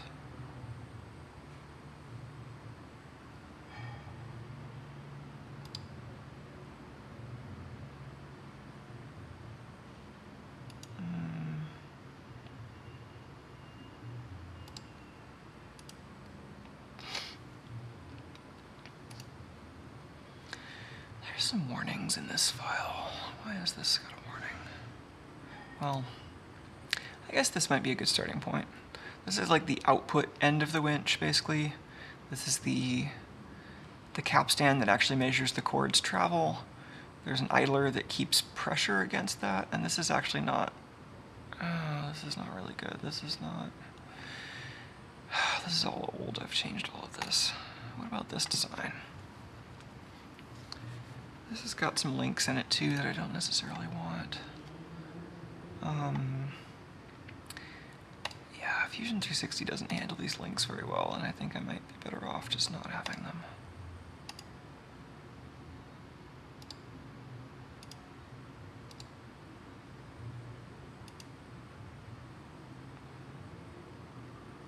What? Essential dependent instances. Okay. Can I copy and paste parts of this into a different file, maybe? This is the assembly I mostly care about.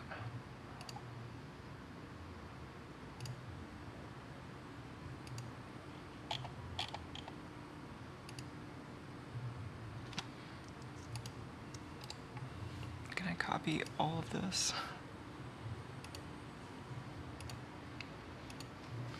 Okay, I think I do actually want to separate this into a new file now. So this one is geared spool test. I'm going to save this and get a fresh export of this for GitHub posterity.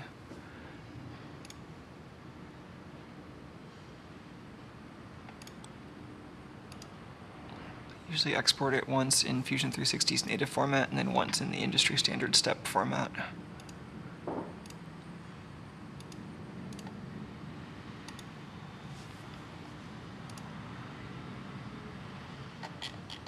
Alright, there those are.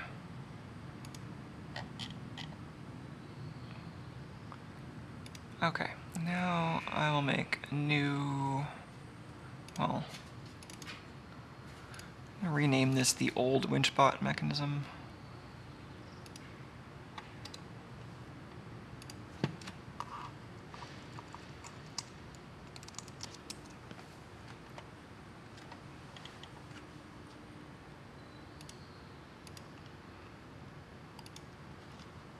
Alright, WinchBot. Do I give it a version?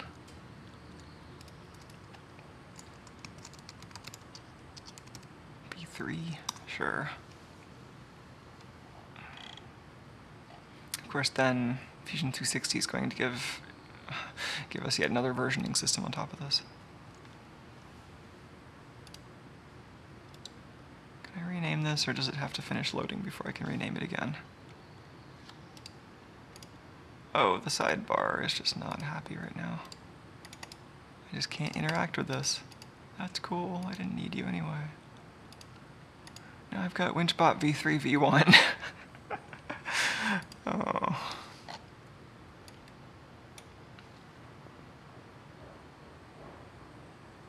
I'll be able to rename this in a sec. I just might have to restart Fusion 360 to unstick the side panel. Alright, let's break this link.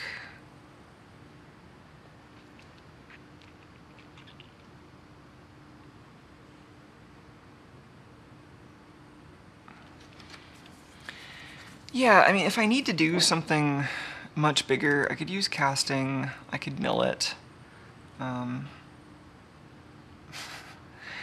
I mean, usually it's easier to just design the part to manage the forces a little better than to go to a completely different manufacturing technique. Oh, why are you giving me warnings? Oh, geez, why?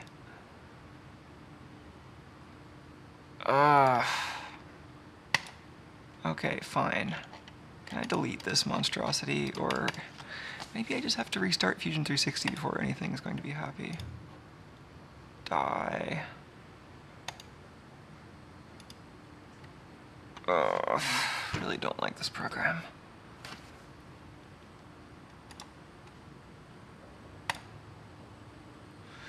I mean, even though Rhino and Grasshopper are also proprietary and expensive, I at least like those programs a lot more, so I enjoy writing stuff in Grasshopper. This has always felt more like a necessary evil than something I enjoy.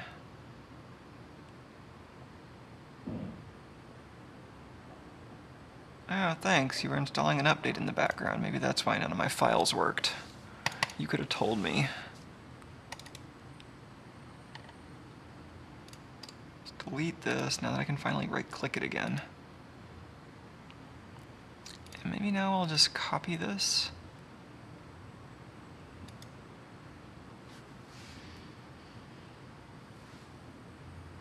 Same directory.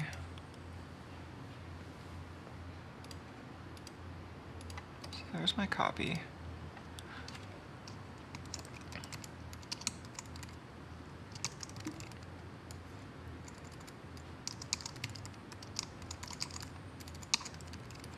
I'll just call that the Winchbot geared version.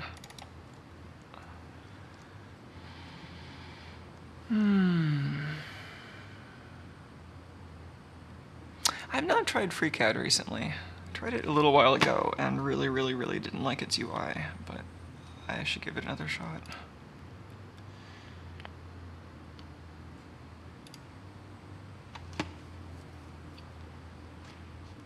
And I mean, I like OpenSCAD, but I wouldn't use it for a project like this. It would just get really out of control.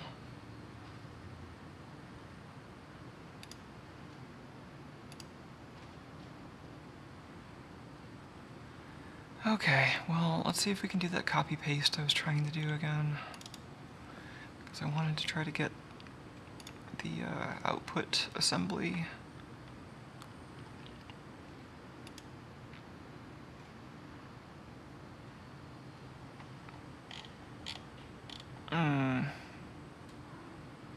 Maybe I just want to insert this whole thing.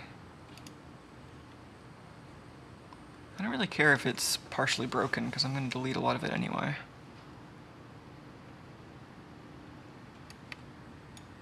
Insert.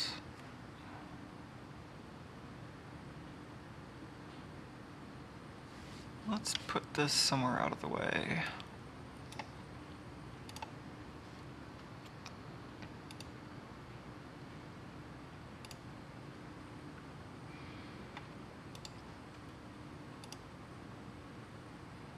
Let's see if we can take this apart carefully.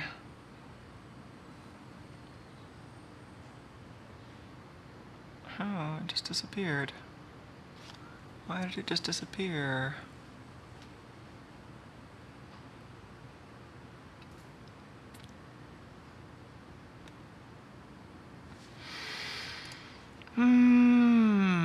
There's a progress bar just off what you can see on the screen. Doing a bunch of computing. And now giving me warnings. Yeah, whatever. There might have just been problems with this design that I hadn't fixed previously. Can I delete substantial portions of this?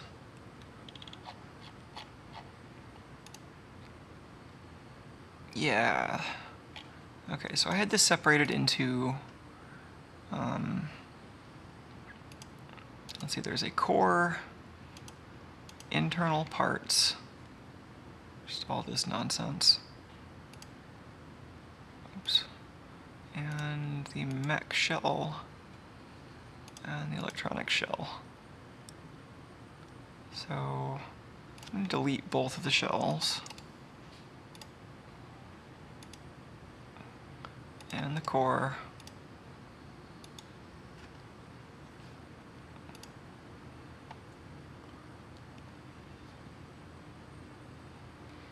So then in internal parts, oh, there's so much here. There's the measurement assembly. That's the thing we're interested in right now. Can I just take this out of the old Winchbot?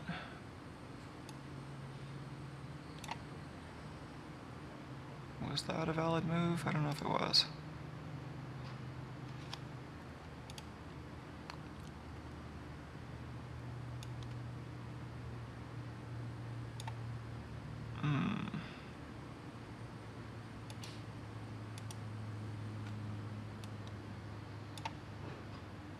No?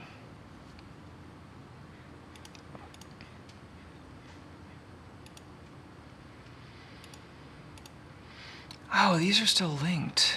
We've still got a link to the wider idler. Let's break that.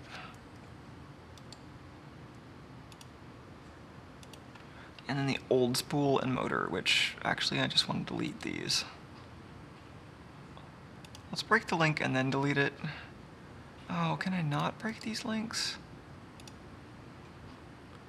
Essential dependent instances. Whatever, can I delete these?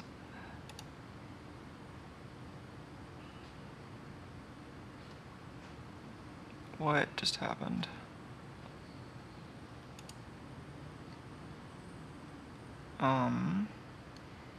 So I thought I just deleted this old spool and motor component. Let's try that again.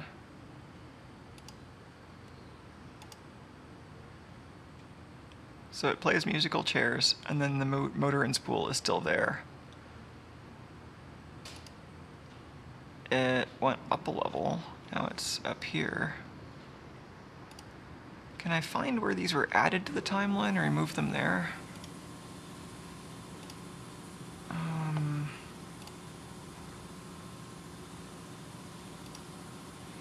Okay, here's where the old spool and motor were inserted. Can we delete this?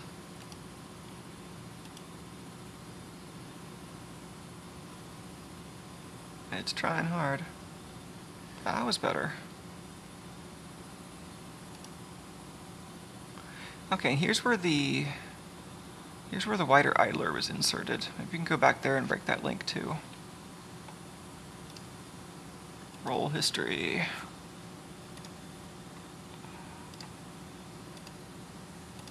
That helped.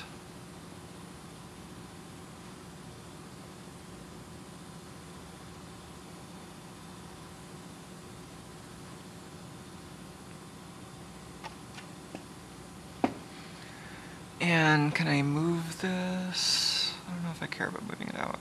I guess I do. Can this leave? I don't think you can move parts when you're back in the timeline like this, so maybe I have to do that later. I could also rename this to be mechanical and not bother with like deleting that layer of componentry and just use it for something else.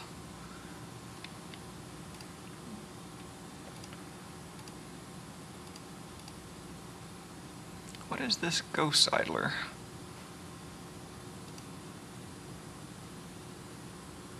Oh, I linked the bearing too.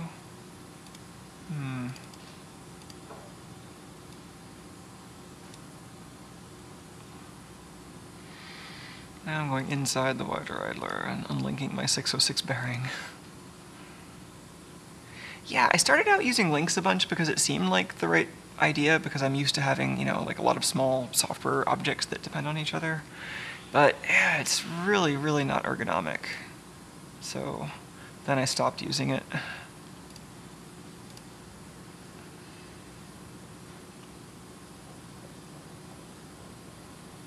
Oh, how broken is this? Let's go inside the wider idler and see if this is happy. Okay, so I've rolled the wider idler's timeline all the way forward. It looks like all of its components are fine.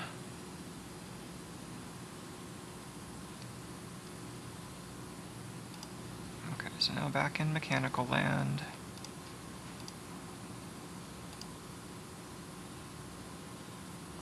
Let's go forward to the next link. That is the small idler. So let's break this.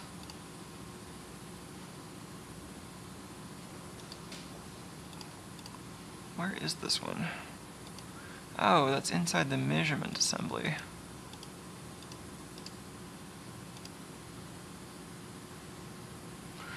Yeah, now I feel like this is solidly into Fusion 360 janitorial work, which is fine.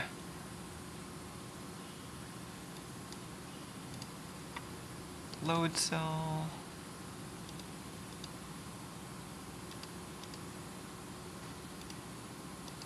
Can I not break this link?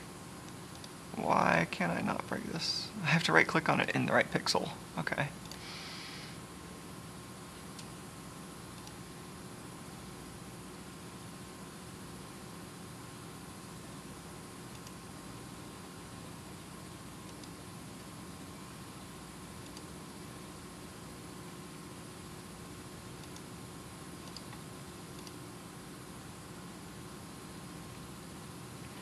Can I only break... Oh, now it's... Huh. Okay. Sorry, I saw another... I guess this is a different bearing. It's the small idler's bearing. Alright. Then that should get us up to... Let's make sure the small idler's okay. Yeah, small idler's fine.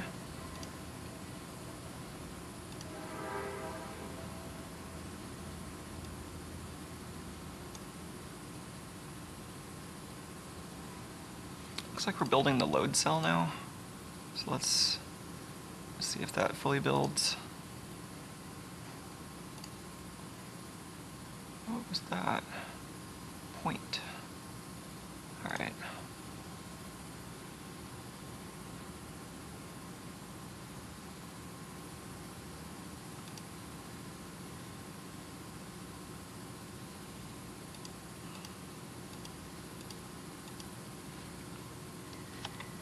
I'm just looking in the timeline to see when the next point is that we're probably going to have to intervene. Here's a link. Let's roll it here. Can we not roll it here? Why can't we roll it? Oh, here's a link. Is that a different one or the same one? Wow, I sure am scrolling by a large amount of things. Can I drag it to here? Is that happy? One more. Alright, that was the shaft encoder. Let's break that link. We're like way down here and the encoder caps down.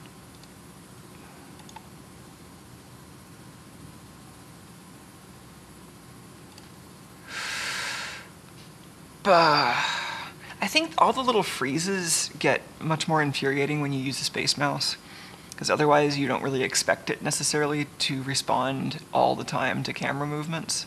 But with the space mouse, I notice when the frame rate bogs.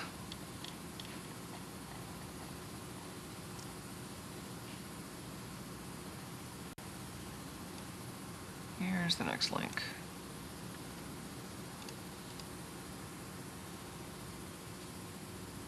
And where is this?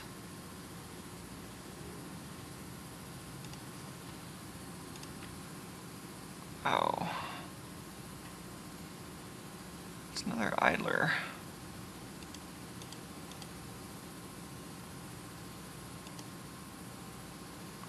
Where are we? Ah, small idler way at the bottom. The scroll bars for this thing, it's very subtle. It's a little thing over here. Alright. Can I break this link? What pixel do I have to click on to break this link?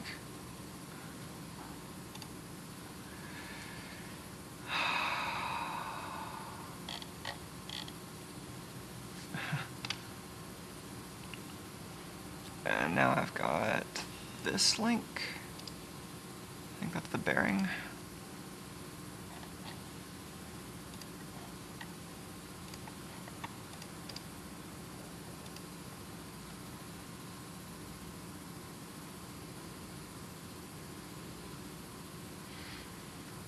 Okay.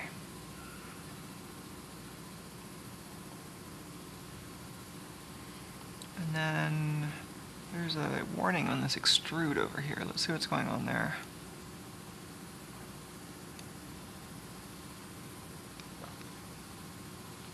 So if we go right before there,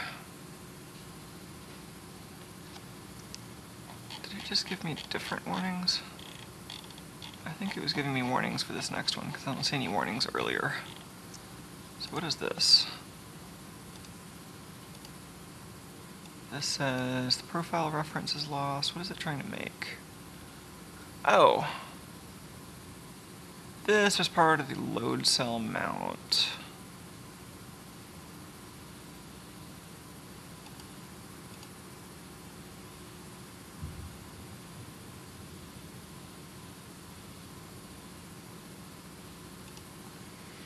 What was the extrude right before it?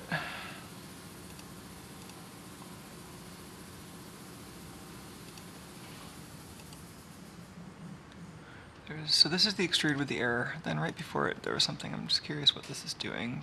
It might be a clue for what I was trying to do.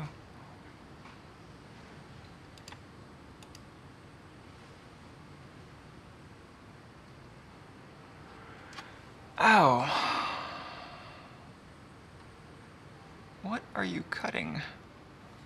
This is trying to make a pocket for the optical encoder, but the piece that this is supposed to be cutting into doesn't exist anymore, and I don't plan on it existing. Oh, so now it's just cutting the screws off. Great. Yeah, let's remove both of these extrudes. I don't want either of those hanging out.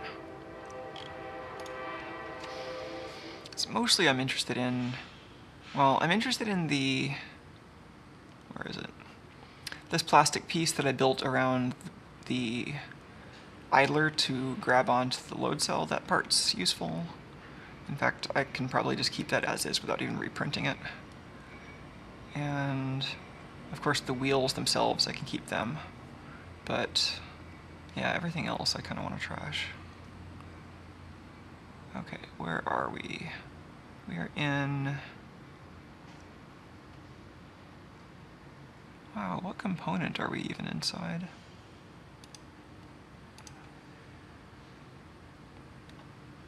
Okay, well now I'm in the main component. Let's see if I can find any more links to destroy.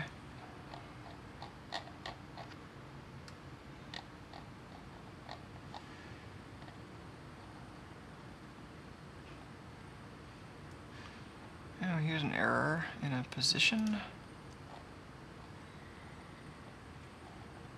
And some more errors. Let's roll here.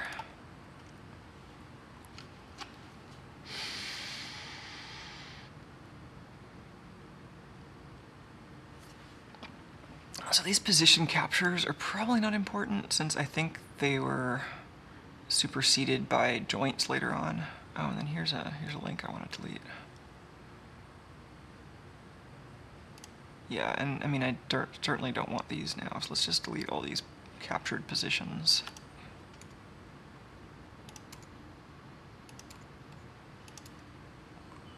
And here's a bunch of links.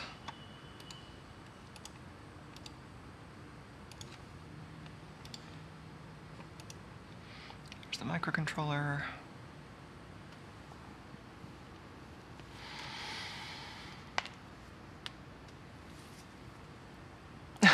Josh has a request for a shout out. What kind of shout? Hello! Is that enough of a shout? Shout out to Josh. Then Ellie says, even the Z fighting in Fusion 360 looks expensive.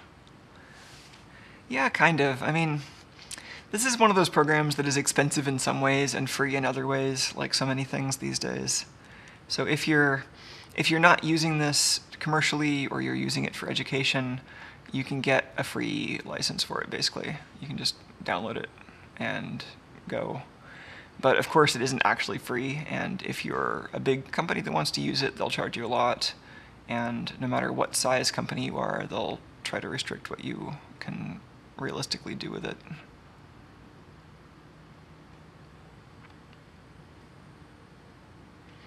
Looks like I have some hardware positioned here, but I have not actually made that capstan yet. Is this capstan related stuff? Because the capstan is a little weird, but I think I can keep that design. I don't really need to mess with that too much.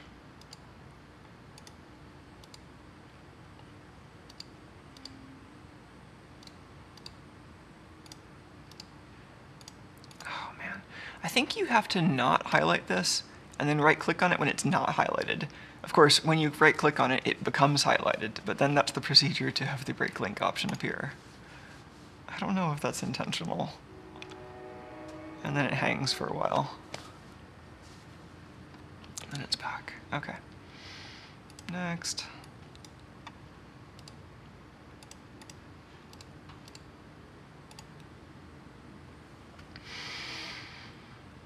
These all definitely need rearranging. But these are all the electronic parts and other mechanical bits and bobs that I need to have in these winch bots.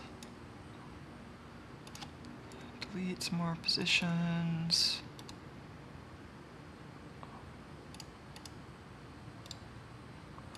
I was expecting the capstan to be a little more contained, but maybe it's later in the timeline.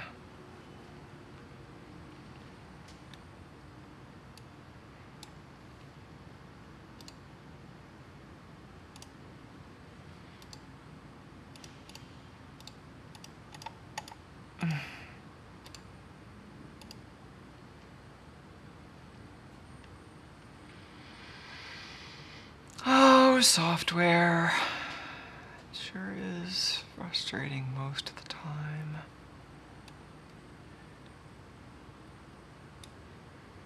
A bunch of stuff here seems to be going alright. Do we have a component for the capstan?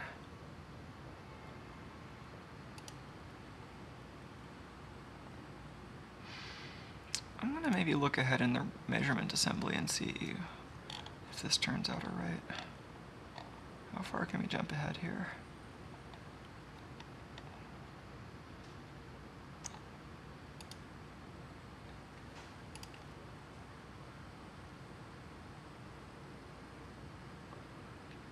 Oh, there's the capstan. Alright, well, all the positions are messed up, of course, but the parts seem to be there.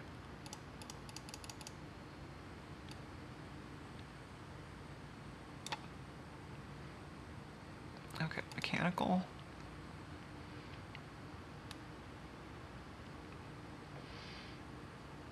One thing we can do to see if there are any links left is to try to export it as a single file, because it'll refuse to do that if you have any links. One of the great features here. Oh, we got a few errors down here to look at, which are a little off your screen. There you go. A few errors here to the right. We have a construction plane. That doesn't look useful. Let's just delete that. Then we have a sketch. This was the shape of the core piece, which also is no longer useful. We can just delete this. I assume this extrude is related to that also. What is this extrude? I don't see what this extrude just made.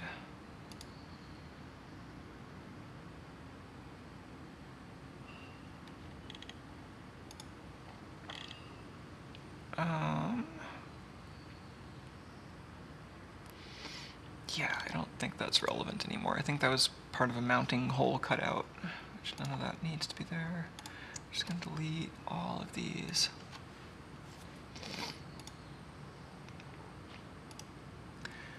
We've also got some joints here. I'm going to assume these are mostly still relevant, because if they were joints to parts that have been deleted, then you would see them with errors down here.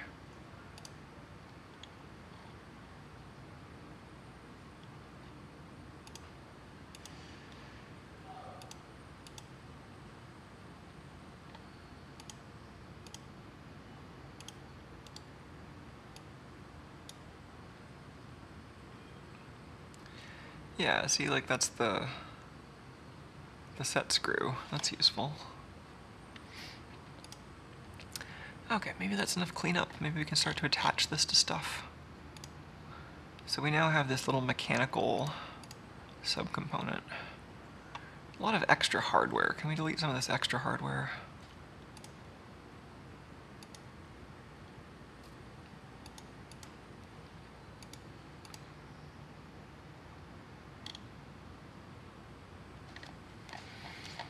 What are these? So these are M6 bolts, which we might need some of these later, but I think I'd rather add them back in as we need them than just have a bunch of them hanging out.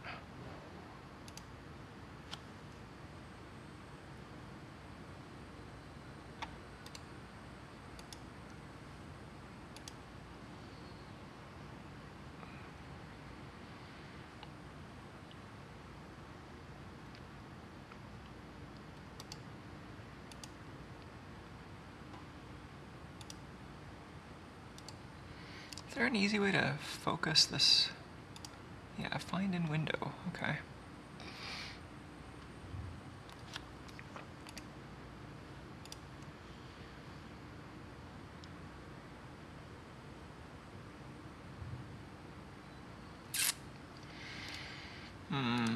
This is annoying.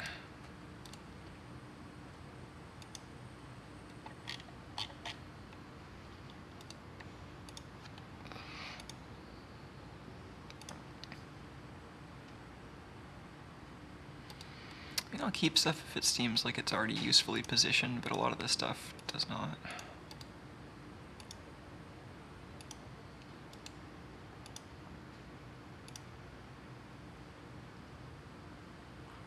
That is not the capstan set screw.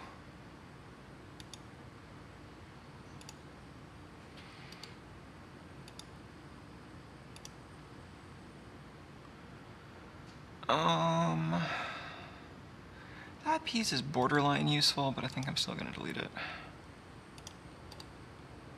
I will keep the 2 bolts that are in the load cell, though.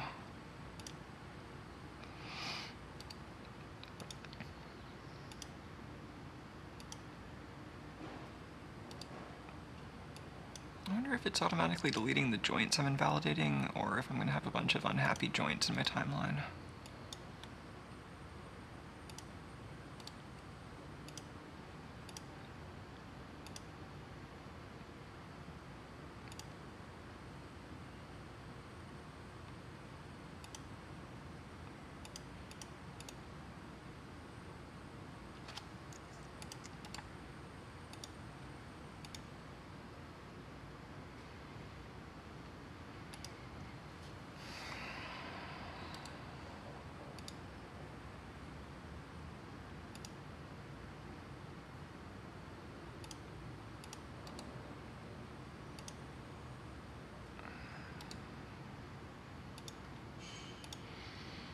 Just some bolts. Alright, now we've got this internal parts component, which I don't know if I need. Can we just break this apart? Maybe not.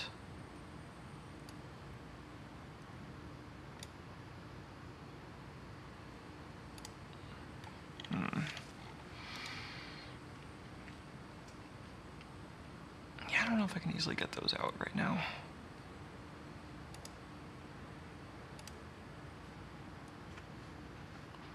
Ooh.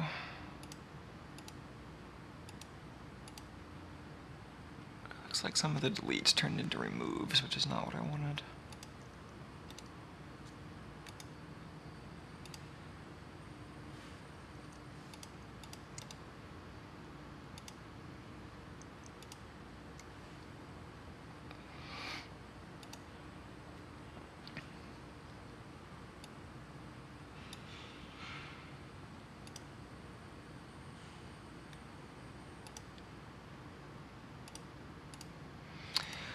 Now it looks like this is getting complicated because I moved some of these parts between components in the previous design.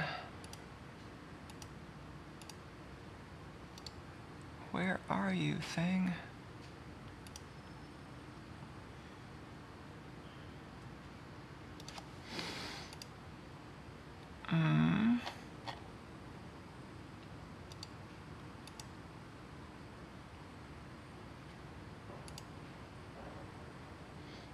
I don't see that part.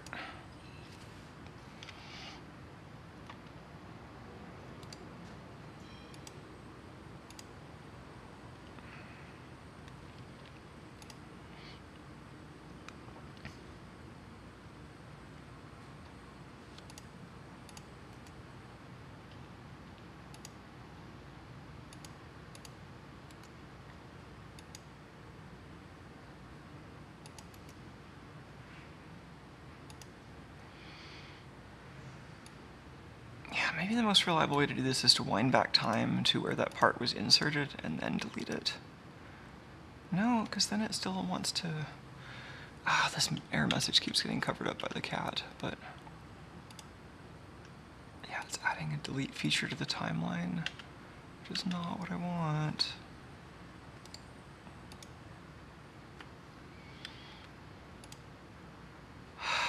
Okay, here's a nut.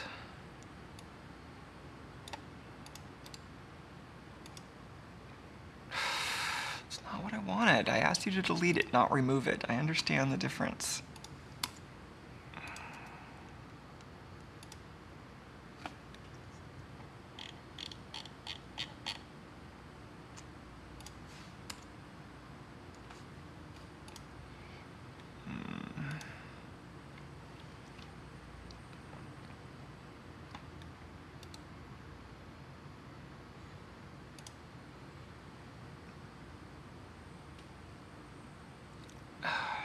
Does it think this is the idler? I have no idea. Oh, this is like an empty part that just has an origin. Where did this even come from?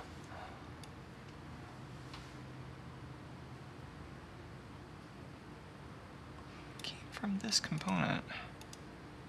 I just can't delete this. Can I see where it's referenced?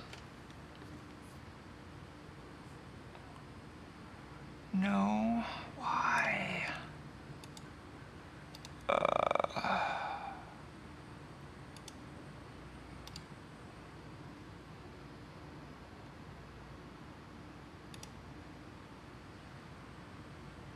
I can suppress the feature that creates it, I just can't delete the feature.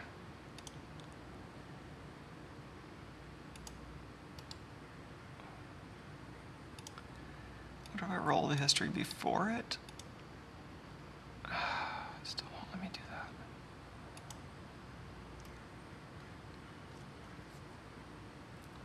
Can I move this in the timeline?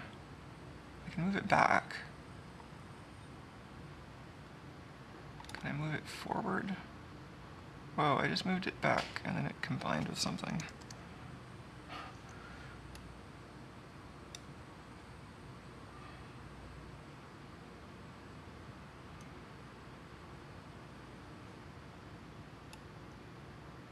I can't seem to move it past. Oh, weird. I tried to drag it forward and then it turned into this base feature. Is that what happened? Oh, I guess these combined with each other. What is this? Can I delete both of those? I can't even highlight both of them. Can I delete this one?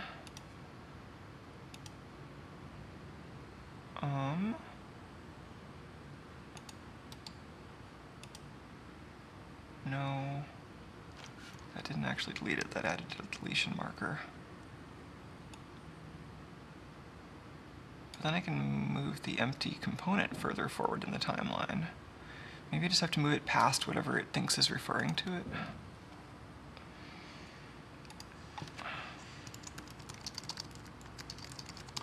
Let's rename that to try. What?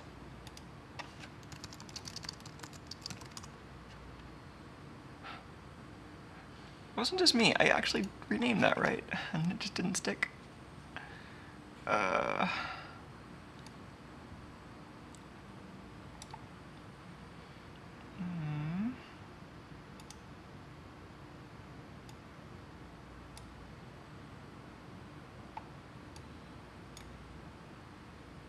So far, I've got another thing to delete. That's this piece. Oh, that won't delete either.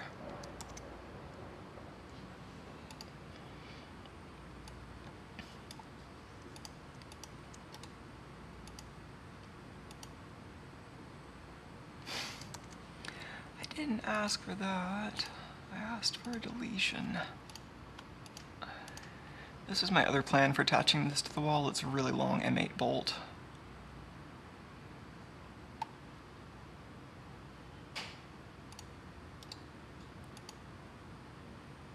Oh, a delete feature. I don't want that.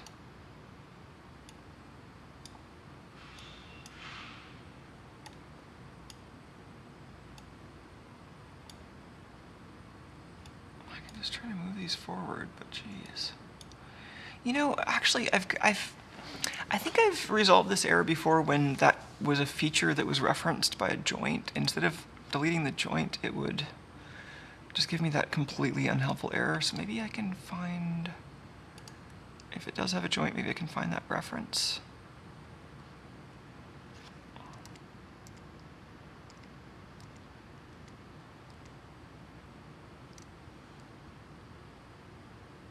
Okay, where is it? Is it this one? Why did my name not stick?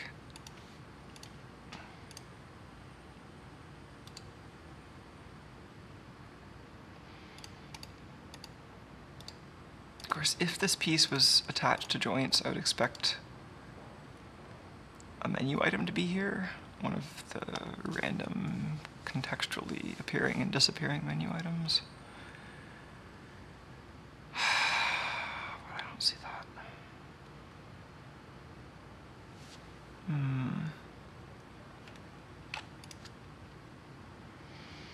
And this is why I haven't been doing a ton of CAD on stream lately. It's usually pretty frustrating. Oh. Looks like some kind of wobbly support there. I'm gonna take a look at it in person.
If I'm gonna be a good printer mom, I should probably babysit the first layer a little bit. That was root cause of the problem. So there was a little bit of an offset. Come back, camera. So I was noticing the support material not being as sturdy looking as it's supposed to. So the supports definitely are having trouble. But then if you look at this, and if it's in focus, you can see that it was printing and then it just skipped over a millimeter or so. So this could indicate a problem with the cable causing it to drop steps, but I think it's more likely that this might have been the nozzle hitting something and then getting stuck, because when I was looking over here, at least on the brim, this texture usually means I have the Z height set kind of close and I'm ending up with little crumbly bits that stick up above the layer of the print that then snag the print head. So I just increased the Z height just a smidge, and we'll see if that fixes it. I don't have a printer with automatic height adjustment. And usually I get it dialed in and I don't have to leave it much, but I was printing with an intentionally somewhat slightly squished Z height with the spools to try to get the most adhesion to avoid warping there. But then, you know, you can easily cause this other problem if you are unlucky. I'm going to check on this.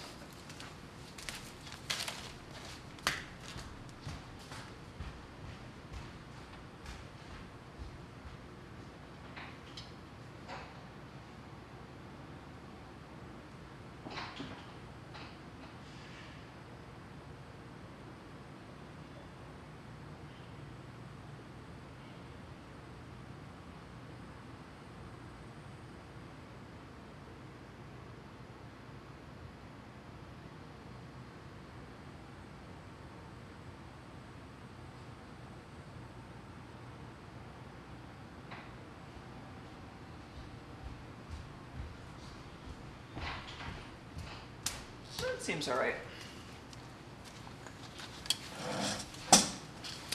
Seems all right. Unlike this. Oh, why is this so terrible?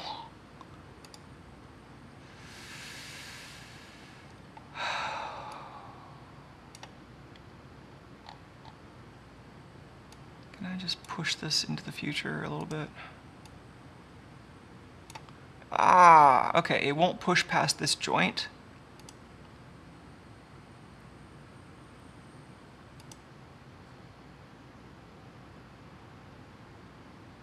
So is this the nut for the wider idler, maybe? Let's just delete both of these. Did that work? Hard to tell. Looks like not, because it added a delete feature again.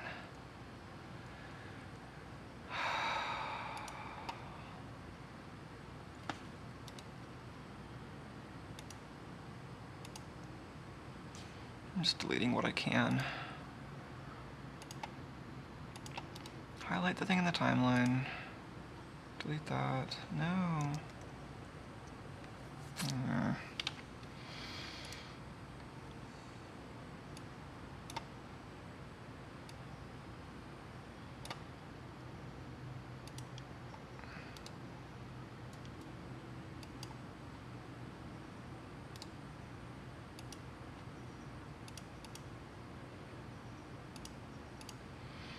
Now I've got these joints. I'm trying to actually find out where they are.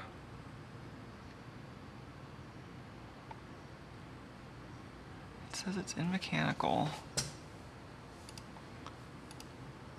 I don't know where this joint is.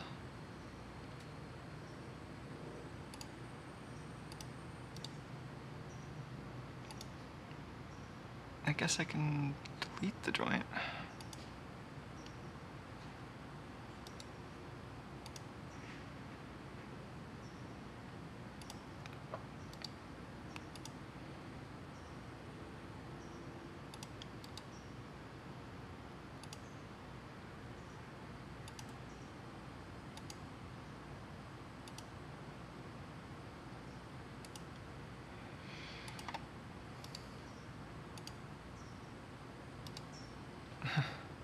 Animate joint.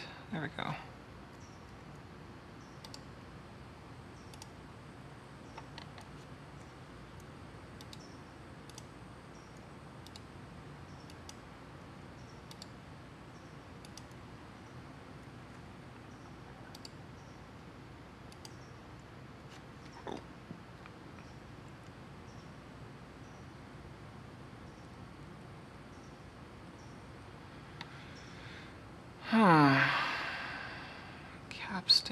planer. Where is the capstan?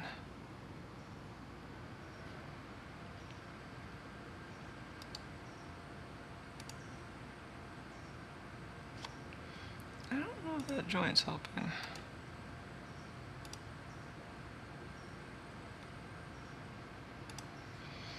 Idler planer.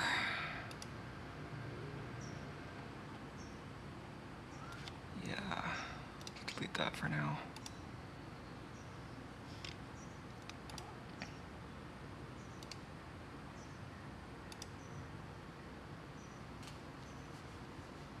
We can keep that one. And that one.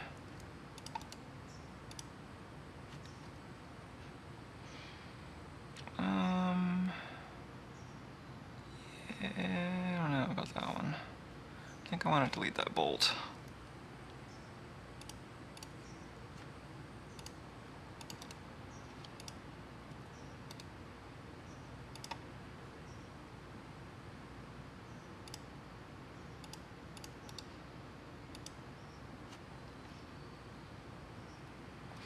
Definitely don't want that.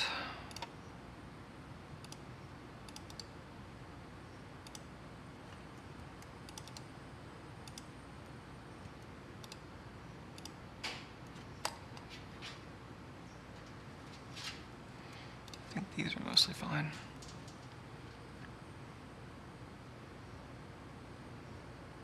Oh, that nut.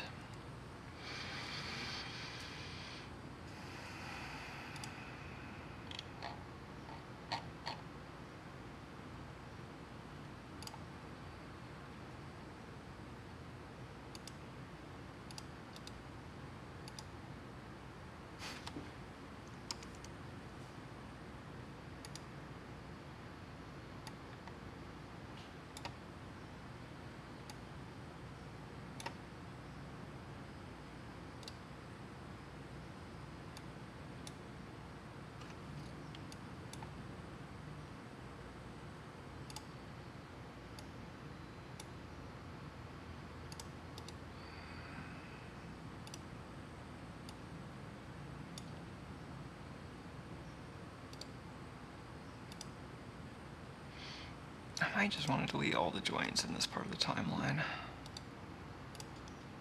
think most of these I don't want.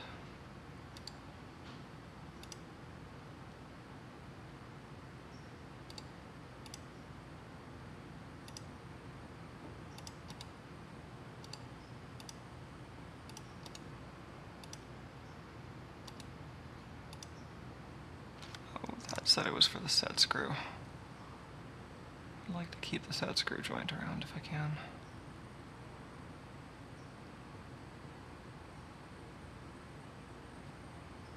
What about this one?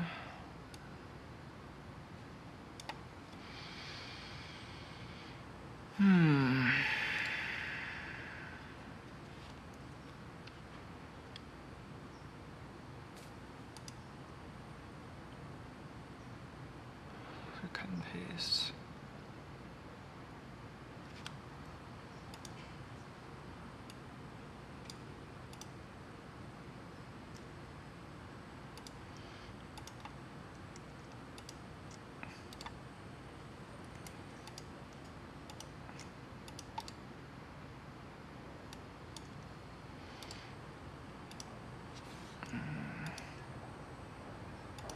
I can delete these copy pastes, but maybe I have to do it one at a time. These also might be what was referring to the objects, keeping them from being deleted before.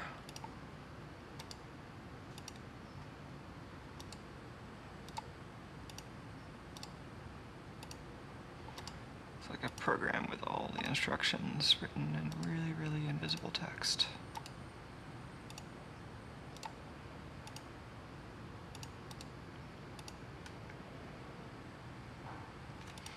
This joint says encoder to capstans, maybe I'll keep it.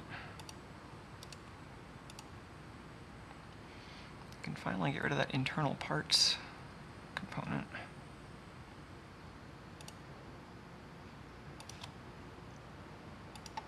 What about this thing? Ooh, I think I might have successfully deleted that bolt.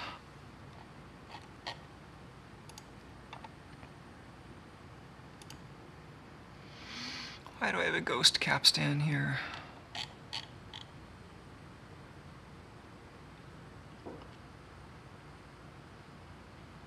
I don't know why I've got a ghost capstan.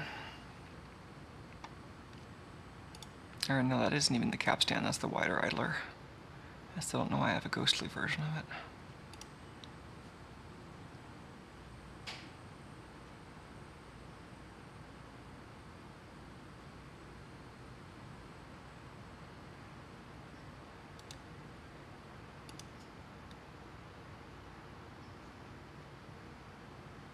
Okay.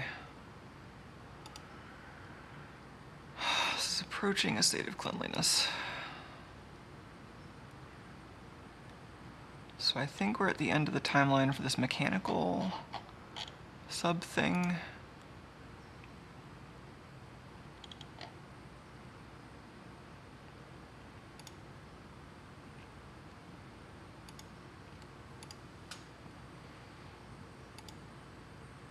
Okay, I'm at the very end of the global timeline. I don't think we have errors left. What about links? Let's try exporting the whole thing.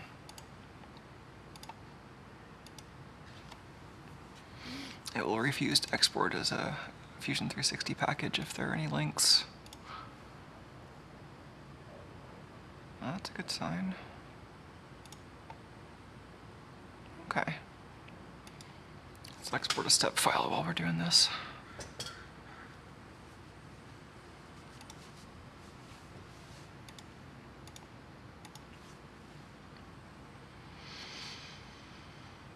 Alright. Now what's up with this ghost idler? Is that just something that'll clear up if we close this and then open it again?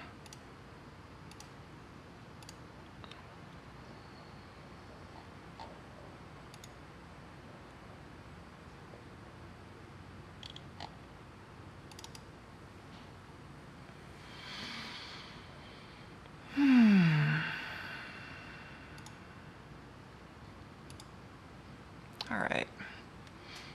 Winch bot in progress. So, I think maybe the next thing to place is the actual output pulley, which is this contraption with the idler, with the load cell attached.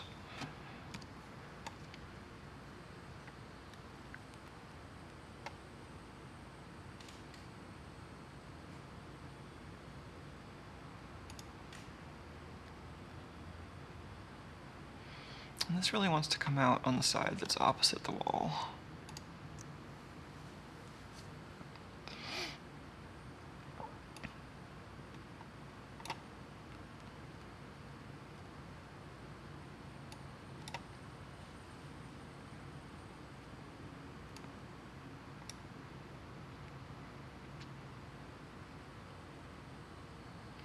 What is that like with the load cell? That's a problem. What if that sticks out a little further forward? Those bolt heads are still not going to be great. I can put the bolts in the other side though. It doesn't have to be right there. That's just going to stick out forward quite a bit. What if I make this the axis? What if I rotate this 90 degrees so that this is actually along this? And I think the main problem that causes me is that now I can't avoid intersecting with these screws.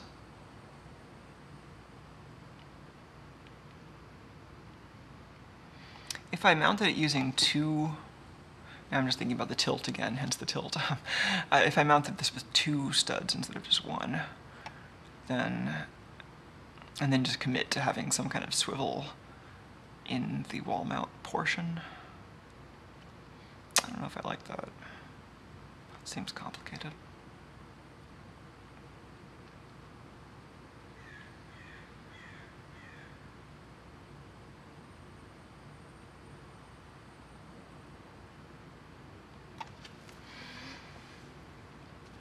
having this be parallel with the bracket we're already printing does seem like a good way to save plastic.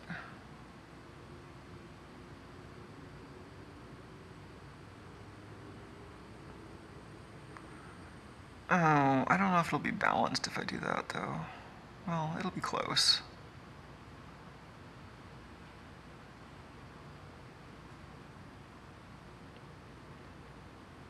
I mean, the motor's pretty close to on axis there.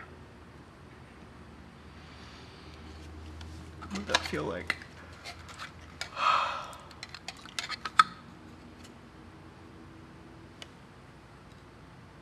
That might be okay. That'd be like the wall going on this side, maybe? Or pretty much equivalently the wall going on this side. I don't know if they matter. This maybe is a little stronger. So then...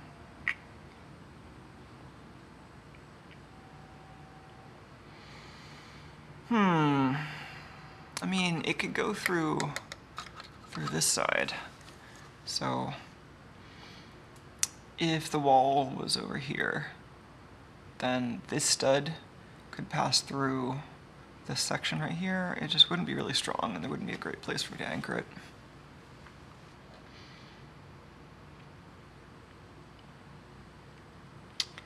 Other thing to do is, if I think this is really a place where I'm going to need something especially sturdy, then maybe a bent piece of metal here. But I think that's probably more trouble than it's worth to just make a slightly larger 3D printed piece.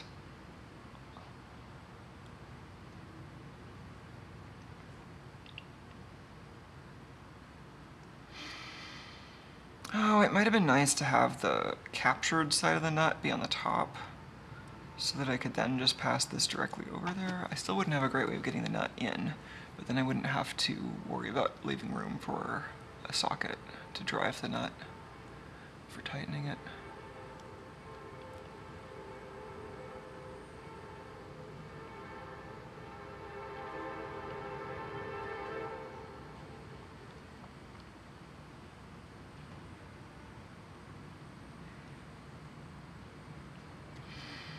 Yeah, I kind of like putting it on top here.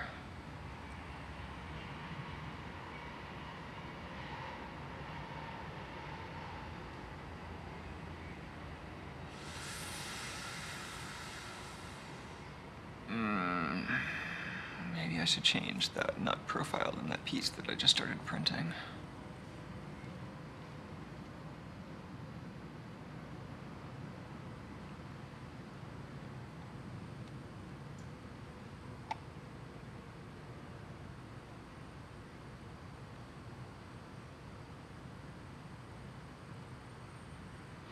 I mean, I don't think that part matters too much, because even if I have to tighten it on here with like a thin wrench, I still have the problem of getting the nut there in the first place.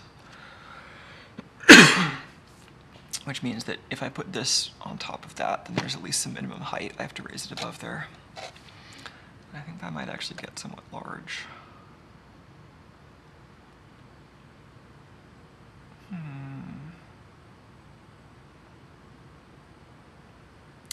Oh. I could extend this hole up so you can fit a socket driver in there, and then you could just pass this through after you tighten that. I'm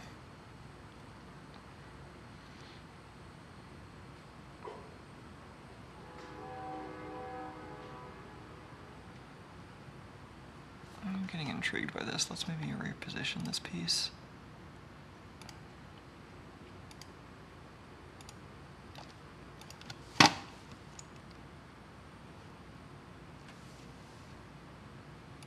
I don't think I've got a joint for this piece yet.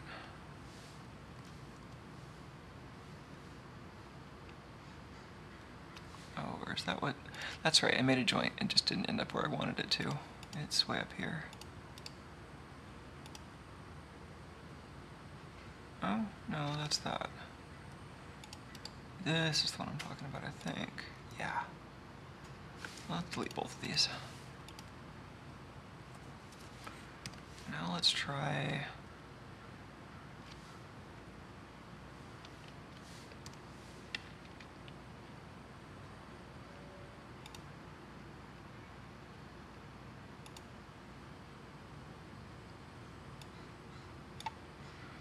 Let's assume this needs to clear it, but not by much.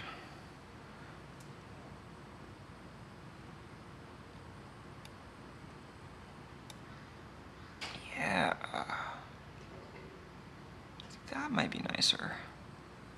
This gives it quite a lot of space to actually incorporate into the plastic housing.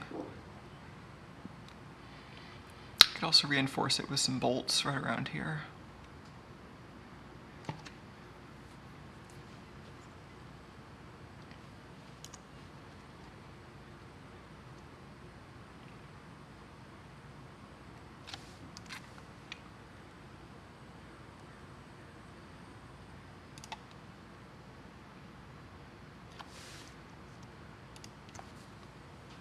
It does seem like I'm going to want the nuts to be on the other side, doesn't it?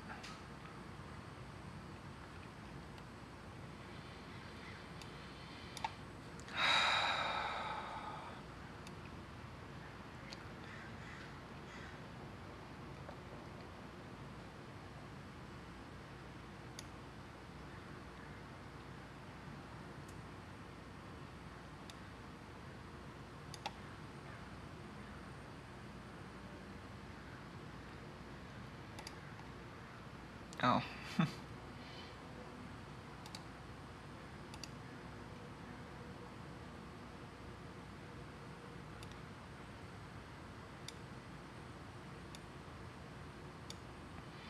That's right. This is a little different. So this guides, well, this has room for the cord to come out, whereas this side doesn't.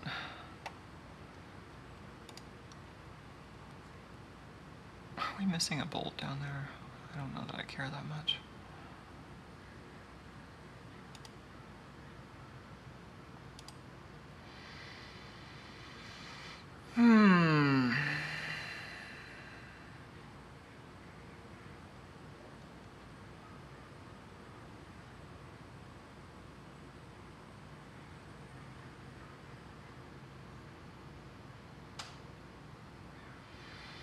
Yeah, maybe I want these to be circular cutouts, and then maybe up here I want the bolts to slide in on the sides.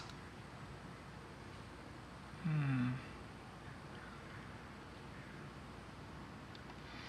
that case, I need to modify the part that's printing. So I should probably stop that print. That's annoying.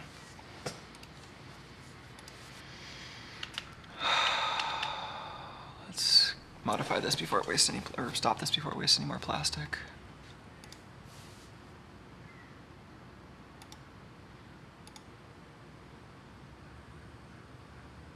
Stopping.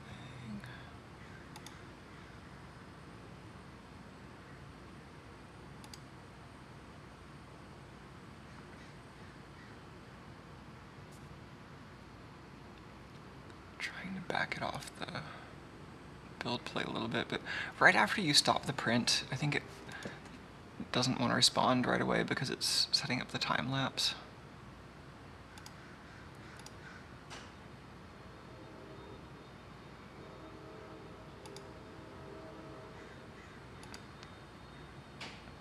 Anyway, it stopped and the temperature is going down. I was just trying to raise it off the build plate and it wasn't responding.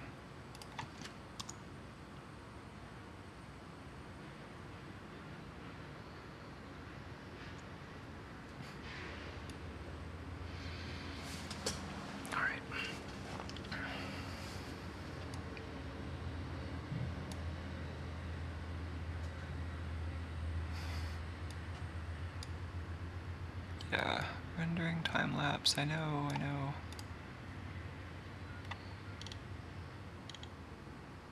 Okay, I think my Z height changes got through. Anyway, let's make that change. So, I'm not going to worry about this side since I think a few other things are going to change on this side, but let's go over here and change this cutout. So if I click on the edge of this hole, we should be able to see where this actually happens.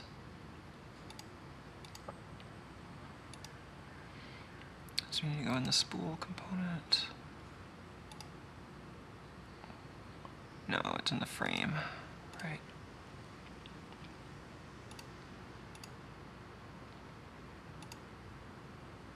So this is that extrude. Let's go to the sketch that's right before that. I think that's probably what we want.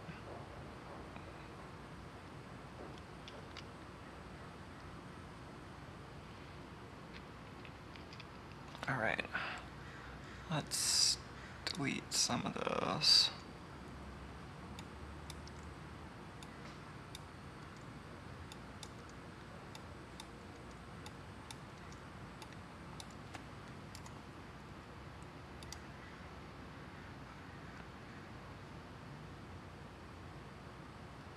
How wide are my sockets?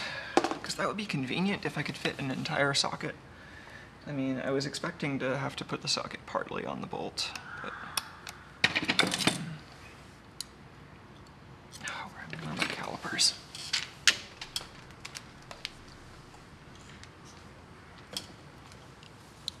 Whoops.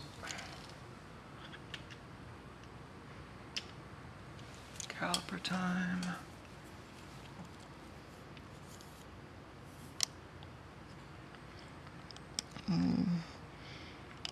16.9. If I make this hole 17 and a half, how big is that?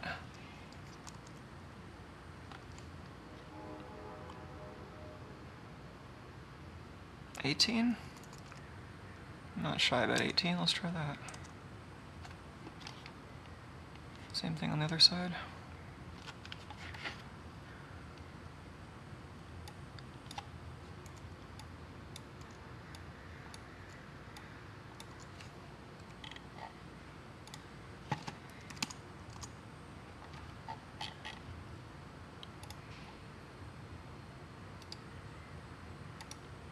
Okay, and then that extrude.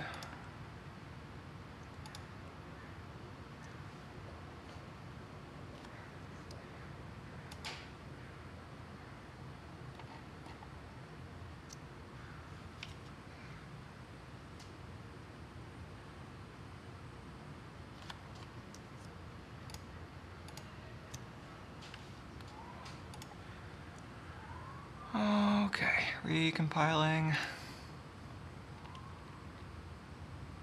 That seems better.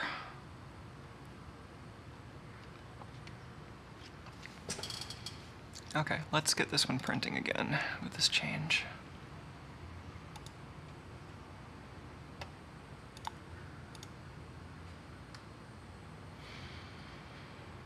Bodies. Frame, let's bump both of these to 3.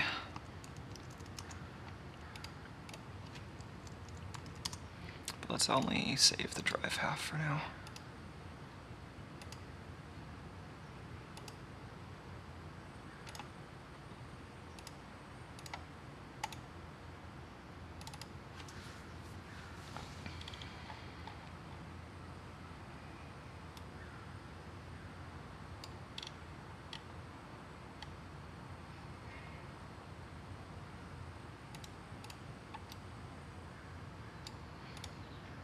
I think I wanted to rotate that still.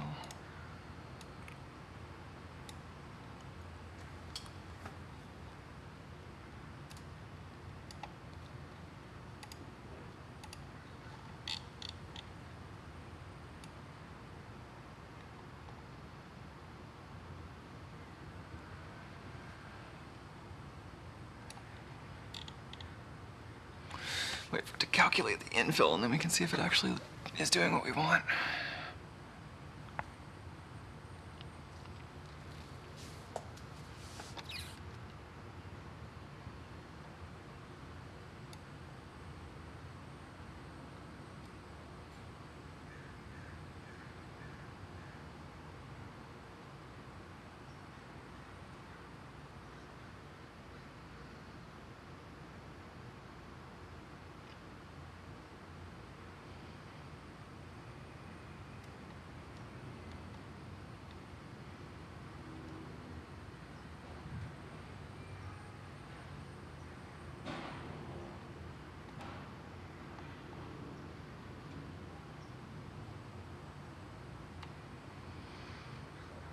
That seems fine. A little tempting to add some extra shells to make it stronger. but I think given how large this piece is, we'll be fine.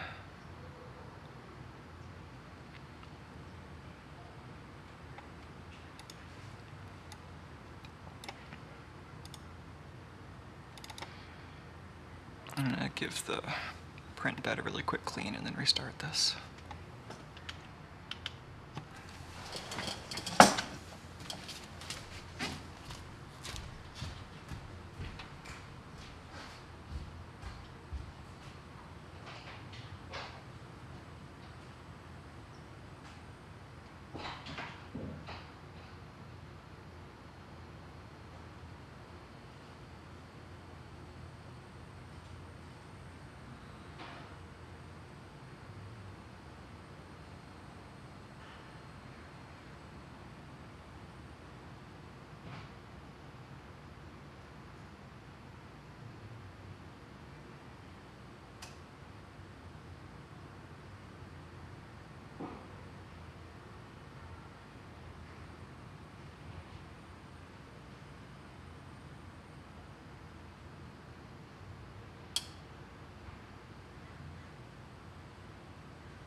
Okay, well, this will have more room so that we can drive the nuts on that side, and then we can have the captive nuts on the top side, since clearly there's going to be more room on the bottom at this point. It's looking like the motor will just be hanging off the bottom without a whole lot else there, and the top will have all the idlers of various sorts and the sensors. The electronics, I'm not quite sure where they're going to go. There's a lot more options as to where they can go because they're pretty light.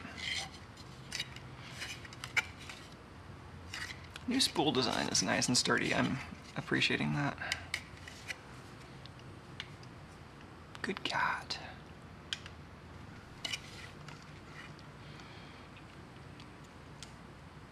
Yeah, pretty happy with this.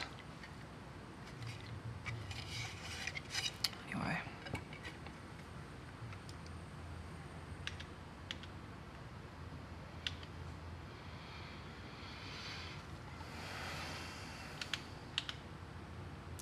Printing its little nozzle purge.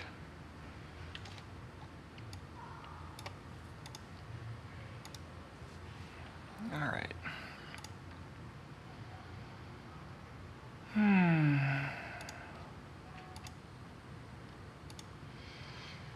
I should probably wrap up the stream soon, get a bite to eat, take a break from this CAD monotony. But we're definitely making progress, and I'm starting to get an idea for how this is going to fit together. It's possible the circuit board could fit under the motor. There might be more room there, but we'll have to see how this thing ends up getting together.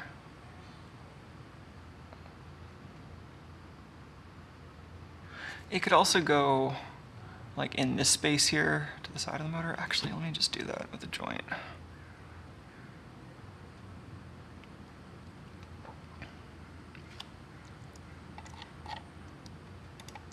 Side of that circuit board. I should be careful which component I'm in when I'm creating these. Right now I'm in the frame component, whereas, and all of this stuff is in a component called mechanical, which is maybe not really right.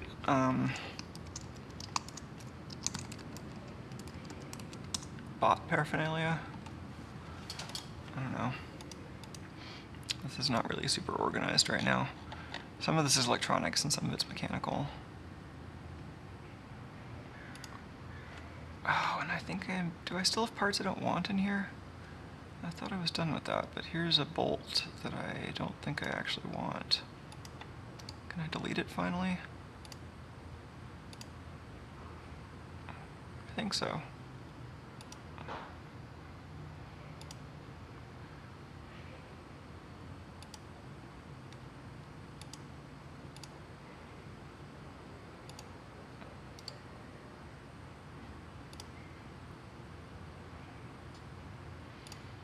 What are these? Is this another empty component? It is. Where did this come from?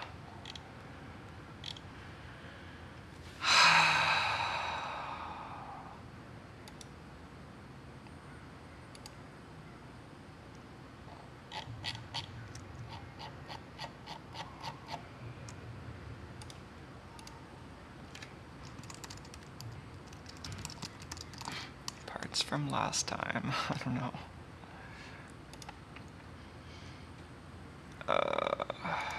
Copy paste. I don't want that.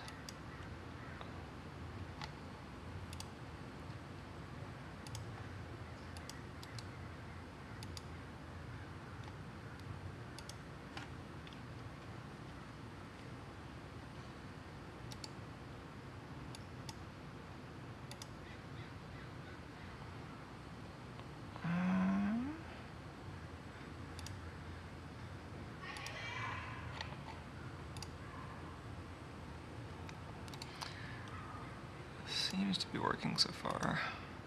I think it helps that I got rid of all the extra joints. What is this? Okay, I want that. And that. Don't want that.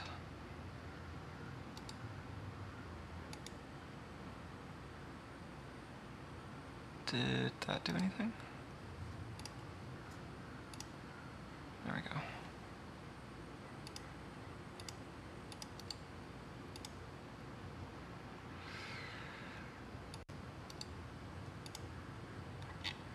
Oh, I think that was the screw that's supposed to be there. Let me put that joint back.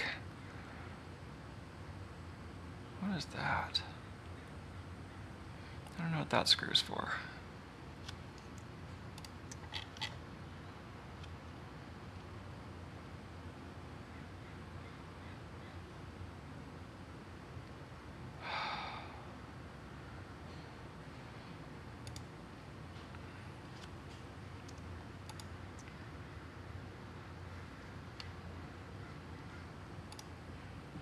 Okay.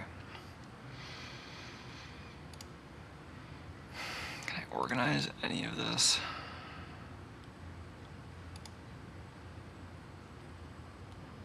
Measurement assembly.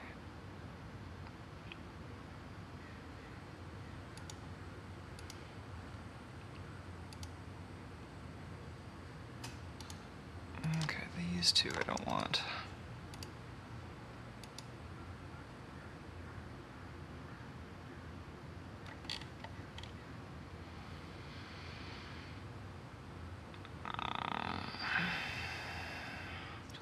Cause downstream feature failures. Okay, that's fine. I have a sketch here for something I don't care about, I think.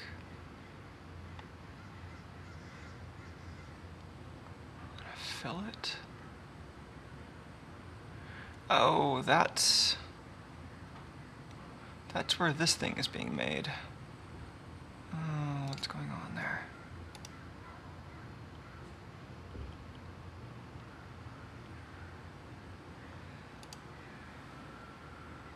Huh, really?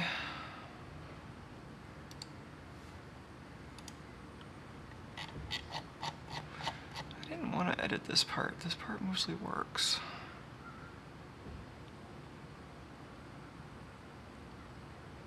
Oh, here we are.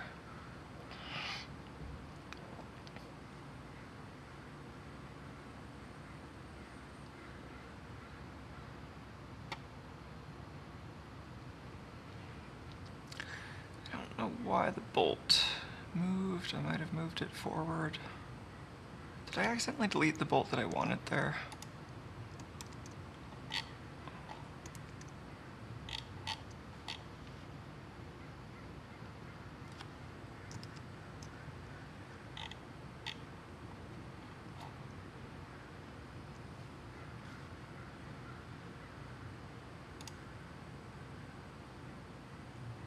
Okay.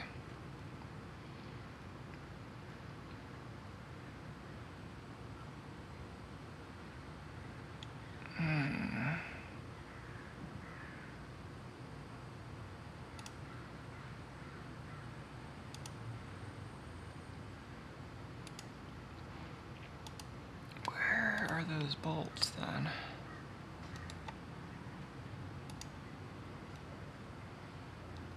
Is this the one I'm missing? Am I just missing a joint here?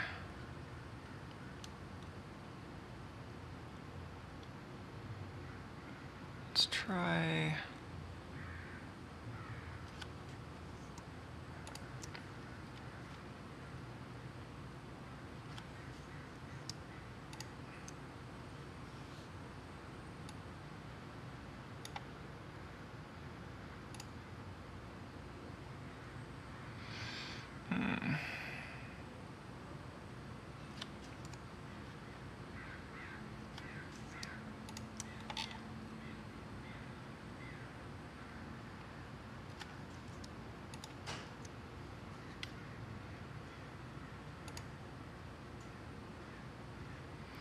That looks right. Oh, I'm sure there's some hidden demons in this design.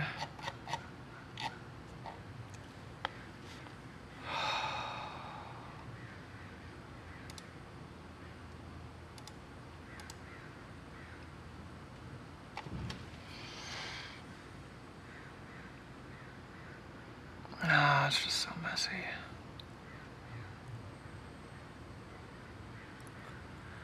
Anyway, I think this is headed in the right direction. I think I need to call it quits for the moment and get a bite to eat and come back to this when I'm a little less burned out on it. But we're making some progress. So the piece that's printing right now is this bottom half. It should be ready to go. We just made another change to allow these nuts to spin because up here they're going to be captive.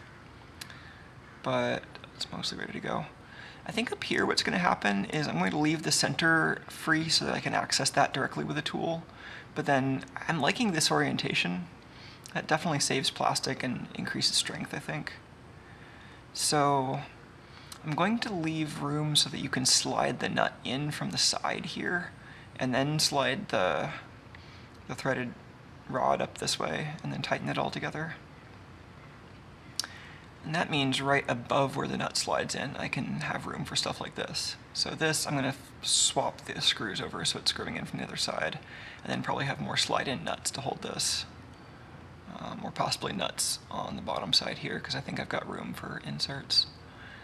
Then on here, this is probably roughly the position it's going to be in, but I'm going to have at least one nut up here, and then a lot of plastic behind it to actually act as the anchor.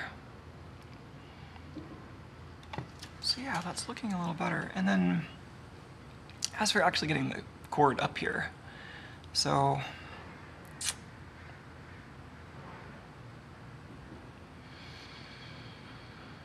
I might have the wider idler down here, and then can we go ahead and position that? Go ahead and make some joints.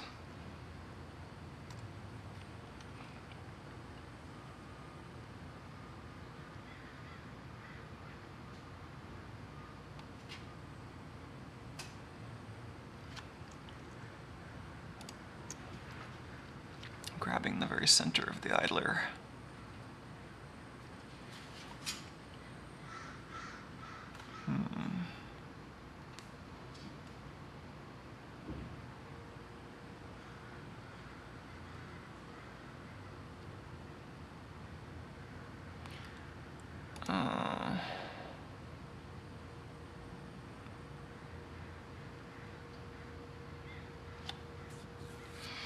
Not quite sure what I want to attach this to. I don't actually have a good reference that's right in the middle.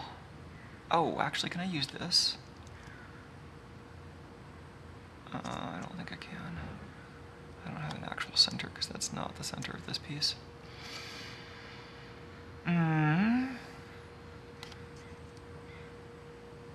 Alright, we could do this.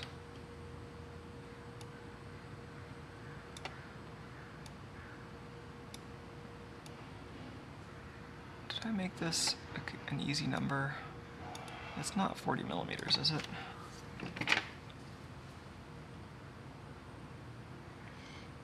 It's like 45 millimeters.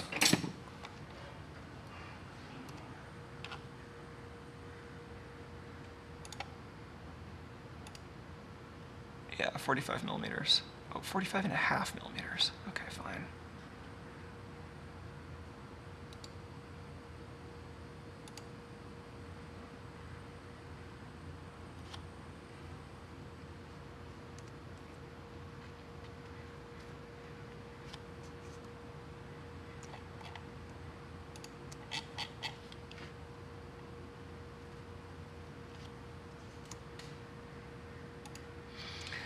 So it'd be better if I actually had a reference in the middle, but I'm just going to do 45.5 over 2. Oops, except in the z-axis.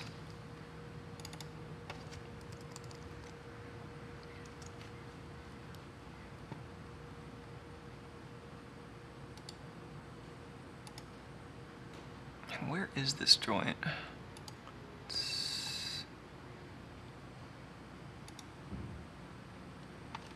I don't know if there's an easy way to see which one I'm editing currently. I would expect it to be highlighted somehow, but I don't see that.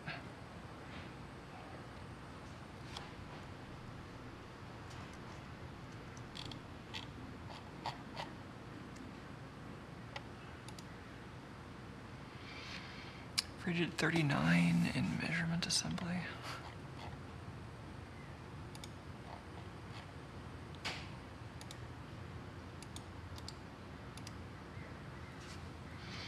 Where is the joint I just created? So here's the wider idler. I would expect to see the joints that are controlling this.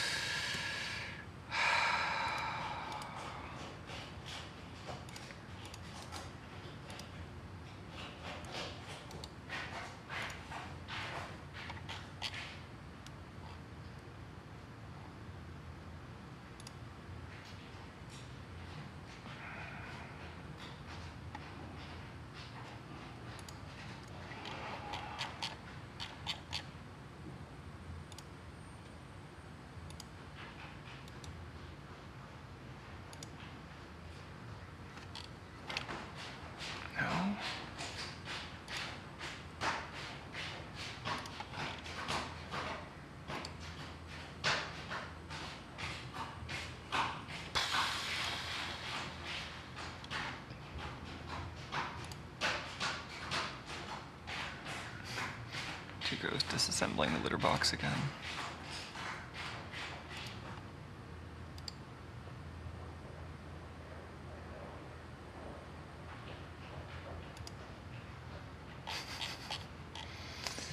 Oh. I was expecting the joint I just added to be like at the end of the timeline. Is this it? Was I just filtering it out before?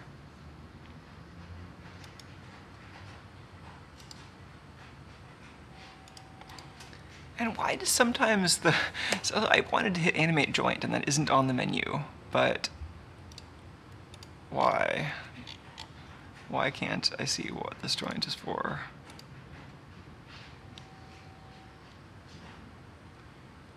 Is this the one? I think this is the joint I was looking for, but I didn't see the animate. Oh well, that's what I was looking for at least.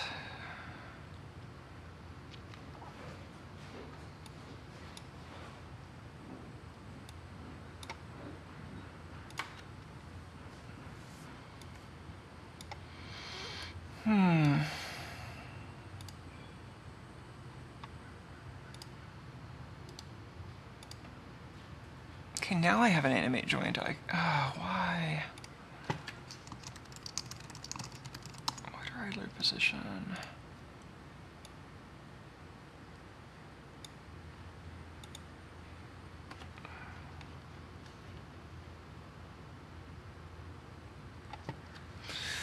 Oh, it would be nice to make one of these that's less wide. I think this is too wide.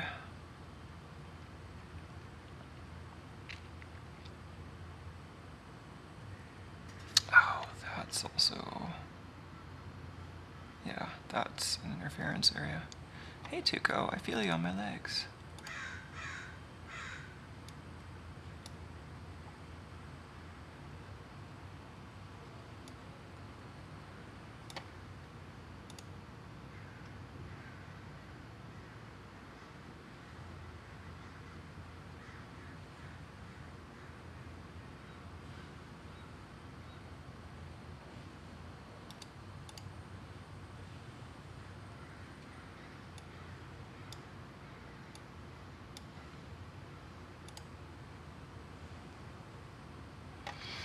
Yeah, something like that. I mean, I don't really like that overlap. I think I might make the idler less wide because this seems like it might limit the size of the entire contraption if that sticks out over there.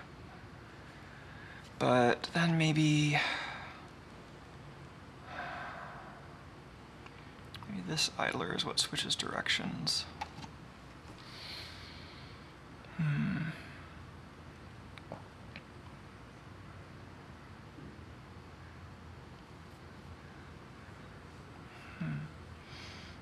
Oh, thanks. Edward Bourdain says, I find it crazy this YouTube channel doesn't have more subscribers. Some really impressive hacking going on here. Oh, it's probably because I don't release as much edited videos as I'd like. Clearly the solution to every why isn't it better question is because I'm not doing more work on it. But that's because I'm a workaholic.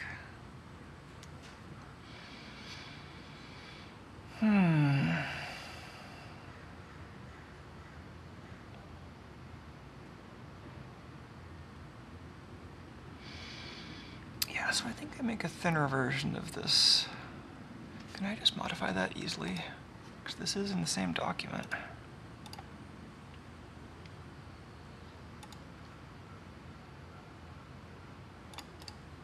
I think this is the sketch.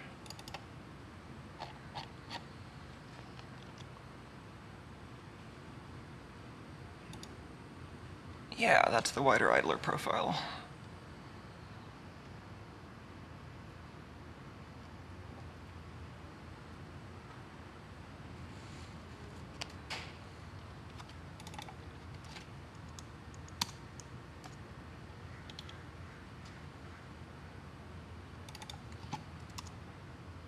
Oops.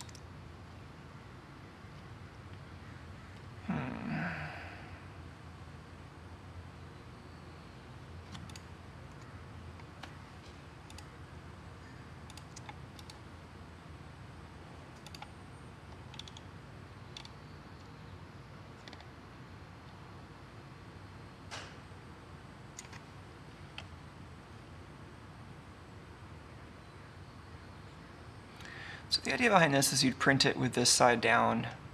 It would kind of climb up, make a space for the bearing, or sorry, the other way around. You'd print it with this side down, it would have a space for the bearing, and then it would kind of go outward like that.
Ah.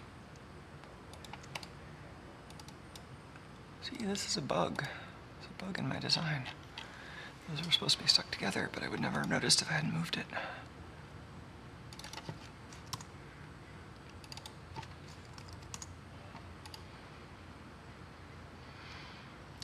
This little lip is nice, but not nice enough to waste that much space on. See what that looks like.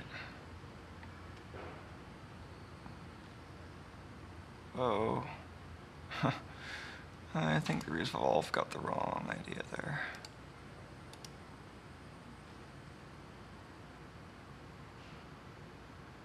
Oh, that looks fine.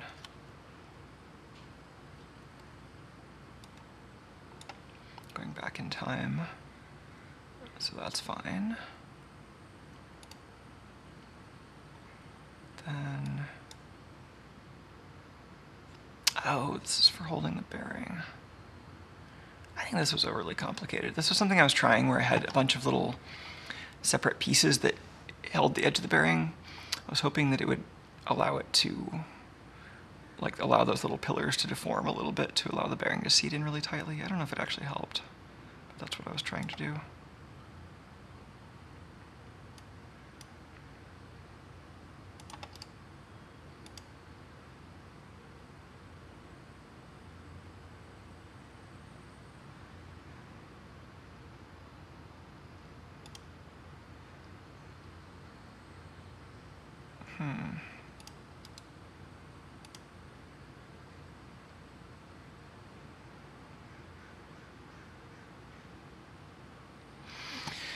Oh yeah, getting that bearing in there seems difficult. So let's simplify this. So this was supposed to hold the bearing in there. I don't think that was necessary.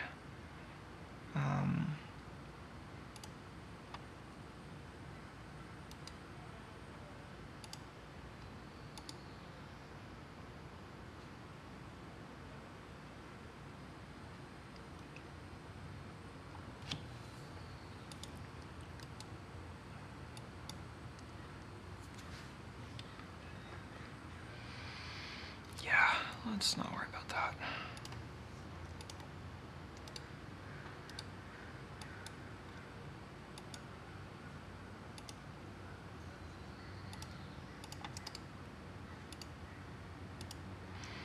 Delete.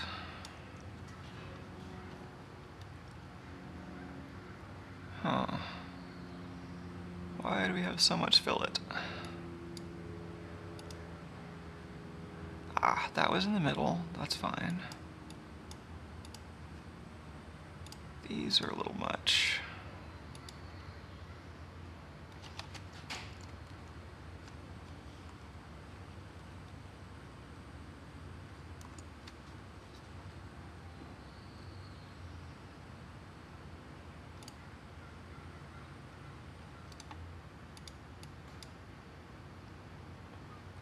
That was that inside edge.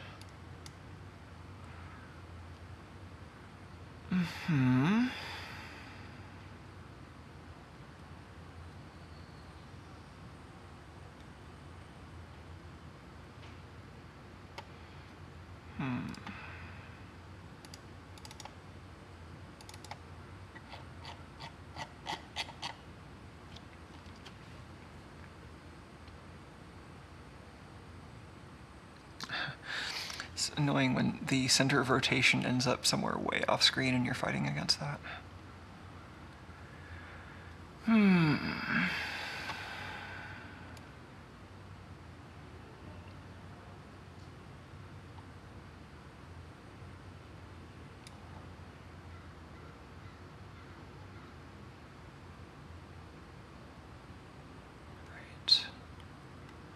I'm not using that part anymore, really.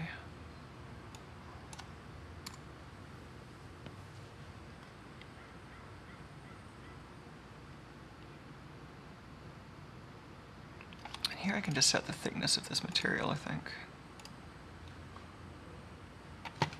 Let's try 4 millimeters.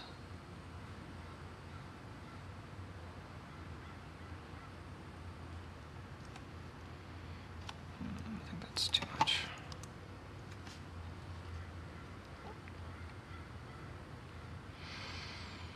And I might take some out here, but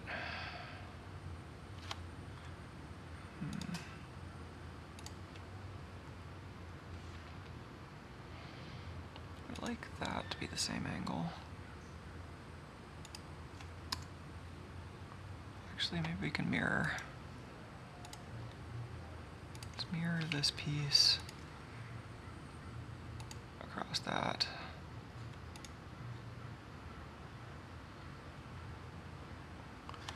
And then we don't want exactly that because we actually want it to come to the center, but if I make another line, And I make those coincident, and then make these parallel.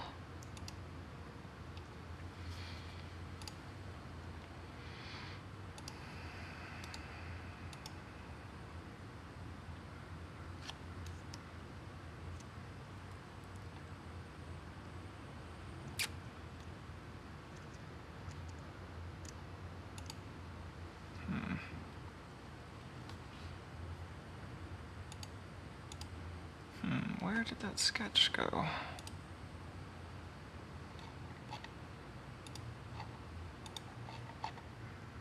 Ah, that was hidden.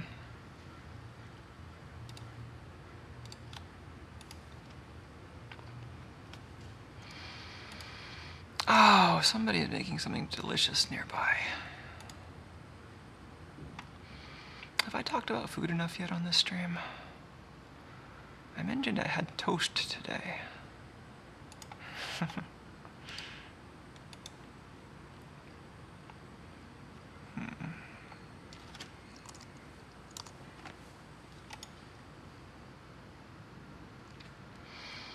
That seems a little nicer. Alright, wider idler. Did that improve the situation?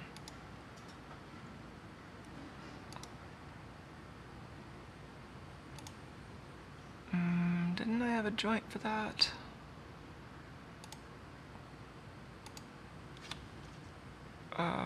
Okay. Had to roll forward to the future.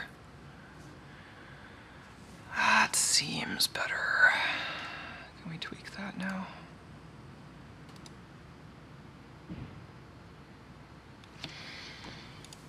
Oh, where is that joint? There it is.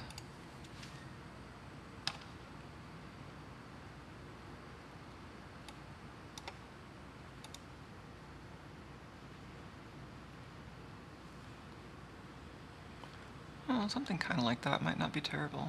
I could actually probably get it up into that corner so that it wouldn't make the case have to be larger. This, I need to clearance, like if you imagine like a stick going through here, that needs to be clear. So for example, if I went over that way, that would be a problem.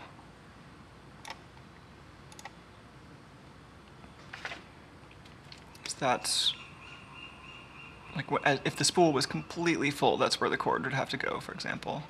But if the spool is less completely full, then the cord follows this path until it's completely empty, where the cord's following this path. Tico is standing on everything. You trying to get to the window, Took?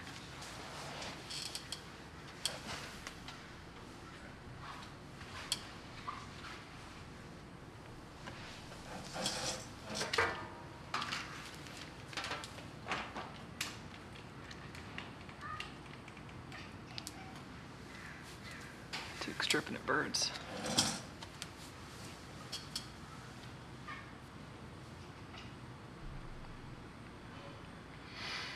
This seems alright.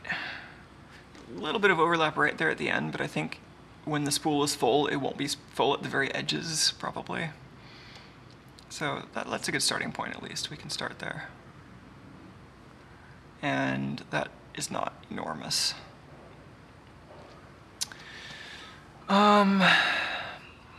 The support for this is probably going to involve making this whole piece a little wider.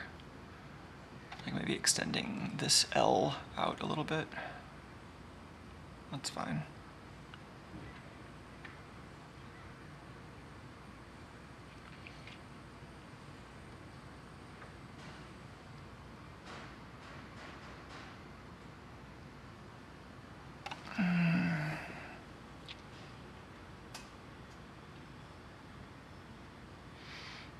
I'm worrying again about having that shaft supported by only one side.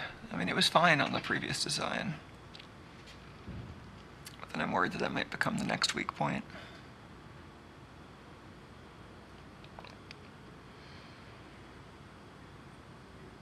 And then over here,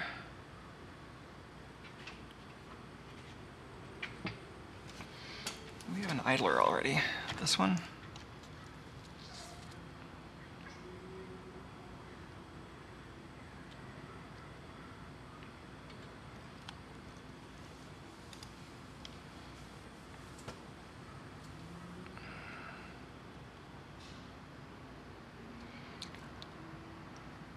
I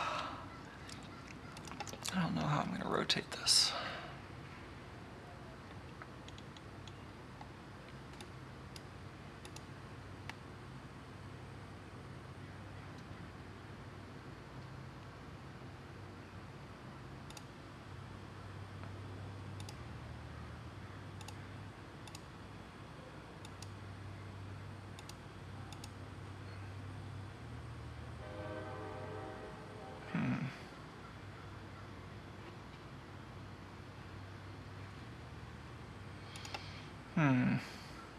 That's not what I wanted. Or is it?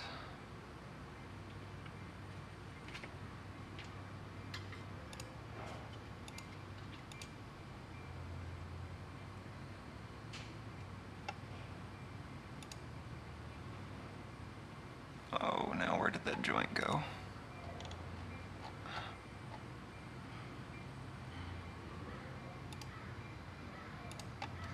Okay,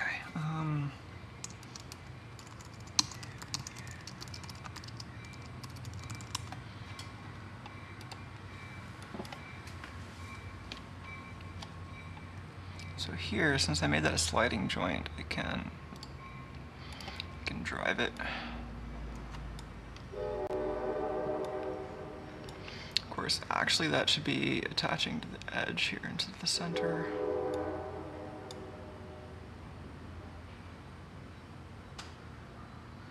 Yeah, this joint is not sufficient. I actually want this to be like over here, and then that's gonna be another problem.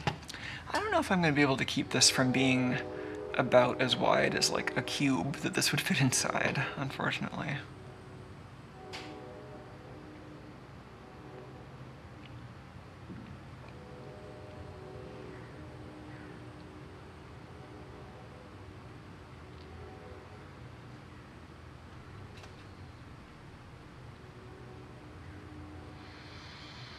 Yeah, so maybe I move the idler out a little bit and then do that. Jared says that's how pulleys work. I don't know what that was in response to.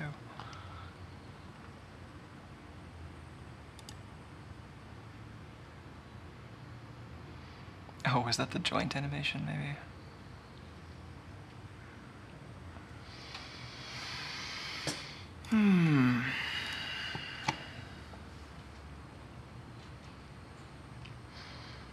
Yeah, this needs a little bit more thinking. I should put this aside and get some food.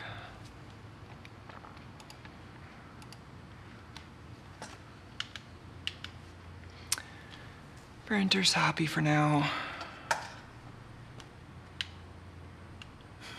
That person, who can say if they're happy? But the cat, I don't know, the cat makes happy noises. Does that count?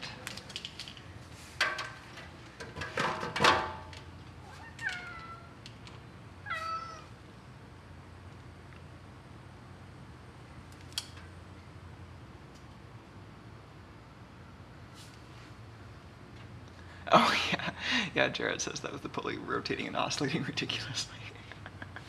Yeah. Hey Tuco, is there something tasty on the rack? It looks like mostly cat hair.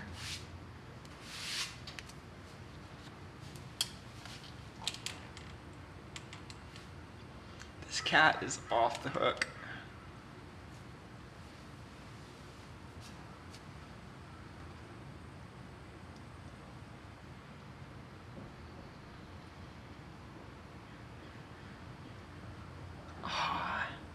I love it when he just leans into the rubbing, like he really wants that. Get a good dialogue going.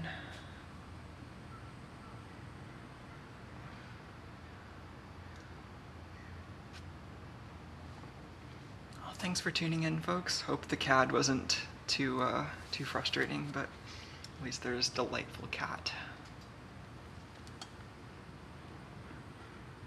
I agree with Sodium's rating, 12 out of 10. This cat is pretty heckin' awesome.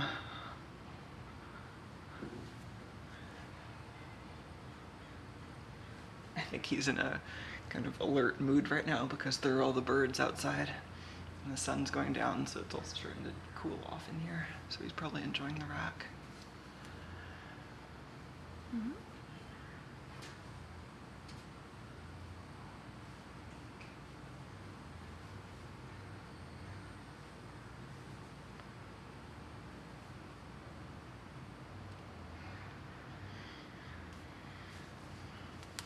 Oh, well, man, I was going to just end the stream, but I could use a restroom break anyway, so maybe I'll do that and let you all watch the cat before I end it, unless he just follows me into the bathroom, which might happen.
Oh, I think Tuco's ready for dinner also. I think maybe Tuco and I can both get a bite to eat. And happy hacking, folks. See you next time with more CAT and CAD and electronics. And we've got some good stuff to dig into too that are kind of side projects relative to these longer things, but I'm pretty excited to dig into that PCB rework capture the flag, and we've got that TENS unit to tear down that Dory sent down. Plenty of bold port to dig into. I was really close to making this a stream about the stringy kit instead of CAD, but I needed to feed the 3D printer. Happy hacking, folks. Thanks for tuning in, and thanks to my patrons. I'll see everyone next time.